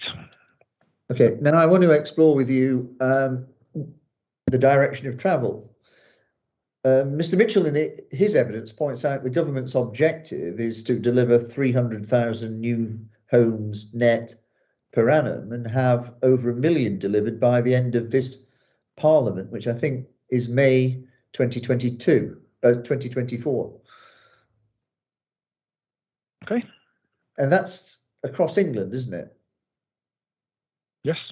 There is an imperative to deliver much more market housing, isn't there? There is an imperative to deliver homes, but obviously linking it back to paragraph 60, it's about homes that are coming forward where they are needed. And Halton has a 5-year housing land supply and has allocated sufficient sites above the requirements set out in policy CSR 3. And so if your answer is, and I want to be clear on this, if you've identified a 5-year supply, so you've identified a sufficient amount and variety of land where it is needed, I'm adopting the words of paragraph 60, any additional market housing would carry neutral weight, would be a neutral factor in the planning balance. Obviously you've got to look at the factors, you know, and in terms of windfall sites, that, you know, it depends on the nature of them, to be totally honest. And obviously with this particular case, the council contends that obviously there's harm in respect of a number of policy areas, which means that housing is not suitable on this site. No, we're doing the planning balance. We know what harm is, we know what benefits. I'm trying to put to you what a benefit is. One of the benefits I'm trying to put forward is boosting significantly the supply of homes. Now, you said, I don't accept that, in answer to Mr. Hunter's questions in examination in chief. And I don't accept that because with having gone through the local plan process, we have identified a sufficient amount of variety of land where it is needed. And therefore, I'm giving it neutral weight. Right? Okay. And therefore, that when you put it into the planning balance, you have not given any weight whatsoever to a contribution from market housing. So when I look at your overall judgment and recommendation to the inspector, he will go away that looking at your planning balance as one where you have stripped out any benefit associated with the delivery of market housing. Yes. Okay. We know what government targets are. And now I want to take you to the Nantwich decision, which you were taken to in your examination in chief. Can you pick up the Nantwich decision again? It's CW003. Yeah, I've got that one. Okay. You were actually taken to the inspector's report, weren't you? Do you remember that? Yes. Are you familiar with the decision? I'm not being impertinent when I say that. I do think it's important. Are you familiar with this decision? I'm familiar. I'm not going to admit that I'm very familiar with every word of it, but obviously you can point me to the... You were only taken to the inspector's conclusions, weren't you? Yes, I believe I was. And the inspector's conclusion was that there wasn't a 5-year supply. Would you like to go back to it? It was paragraph 420. If my note is right, and you can't always assume that.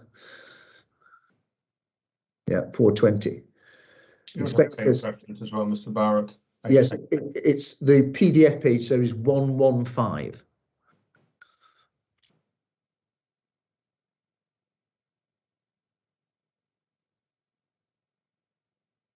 Thank you. National imperative to second sentence. National imperative to significantly boost the supply of homes. The identified shortfall in housing delivery over the planned period, and supported by the indicators that it may come forward to the market relatively quickly. Clear benefit. So there's an identified, the inspector looks to and concludes that there's an identified shortfall in housing delivery.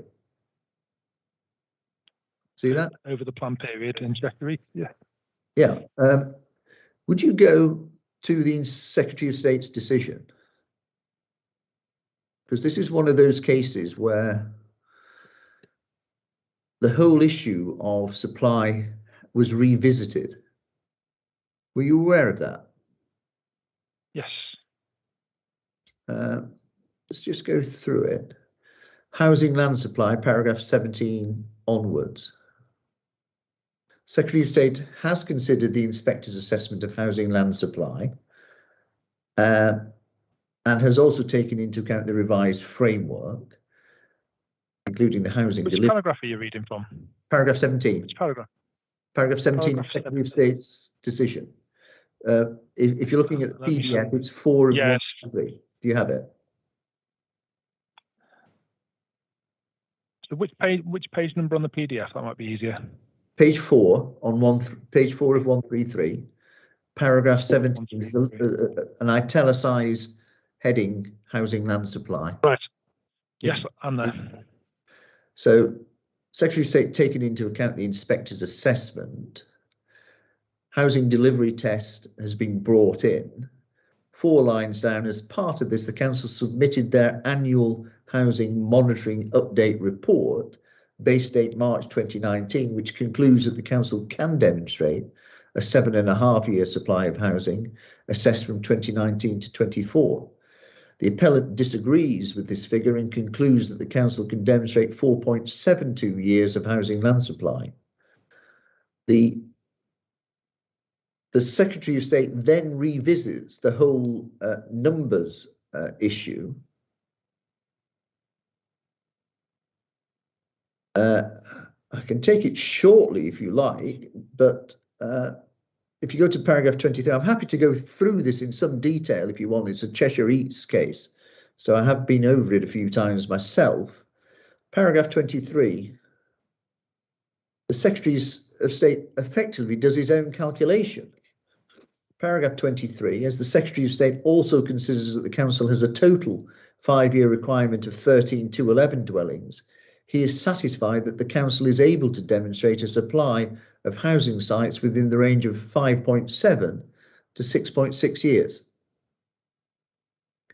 So you have an up-to-date assessment, Secretary of State clear finding that on any cut of the supply, there is something between 5.7 to 6.6 years. Then if you could scroll down to 28, there's a reference to paragraph 420 of the inspector's report. For the reasons given in inspector's report 414 and 420, the Secretary of State agrees with the inspector that the delivery of significant numbers of market housing in a sustainable location is a significant benefit. Whilst the Secretary of State has concluded that the council can demonstrate a 5-year housing land supply, he has taken into account that nationally it is a government policy imperative to boost the supply of housing as set out in paragraph 59 of the framework, and he considers that this benefit should be afforded significant weight. Just pausing there, exactly the same ascribing of weight that Mr. Mitchell does. Correct? Even in circumstances where there's, yeah, the Secretary of State also agrees with the inspector, again 415 and 420, that the scheme will include 30% affordable homes, which will help meet the need in Cheshire East. The Secretary of State agrees that this is a tangible benefit and merits significant weight. 2 significant weights for both market and affordable housing. Now, I'd like you to reflect on the discussion that we had a moment ago.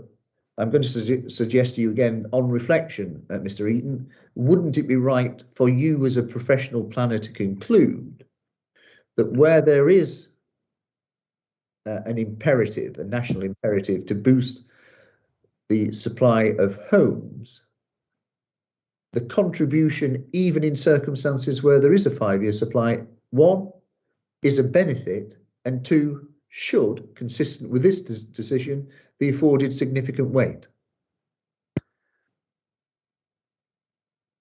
I don't agree that it should be afforded significant weight. And in terms of the Nantwich decision, my understanding is that whilst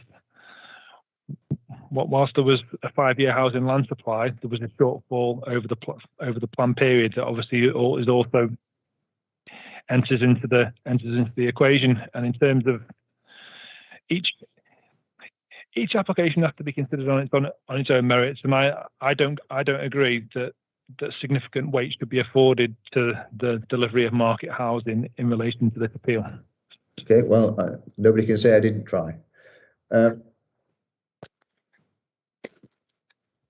In terms of affordable housing, I think you were more circumspect there. It's a benefit, but would only attract little weight.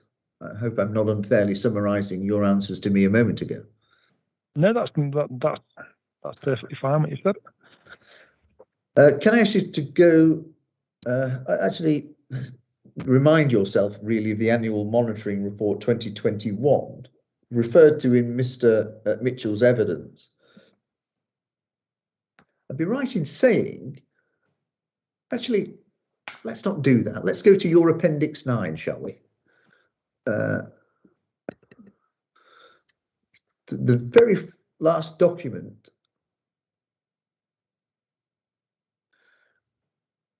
If I have understood this correctly, the brown column is the total supply of affordable housing from whatever source.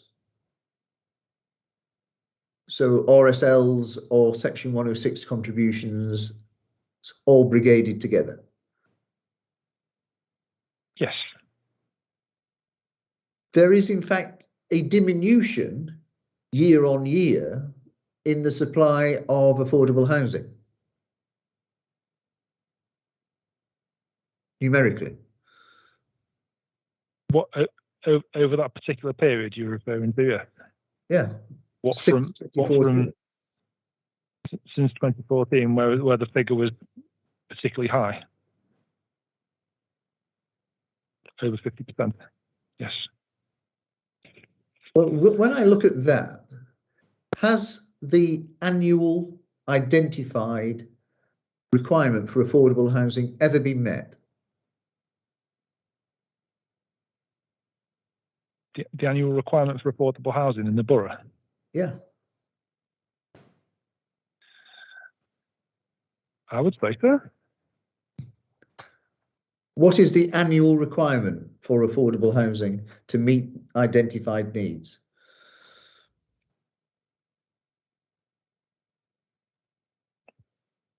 I don't have that figure in front of me. Considerably more than 25 per annum, isn't it? In that particular year, yeah.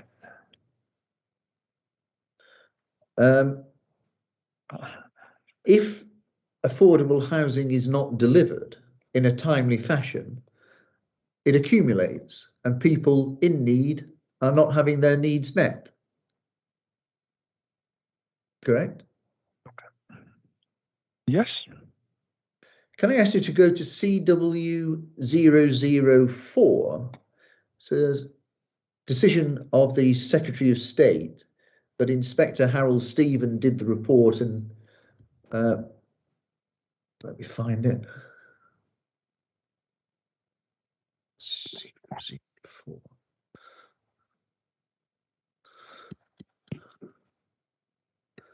Pulley Lane decision.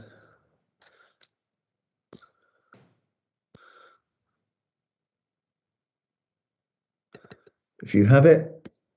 Yes, I've got it on screen. Yep. I'm going to save it to mine.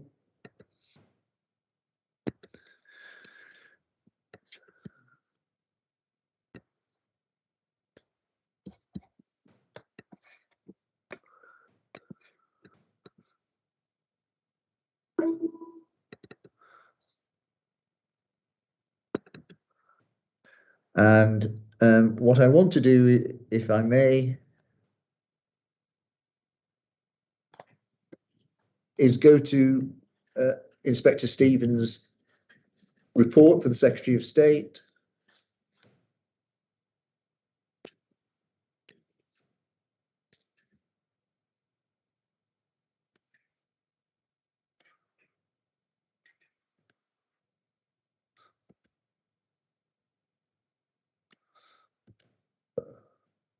And go to paragraph 8.124, if you would.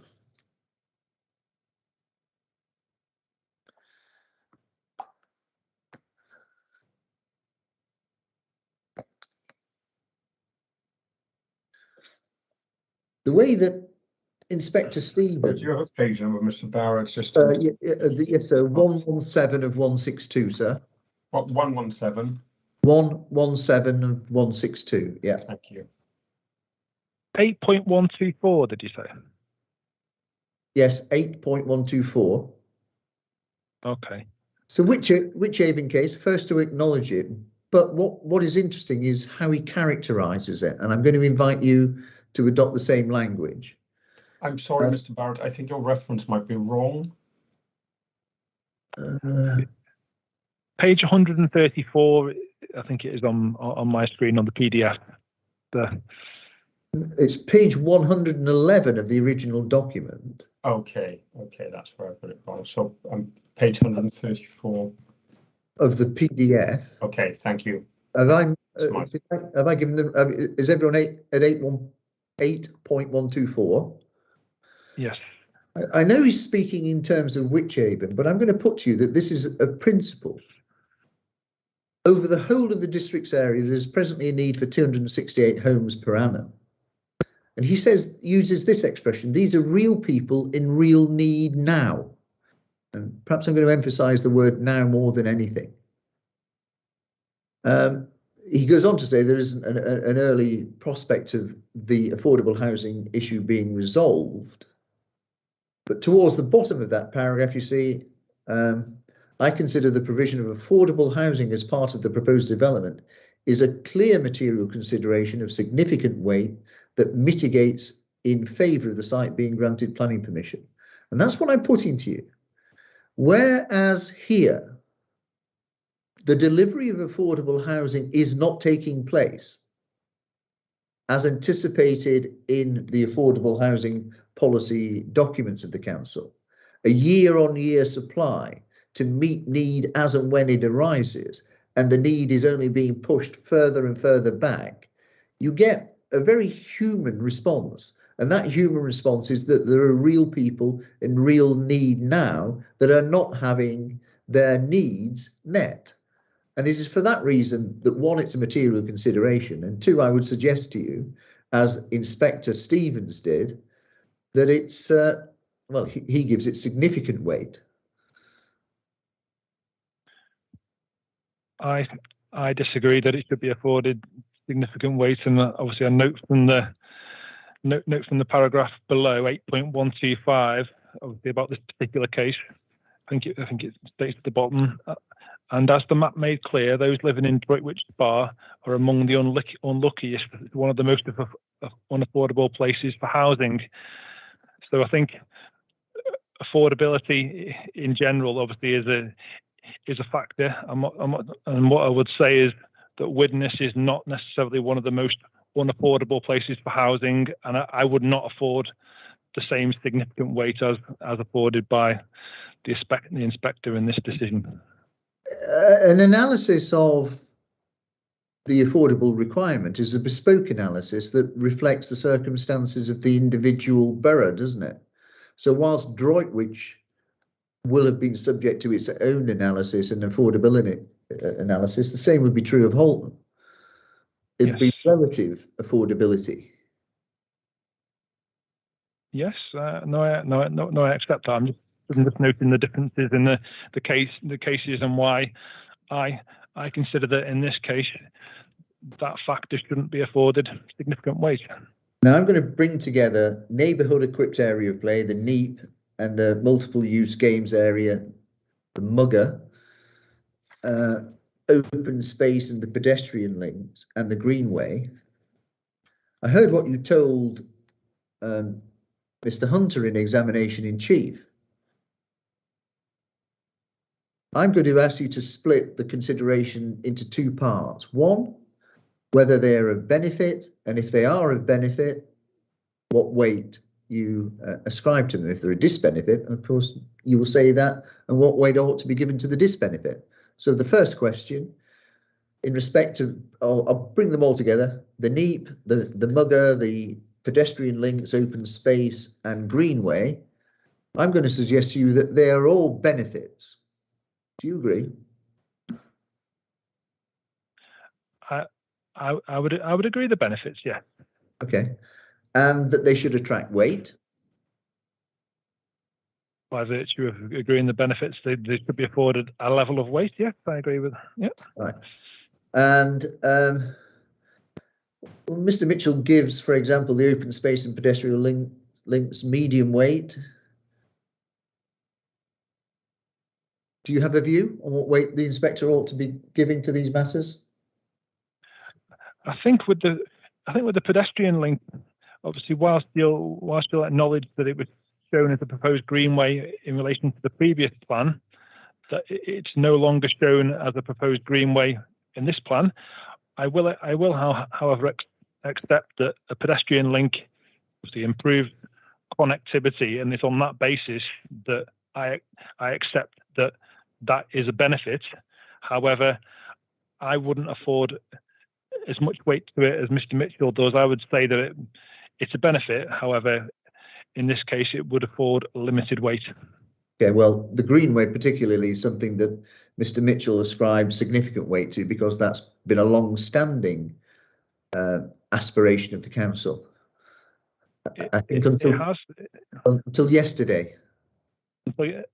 Until yesterday, and that's the, you know, on based on the development plan that's now in front of us, I accept it's a benefit.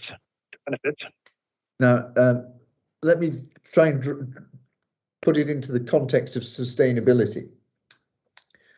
Sustainability benefits, when they're to be considered in the framework terms or even in the local plan terms, carry the same meaning as national policy in relation to sustainability, don't they? There isn't a different test in the local plan area. Sustainable development is sustainable development, yeah. Yeah, and so the economic, social and environmental considerations of sustainability are to be brought to bear in the consideration here. They need to be considered, yeah. Okay. Yep. There's undoubtedly the objectives of sustainable development. Yeah. Yeah. So the construction of over 200 houses and the development proposal as a whole would bring with it significant economic benefits, wouldn't it? There'd be significant economic contribution in terms of employment provision and future expenditure available from the residents to support local services and goods. That is a benefit. It's not a significant benefit that weighs in favour of granting planning permission. On-site affordable is consistent with the government policy of providing mixed and inclusive communities. Acknowledge. And there is, of course, the additional social benefit. It's not just about affordable housing, but affordable housing and housing generally would be a social benefit. The delivery of housing, well, in terms of the position I've set out thus far, obviously I've accepted that there is some benefit to housing, haven't I? So yes. Okay. Again, limited weight. And there would be the environmental component of sustainability is satisfied, because there will be considerable planting and ecological enhancement, not just in Halton, but elsewhere. The council doesn't concur, obviously, with regard to the landscaping and arboricultural evidence presented the other day. I wouldn't agree on that point. I'm just going to check whether I'm not suggesting there's any. I'm not taking any issue with the ecological enhancement that you said. Obviously, there's not been any case presented with regard to ecological impacts, has there? I think there is evidence to that effect. Can I just go back in your evidence to one matter, because okay. I'm given a dig in my back, so to speak, to put to you. Isn't the current position in terms of the affordable housing requirement some 199 homes per year? That is a figure I've heard of before, yeah. Well, I mean, if there's any doubt about it, I'm sure we'll be able to provide the inspector with the correct figure. But Mr. Eaton, thank you very much. You've been very patient. Thank you. Thank you, sir. Thank you. Thank you, Mr. Barrett. Thank you, Mr. Eaton.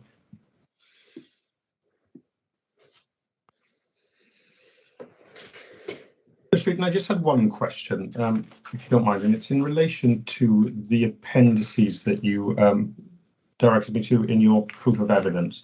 And yes, I think if you recall the discussion you had, I think you might have had it with Ms. Hunn and with Mr. Barrett in terms of it's your appendix 6. And Appendix. I can see there, Okay. and you took me through the green colour indicates green space for the purpose of the policies, and then there's lettering, and then there is numbering. And I just wondered, in the new plan, is there anywhere in the new plan that would have, or that you could direct me to, where there would be an area of green space that had both lettering and numbering?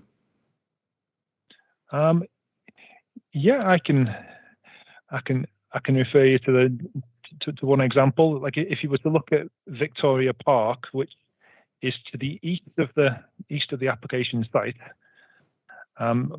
Obviously, you've got the two school sites directly to the east. Where is Victoria Park? Can you just show me in relation to So you've got the two school sites that are directly to the east of the site subject to the appeal, and then if you continue across. Are we on your appendix 7 now? What I've done is the better plan to refer to is the one that I've got on the screen, which the link was shared for this morning. I hope you've got that. It was. And this was on the main notes. The pre-publication document.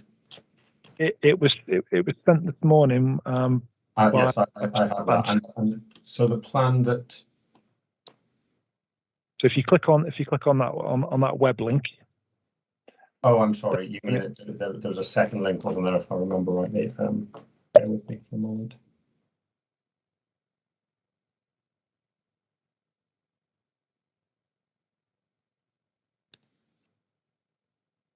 The latest policies map.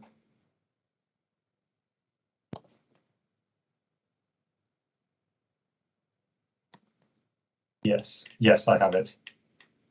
You've got that. So the example I was going to cite, because there's lots of letters and numbers that would be noted on these green space designations. If you look at the Victoria Park site, so you've got a site, then you've got two school sites, and then a little bit further to the east, you've got a site that has a star on it, a yellow star. Yes, I can see it. You see that? And then to the left of that yellow star is a number 1. Number 1 indicating. Let me get some. Number 1 indicating parks and gardens, and then a little bit further down there you have some number 5s as well. So you do have certain green spaces that have more than one reference. That was the point I was making. Oh, sorry, I was looking for one which had letters and numbers on it. Right. I would have to study the plan a little bit harder. That's all right. I thought if you could direct me to one, that would have been useful for me. But yeah, thank you very much, Mr. Eaton. I don't have any other questions. I know you've been going for about 2 hours now. It's been for quite some time. Do you need a short break before we go to re-examination, or are you happy to continue? It might be useful if Mr. Hunter could give us an indication of how long he thinks he'll be. So I think I will be about 20 minutes, possibly half an hour, but yeah, 20 minutes to half an hour. I'm happy to keep going. To be honest, unless anyone else wishes to have a break. Mr. Hunter.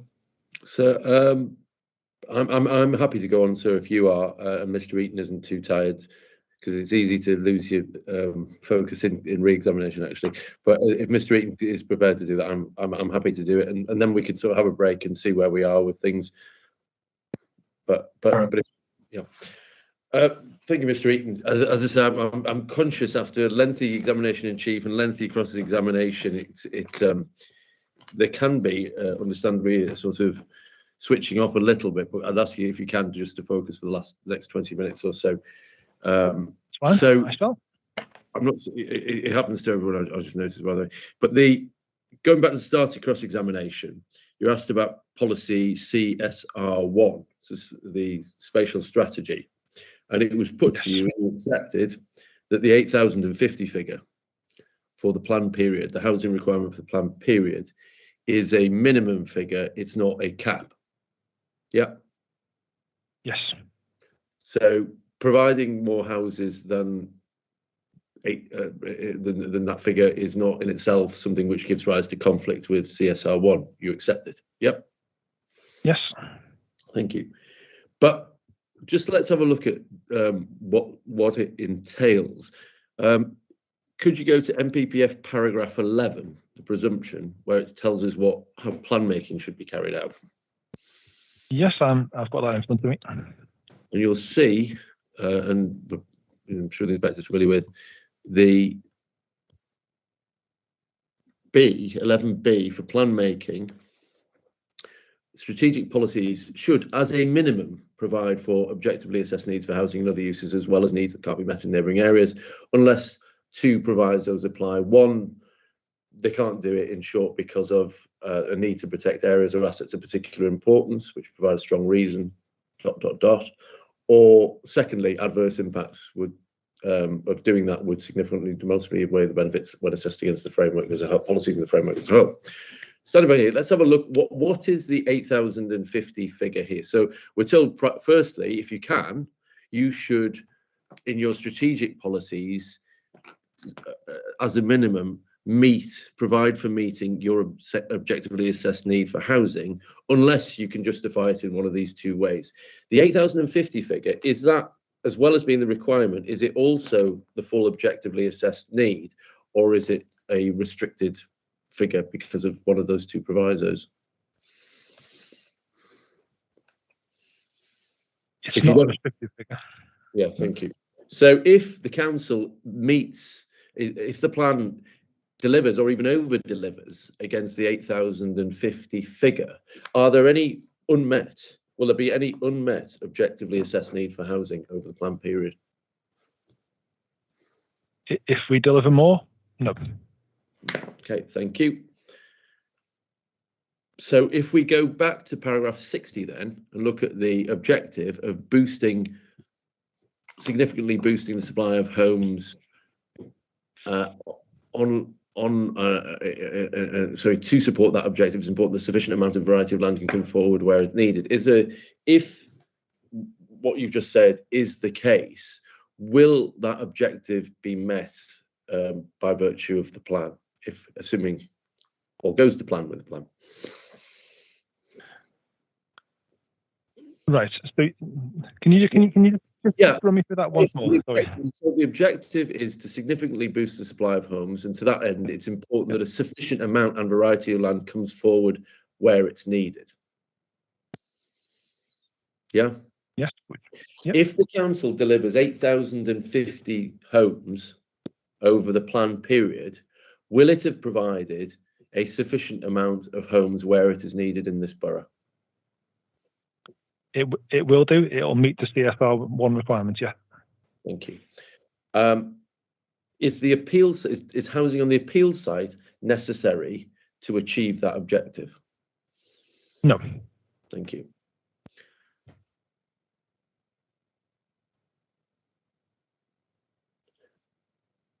Now, I want to go next to the question of greens. I'm not going to go back over policy HE4. I appreciate there is a difference. You were taken through it in a long time about a difference of interpretation. I think in the end, I will deal with this if necessary with Mr. Mitchell, but in the end, the council's position, for the reasons you gave, is, if just to be clear, as I understand it, is that H4 isn't applicable here because of the site not being identified on the policies map as a H4 green space site. That's still okay. So there may be a debate, but whether it's material in the determination of this case, we'll see. But you were taken to the inspector's report and what was said about being an overall surplus of green space based on the council's open space study. Do you recall that? Yes. Now, could we go to that part of the inspector's report? I think it was 239. Give me a moment.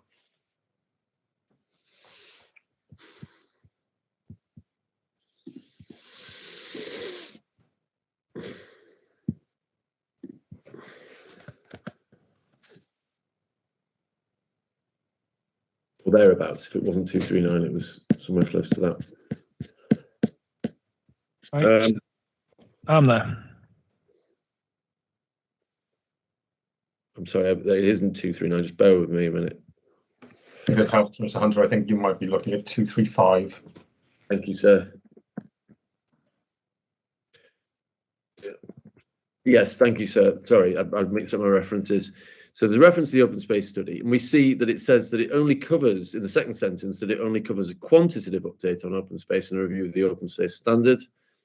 Okay, so first question, were qualitative issues taken into account in the open space study?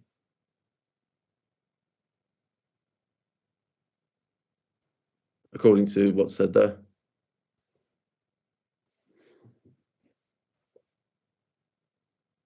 Hi, I think Mr. Eaton's frozen. Unless he's very still while he's thinking. Sorry, sir. I don't know if Mr. Barrett's frozen as well, sir. Your connection. I can hear you, Mr. Hunter, but yes, I think we've lost. I'm fine. I turned my image off and mic off. So I was hearing, but I did notice that Mr. Eaton seems to have disappeared now altogether. So I think he's turning his computer off and back on again.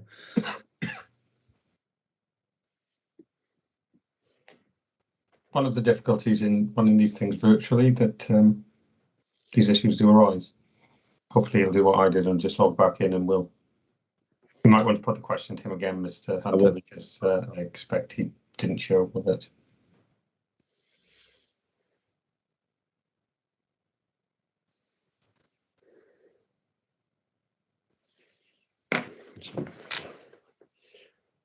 What? Oh. Yeah, he has a problem. I've just been told he has a problem, but he's rejoining now. Let me know.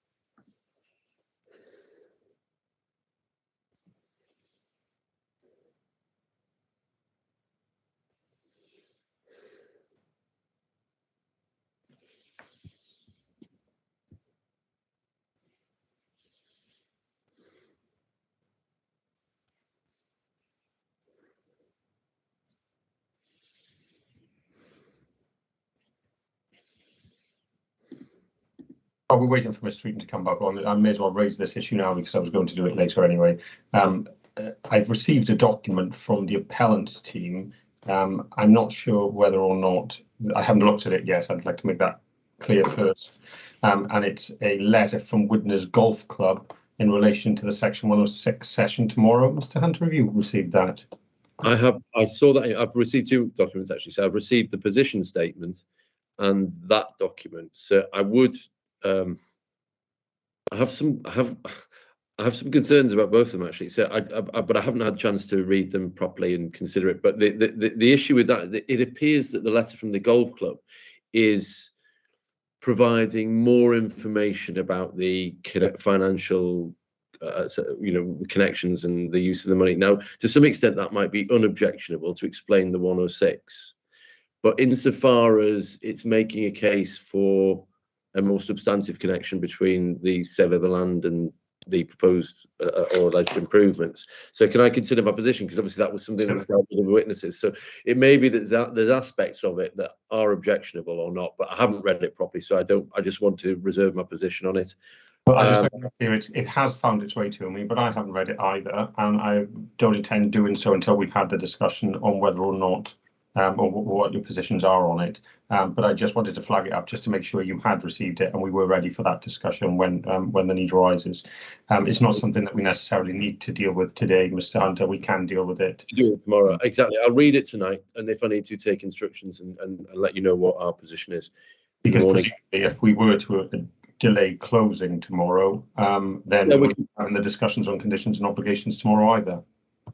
Yeah, well, I suppose we could have done it, or if necessary, that we could. It would give us. It may be that if I would have otherwise objected because there wasn't time to deal with it. So I think the best thing is I read it and see what I think we need to do. It's just another thing that we'll have to build into the discussion on how we're proceeding tomorrow. But yes, I thought it's useful time to flag that up. Don't know if you've heard. So that's helpful. So the other thing was, I don't know if Mr. Hunt, I don't know if Mr. Barrett wants to join us. Mr. Barrett. So I'm here and was listening carefully. It is intended to inform the discussion about the UU. So and explain really where the club is coming from. It shouldn't come as any surprise. So, and I have also seen, I've just opened it myself, the position statement. And looking at it and understanding what the intention was, I think it lists all the policies that are in paragraph 7.2 of Mr. Eaton's evidence in terms of his assertion that these policies are conflicted in the emerging local plan and now the adopted local plan. And what this does is set out that policy, and then there's an appellant commentary on the right-hand side. It also tells you which policies in the UDP have been superseded, although I suspect that's largely academic in view of the resolution. But that sets out our position statement. And it's basically what Mr. Eaton did orally in going through the various policies that he was taken to at his paragraph 7.2. We've managed to reduce it in writing, which hopefully might speed things up a bit. Yeah, my only, I mean, obviously, I haven't got a problem in principle with that. It's just that it's a fair bit longer than I thought it would be. It's 21 pages, I think. So it's not a short document. It's just something. But I mean, so I've got. If we're not here cross-examining Mr. Mitchell until tomorrow, I can absorb it tonight and take it on board. And we'll see where we go with it. I mean, it's in principle, I've got no objection to it, but I haven't read it all, and it's quite long. That's all I was going to note of caution about it. Is the document called the DALP compliance table document? It is. That's what I do have that. Well, I'll make clear now. Then I'm not prepared to accept that document or the other document until we've had the discussion on them, and then we'll have the discussion at the right time, and we'll see where we are. But I think it's only fair to give Mr. Hunter a chance to look over those documents before they're formally accepted as inquiry documents. That's fine, sir, but I will have no alternative in any event but to go through, might not go through all these policies in exactly the same detail, but certainly the main policies are going to have to be dealt with in the same way that Mr. Hunter and Mr. Eaton did in examination in chief themselves. So I'm just wondering if it's worth, it looks like Mr. Eaton has got a fairly significant problem. Oh, hang on, Mr. Plants, I think, has his hand up and he may enlighten us. Mr. Plant, welcome. Mr. Eaton has got a problem with his Teams. Obviously, if we took a short adjournment, I could give him my laptop to complete the re-examination. So in that case, what I'm going to try and do is I'll have a look through the position statement as well. It'll be a brief read, but I'll have a scan read of it, because I mean I don't want to cause problems with it. And if it would help, if it would speed up examination in chief as well, I'll see whether I can read enough to know whether there is any reason to object to it. I'll try my best. Thank you, sir. Thank you, Mr. Hunter. In that case, let's take 20 minutes until 15:15, because we are doing an afternoon break and we've been going for some time now. Yeah. Let's say we'll come back at 4:15. We'll have to reconsider how we're going to deal with Mr. Mitchell and whether we'll hear from him today once we've finished with Mr. Eaton. But yes, let's take that break now, and hopefully we can get back moving quickly. Can I ask you both again to have a quick look at your calendars if you have a chance to see what your availability will be like, because we'll have that discussion coming up no doubt at some point soon as well. And I'll do the same. And so it's 4:05 now. The inquiry is adjourned until 4:15. Thank you.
Welcome back, everyone. It's now 4:15.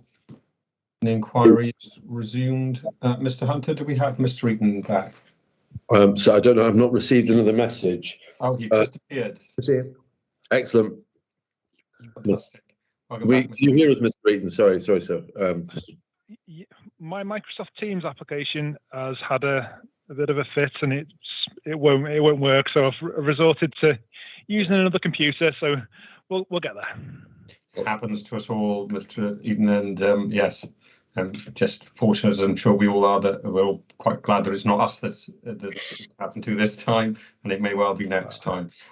Just before I ask Mr. Hunter to continue with his re-examination, Mr. Hunter, I mentioned just before we broke, when we were having the discussion about postponing tomorrow's discussions on conditions and obligations, I was thinking completely about something else. Clearly, we won't need to do that, so I'll just give an indication that I do plan to go ahead with those tomorrow as planned, even if it's a bit later than on the programme.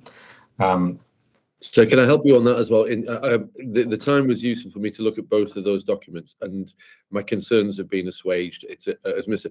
Barrett says, I don't have an objection to either of them. The position statement I see now is long because it incorporates all of the text of all of the policies. So the commentary on it is a lot shorter, and it seems to be perfectly, proper in its scope, even if we disagree with it. And the letter as well is, I think it when I scan read it, it looked like it might be going further than it should, but I think it isn't actually. It is explaining its proper purpose to explain the UU and the background facts for that.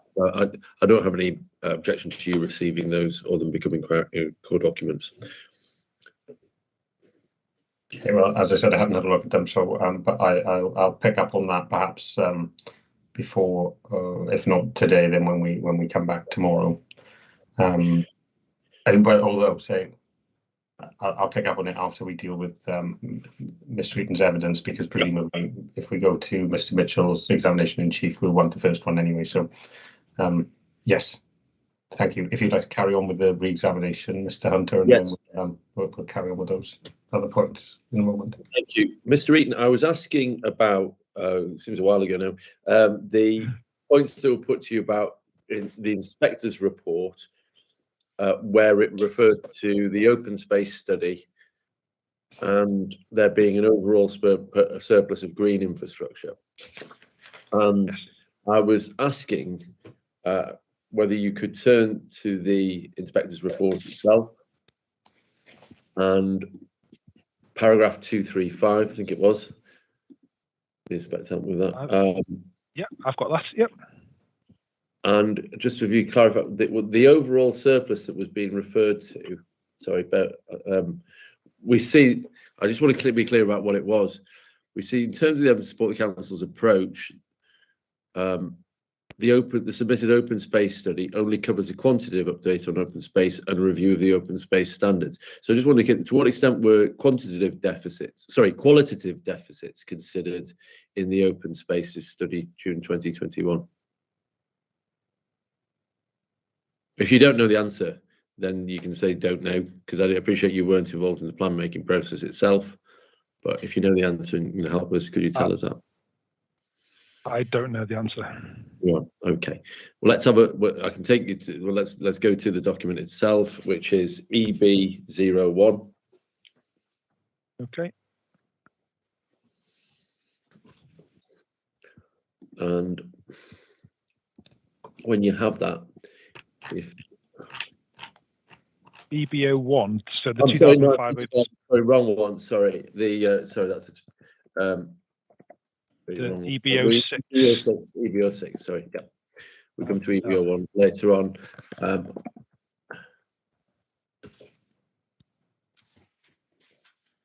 If you could go to page 11, paragraph 410, we have a summary table, sections, surpluses and deficits.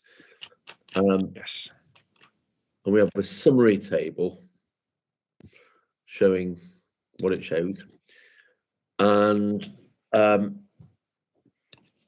that, the text, some of the text to explain it. paragraph 410. This isn't what's observed in the figures. I was before that. Overall, deficits within each area forum are falling, with the exception of area forum 4, which has seen a slight worsening of the overall position. Just so, actually, just this in terms of the, when it was said that there was an overall surplus, does that mean that there weren't any deficits within particular areas or particular typologies? It doesn't mean that, no. Well, and in terms of Widnes, what appears to be the position in the table? Are there deficits of certain typologies in Widnes, or is it all surplus, or what's the position? Some deficits.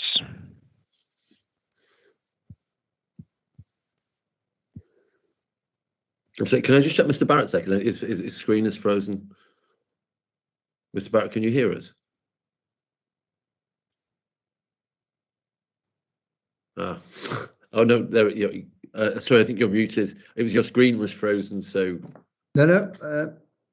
You've got everything. Sorry. Check. Okay, and in terms.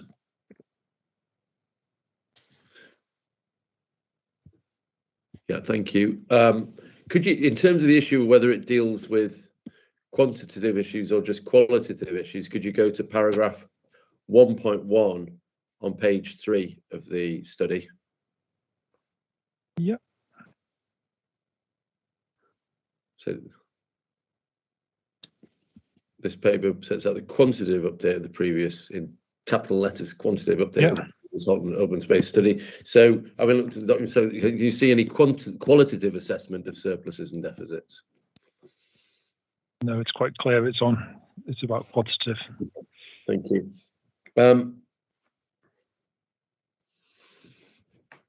Thank you. Going to the 2005 earlier open spaces study, you were taken to, which is EB01. Could you set that up first, and then go to page 55?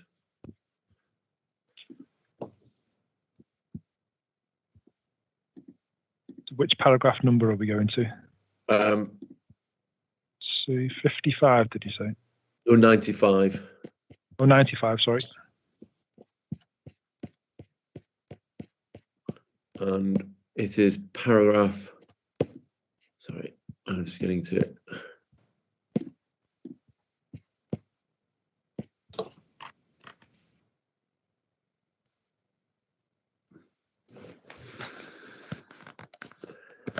I should just do a word search. Golf. It was my screen is now frozen, so I can't do it. I beg your pardon. I'm stuck. No.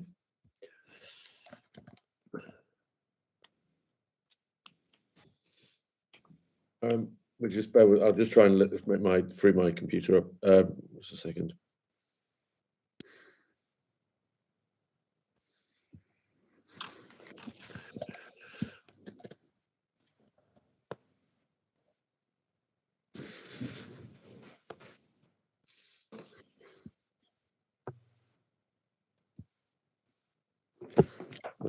I have two computers open, so I'll try it on my other computer.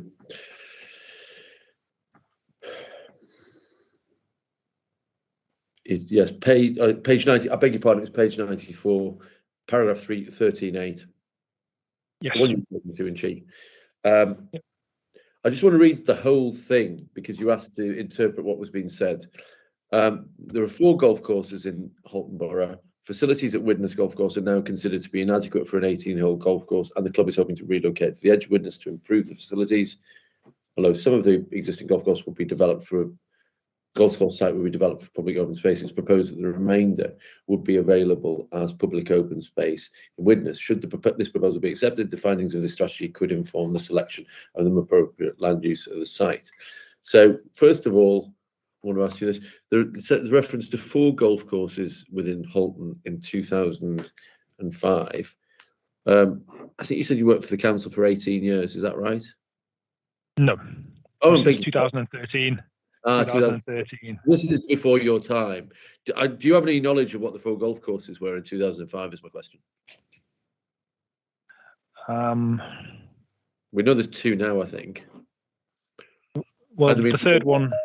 Well, to be honest, at that point, I think St Michael's Golf Course closed in 2004, and this study was 2005. So I couldn't be. It may or may not be one of the other ones, but there's another one that's referred to. Do you know what that one is? That's all. If you don't know, you don't know. I don't know the answers to that. Thank you. Then reading on it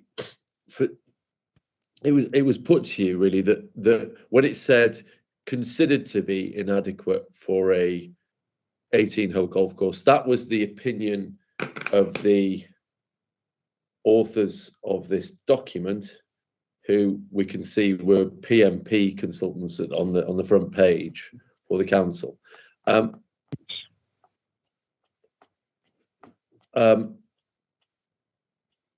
Do they say who it was considered to be inadequate by?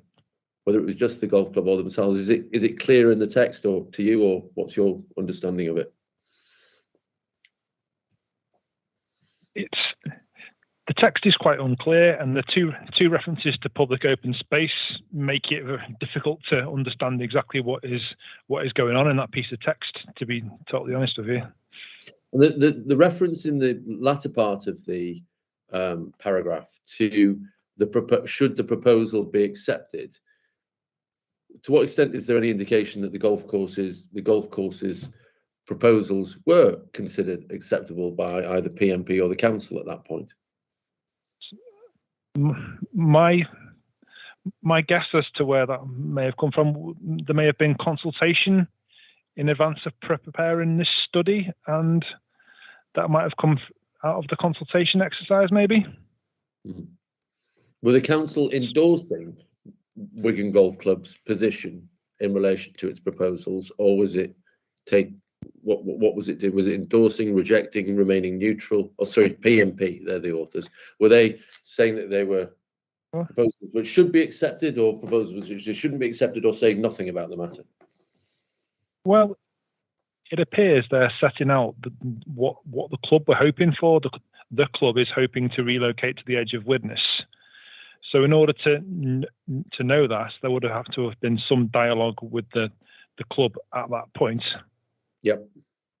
So, and obviously the author is clearly saying, should the proposal be accepted? So that's basically caveating that if they were to try and proceed with that proposal, then it would be obviously subject to due process, and obviously obviously a decision would have had to have been made on that. So obviously it wasn't saying that it either would be acceptable or wouldn't. Okay, thank you.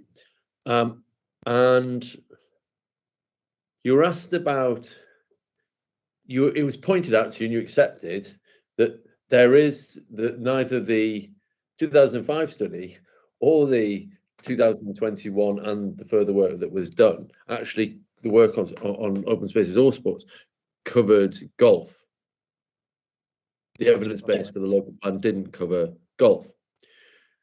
But nevertheless, we know, because it's specifically said in the text of the policy, that golf courses are covered under, I think, HE 6, isn't it? I mean, it falls within the general definition. It was taken out of HE 4. I don't think there's any dispute by HE 6. Yeah, there's a protection for them in that policy, yes. Yeah. So, to what extent did the local plan inspectors regard the absence of specific evidence regarding requirements, surpluses and deficits for golf to be an impediment to drafting policy which applies to it? They had sufficient information to do it, didn't they? Yeah. Okay, thank you. Just in terms of NPPF paragraph 99 A and B, the exceptions are familiar certainly by now. One, the land or buildings are surplus to requirements for sporting or recreational purposes, or they are replaced with the equivalent and adequate provision, on whom is the burden to show that they are either surplus to requirements or that they will be replaced according to the terms of paragraph 99? Is it for the council to show that they're not surplus to requirements, or for the applicant to demonstrate the opposite? It's down. It says an assessment has been undertaken. The implication of that is that the applicant would do an assessment, and in this case, the applicant has got KKP to do a report, haven't they? So the onus is on the applicant. And okay, thank you.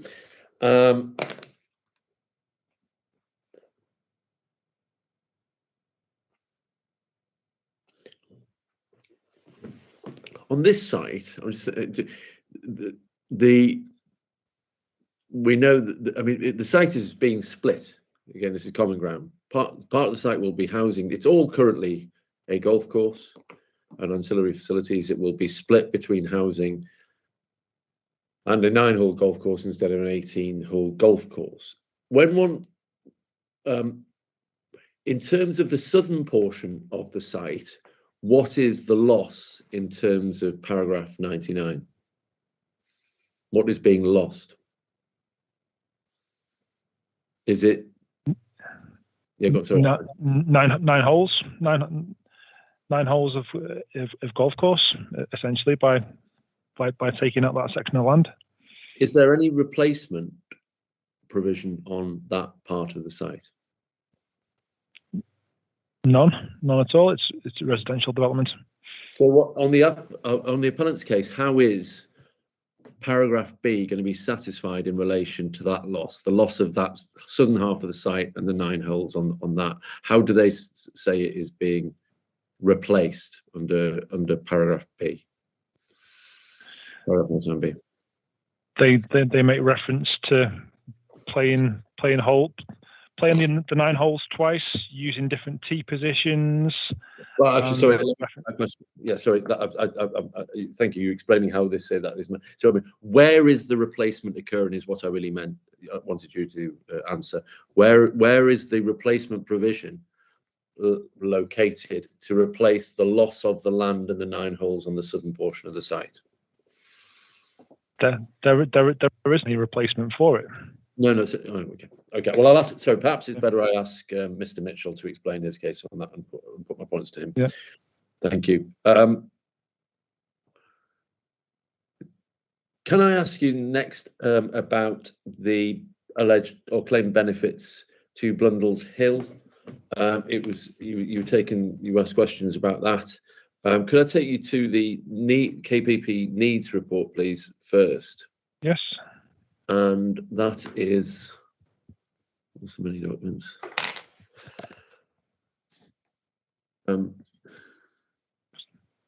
SD 035, and when you have it, it's page 24 in it. SD 35, page 24 of the document itself. Okay. I'm there.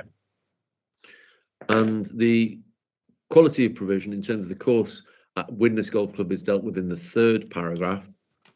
So it's considered, the course is considered to be of good standard in terms of condition, green, tees, fairways and bunkers, but numerous perceived issues relating to proximity of housing and roads surrounding it, other issues about narrow line tree and fairways, reference to health and safety and so on. Blundell's Hill, also perceived to be a good quality course with very few areas that could be improved for the current market.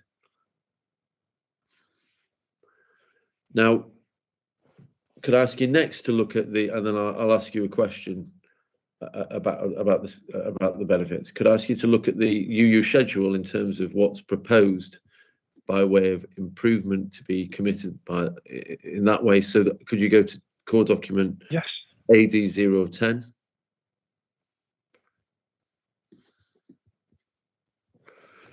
And I think I may have opened the earlier one. Let me click on the updated one. There we go. So let's go through. I mean, we're going to come to this in a bit more detail, but just, I'll just go to the key parts. If you go to page 3, you've got definitions and interpretation. Yes. And we have Blundell Hills Golf Club works, and they're defined as the work set out in Appendix 2. So yes. we go to Appendix 2. Mr. Hunter, I see this as the draft document. As far as I'm aware, there was a final document. There's a final undertaken. I don't know if there are any differences, but I think I'll just point that out. Yes, no, so what's occurred to me is when I looked at, let me just see whether there's, I don't know whether if it's been put up on the website still left, because in the AD, in that section of the core documents, it's still, the latest one was the updated one. It may be, I don't know, Mr. Barrett can tell us. I haven't, so I was relying on that core document list to get it, but there isn't, I can't find it there. So I don't know if Mr. Barrett can tell me if it is there or if it's not. I'm sorry, Mr. Hunter, what I did was actually open the copy that I had, so I can't tell you whether it's on the list or not. Right. I can ask my team if they can identify where the latest is.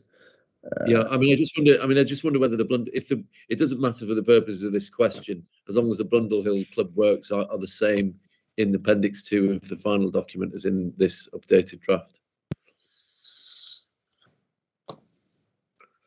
Because I don't think I've had it separately either. So I mean, I can ask for it. I think it'd be useful if we were provided with that document, to be honest, so we can add to the website. So if the appellant can provide that document to us, then we'll make sure that it goes up there. I'm not sure. My understanding was that it had been provided to all parties. I think I mentioned it at the beginning of the inquiry. So I assumed it would be put up on the website, but it hasn't. That was all.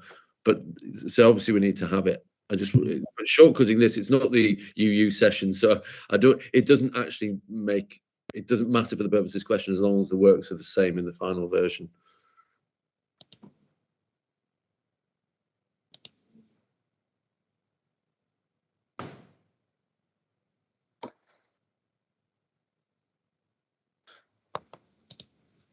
My instructions are that the works to the Blundell Hill haven't changed.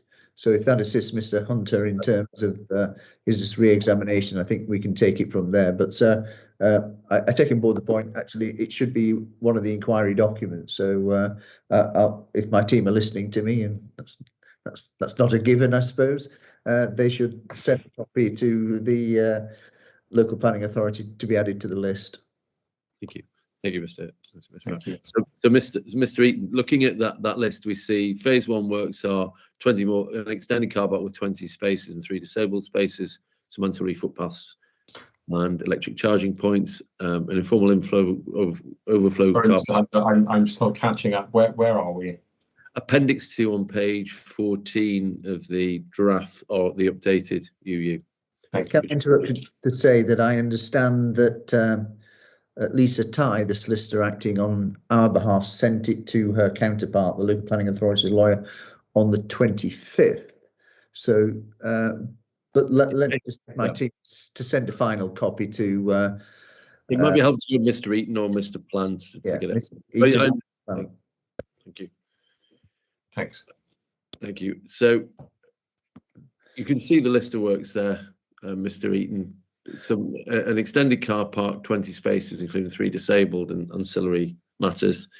Informal overflow car park, 20 cars, and a 12-car golf buggy store with charging facilities, and then some upgrading of existing hard surface buggy paths to enable all year-round play.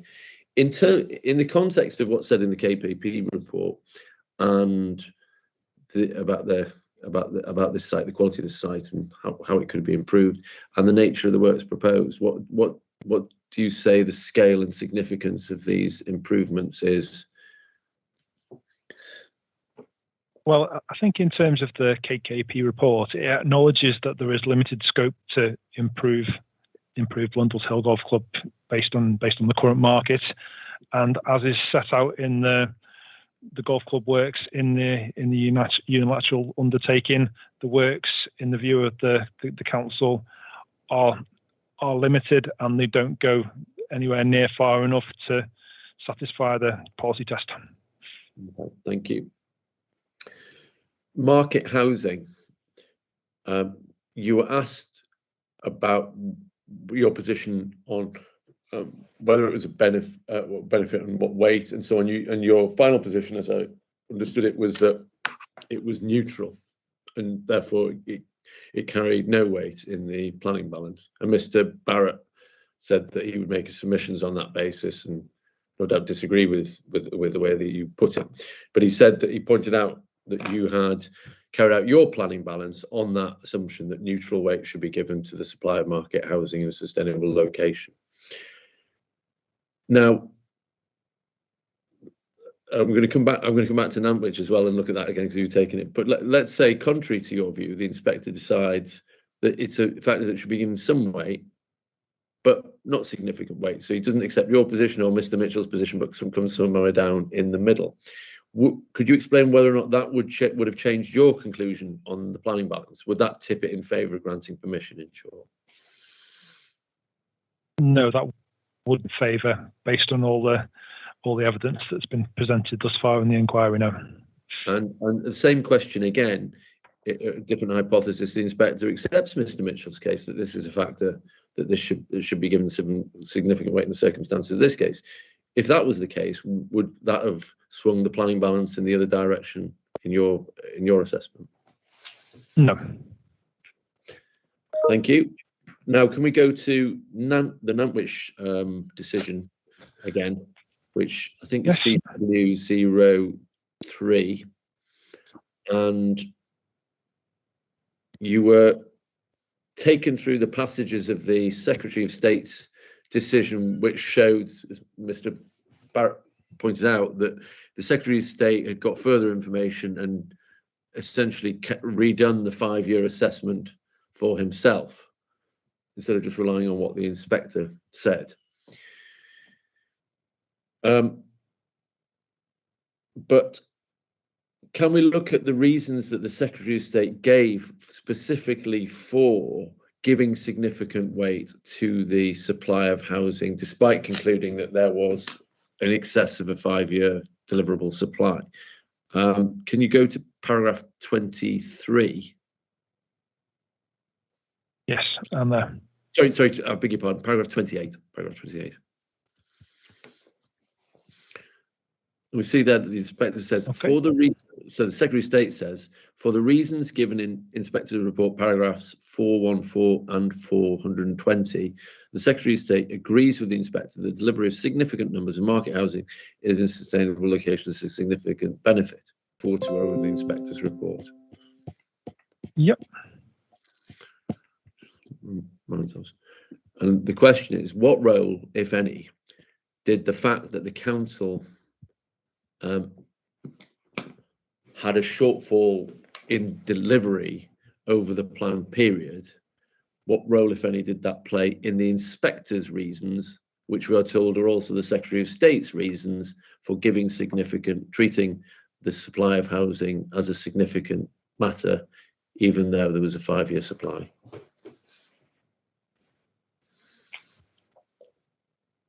There's a sentence here in 414 which says this has all the more value given the identified shortfall in delivery.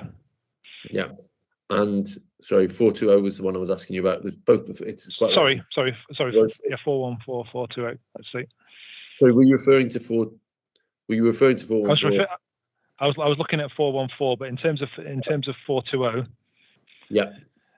In the context of the national imperative to significantly boost the supply of homes, the identified shortfall in housing delivery over the planned period, and supported by the indicators that may come forward to the market relatively quickly, this is a clear benefit meriting significant weight in the favour of this scheme. Okay, so if the identified shortfall in housing delivery over the planned period was one of the reasons given by the inspector, and therefore one of the reasons relied on by the Secretary of State for giving it significant weight, does anything that Mr. Barrett put to you in cross-examination about the Secretary of State carrying out his own assessment of the 5-year supply cause you to alter your conclusion that this appeal decision is not properly comparable to the situation in this case? No, nothing was presented to me. No. Thank you. Then Whitshaven, please, could you take up core document CW03? So is it CW? Is it number 5? Is it CW? Isn't it CW03? It's 04, I think. Oh, is it 04? Yeah. It's 04 Lane. Newland Road. Oh, I'm sorry. Yes, sorry, that's another. Yes. Yeah. So could you go to paragraph 4.3.1, please? I'm sorry, actually, just bear with me. Fourth. No, bear with me a moment. I'm not sure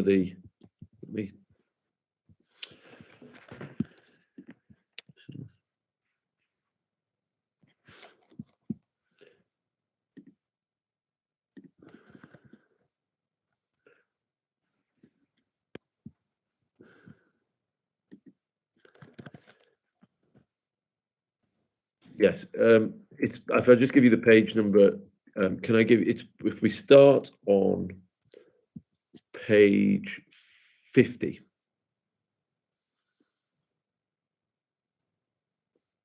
Okay. And I'm just going to draw. I just want to pick out a few PDF numbers, Mr. Hunter. paragraph numbers.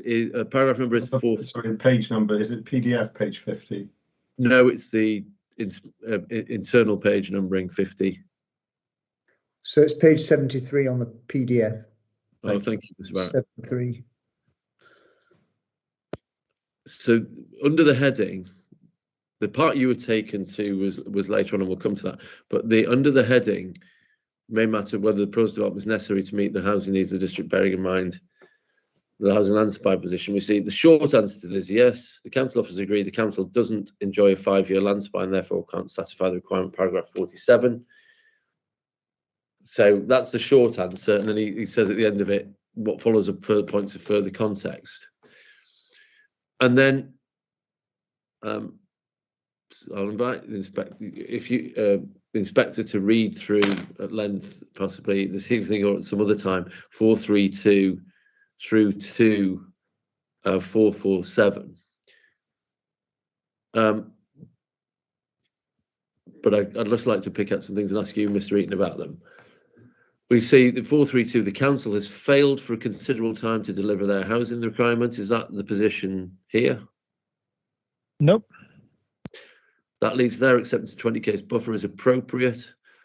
The evidence therefore demonstrates there's a long-standing chronic problem with housing delivery in South Worcestershire and Wynshaven. Is that the case here?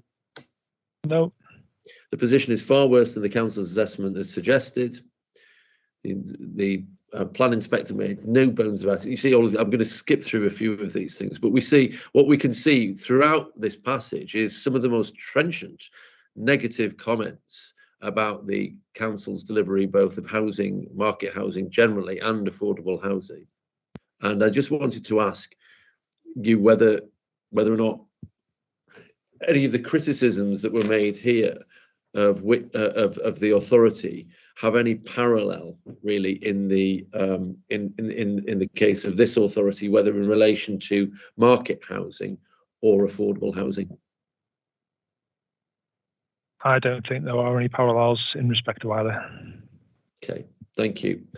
Thank you very much, Mr. Eaton. So those are all my questions.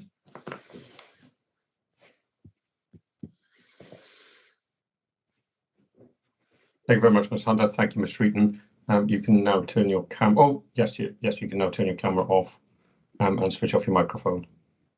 Thank you, sir. Well done, one. It's 10 to 5. I think we're all very optimistic that we get through everybody today. Yes. It's just as well we did well in all of the other days. So. It is, yes. But it's going to help us in terms of finishing tomorrow. Yeah. But yes, I agree. I'm slightly hesitant about calling Mr. Mitchell at this point, if I'm honest. I think it's been quite a long day anyway, and I know that Mr. Hunter has already indicated he needs to go at 6. So I think rather than rushing through Mr. Mitchell's evidence, going to invite your views on whether or not we should leave it till tomorrow.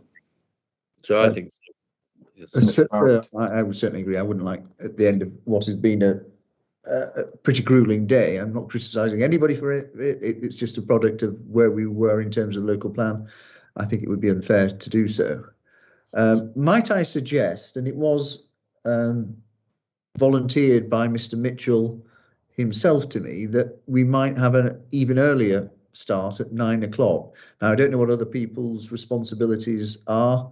That may not be appropriate for all sorts of reasons, but it's an option that we might wish to explore here, just to ensure, insofar as we're able, that we can get through all the evidence, including the look at the conditions, which are, as far as I'm concerned, are now agreed, but the 106 is obviously a bit more controversial.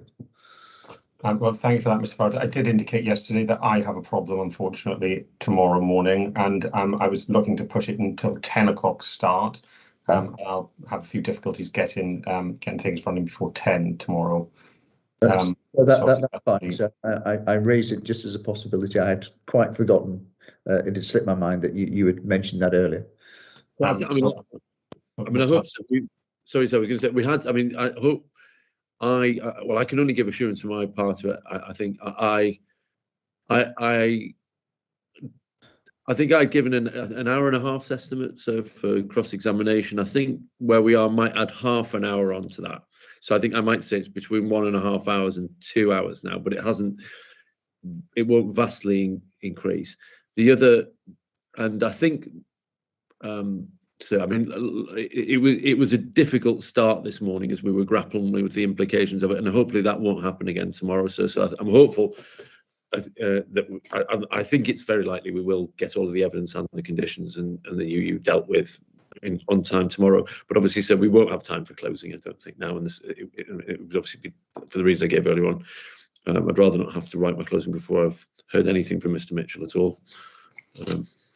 My feeling on closing is I think generally it looks as if we're not going to close the inquiry tomorrow one way or another based on that discussion and the discussion that we had earlier on the issue around the wording on the local plan and the potential for there to be further submissions on that. So taking those two together, I think this a clearer indication that closing will be a bit more difficult. And I am mindful that you do need time to prepare your closings as well, and there's a good chance that we'll still be hearing evidence after lunch. So with that in mind, I suppose my next question is how closing or not closing tomorrow would impact on the site visit that's not currently scheduled for Monday next week. I don't think, from my perspective, it shouldn't have any impact on it. You're still able to do that. We will have heard all of the evidence. I think by then it will just be. Yeah, I agree. I think a site visit would be perfectly acceptable. I don't think there's a problem in terms of closing. Yes. Okay. Thank you very much. That's quite helpful then. In which case, how about your availability for closings? Do you have any? I think Mr. Hunter and Mr. Barrett, you both indicated that you're not really available next week, and I've indicated that I find it difficult next week. So can I explain what I have a difficulty Certainly, Mr. Barrett. for the following 2.5 weeks, not because of professional commitments, but I'm flying out on Monday, the 7th of March to the United States because my son's getting married on the Saturday, the 19th. And my wife and I and his twin sister, my daughter, will be there in the United States. Now, sir, what I have done in the past, at the risk of divorce proceedings being initiated, was finishing off. I've done some of my closing. I suspect Mr. Hunter has done a bit himself, finishing it off in writing. I know many inspectors regard that as pretty much a last option, but if not, we're going to be pushing back probably 3 or so weeks. So it's something, an option that I'll invite some consideration of now. And I didn't manage to speak to Mr. Hunter. I meant to raise it with him. Forgive me for not doing so. So obviously I pass my congratulations on to Mr. Barrett and his family for that. But I am unavailable until the end of March anyway, sir. So it's actually the same for both of us. And I don't know. So is it? I think we've got some time. I'm sorry, sir. I think we were dealing with other things and we didn't get onto that conversation. But we could have it after the close of the inquiry today and tell you tomorrow morning. I mean, it's clear. I think it's going to be earliest is end of March, start of April from our perspective, depending on whether you were around. But we'll check that we have whether or not we have compatible diaries, so we can give you firm, specific dates that would be an option. Start of April, certainly, I can find some time then. Yes, I think that's probably the best way of dealing with it. I'd probably give an indication now, and I'm happy to be persuaded otherwise, but closing in writing with a significant amount of public interest isn't an area that I'd be particularly comfortable with. I think the number of people that have been watching online and indeed participate in, I think it's only fair that they get to hear the closings, and having them submitted in writing makes it a bit more difficult for them. So I do take your point, Mr. Barrett, and I certainly wouldn't want to cause any issues with you taking it away either. So a bit more time might provide a bit more harmony in that respect. But yes, that's very welcome, sir. So yes, if it has to be delayed a little while, then it just has to be delayed. But give it some thought, have a discussion, and maybe we'll touch on it first thing tomorrow when we hear from Mr. Mitchell. I'll give some further thought to the site visit. I do take your point. One thing that does strike me is that if anything then does come up in the closings, and I think, well, I didn't actually look at that on site. Not that it should, but it might. Then I'd have to go back up, and that's problematic as well. So it may be that if there is a long delay, that I will I'll take the opportunity to do the site visit a bit later as well. But it's something that I'll give some thought to overnight. Is there anything else before we finish? No, thank you, sir. Does anyone else have anything they'd like to say before we finish for the day? No. Well, in that case, thank you all very much. As you said, it has been a long day. It's now, well, 4:58, and the inquiry is adjourned until 10 o'clock tomorrow morning. Thank you all.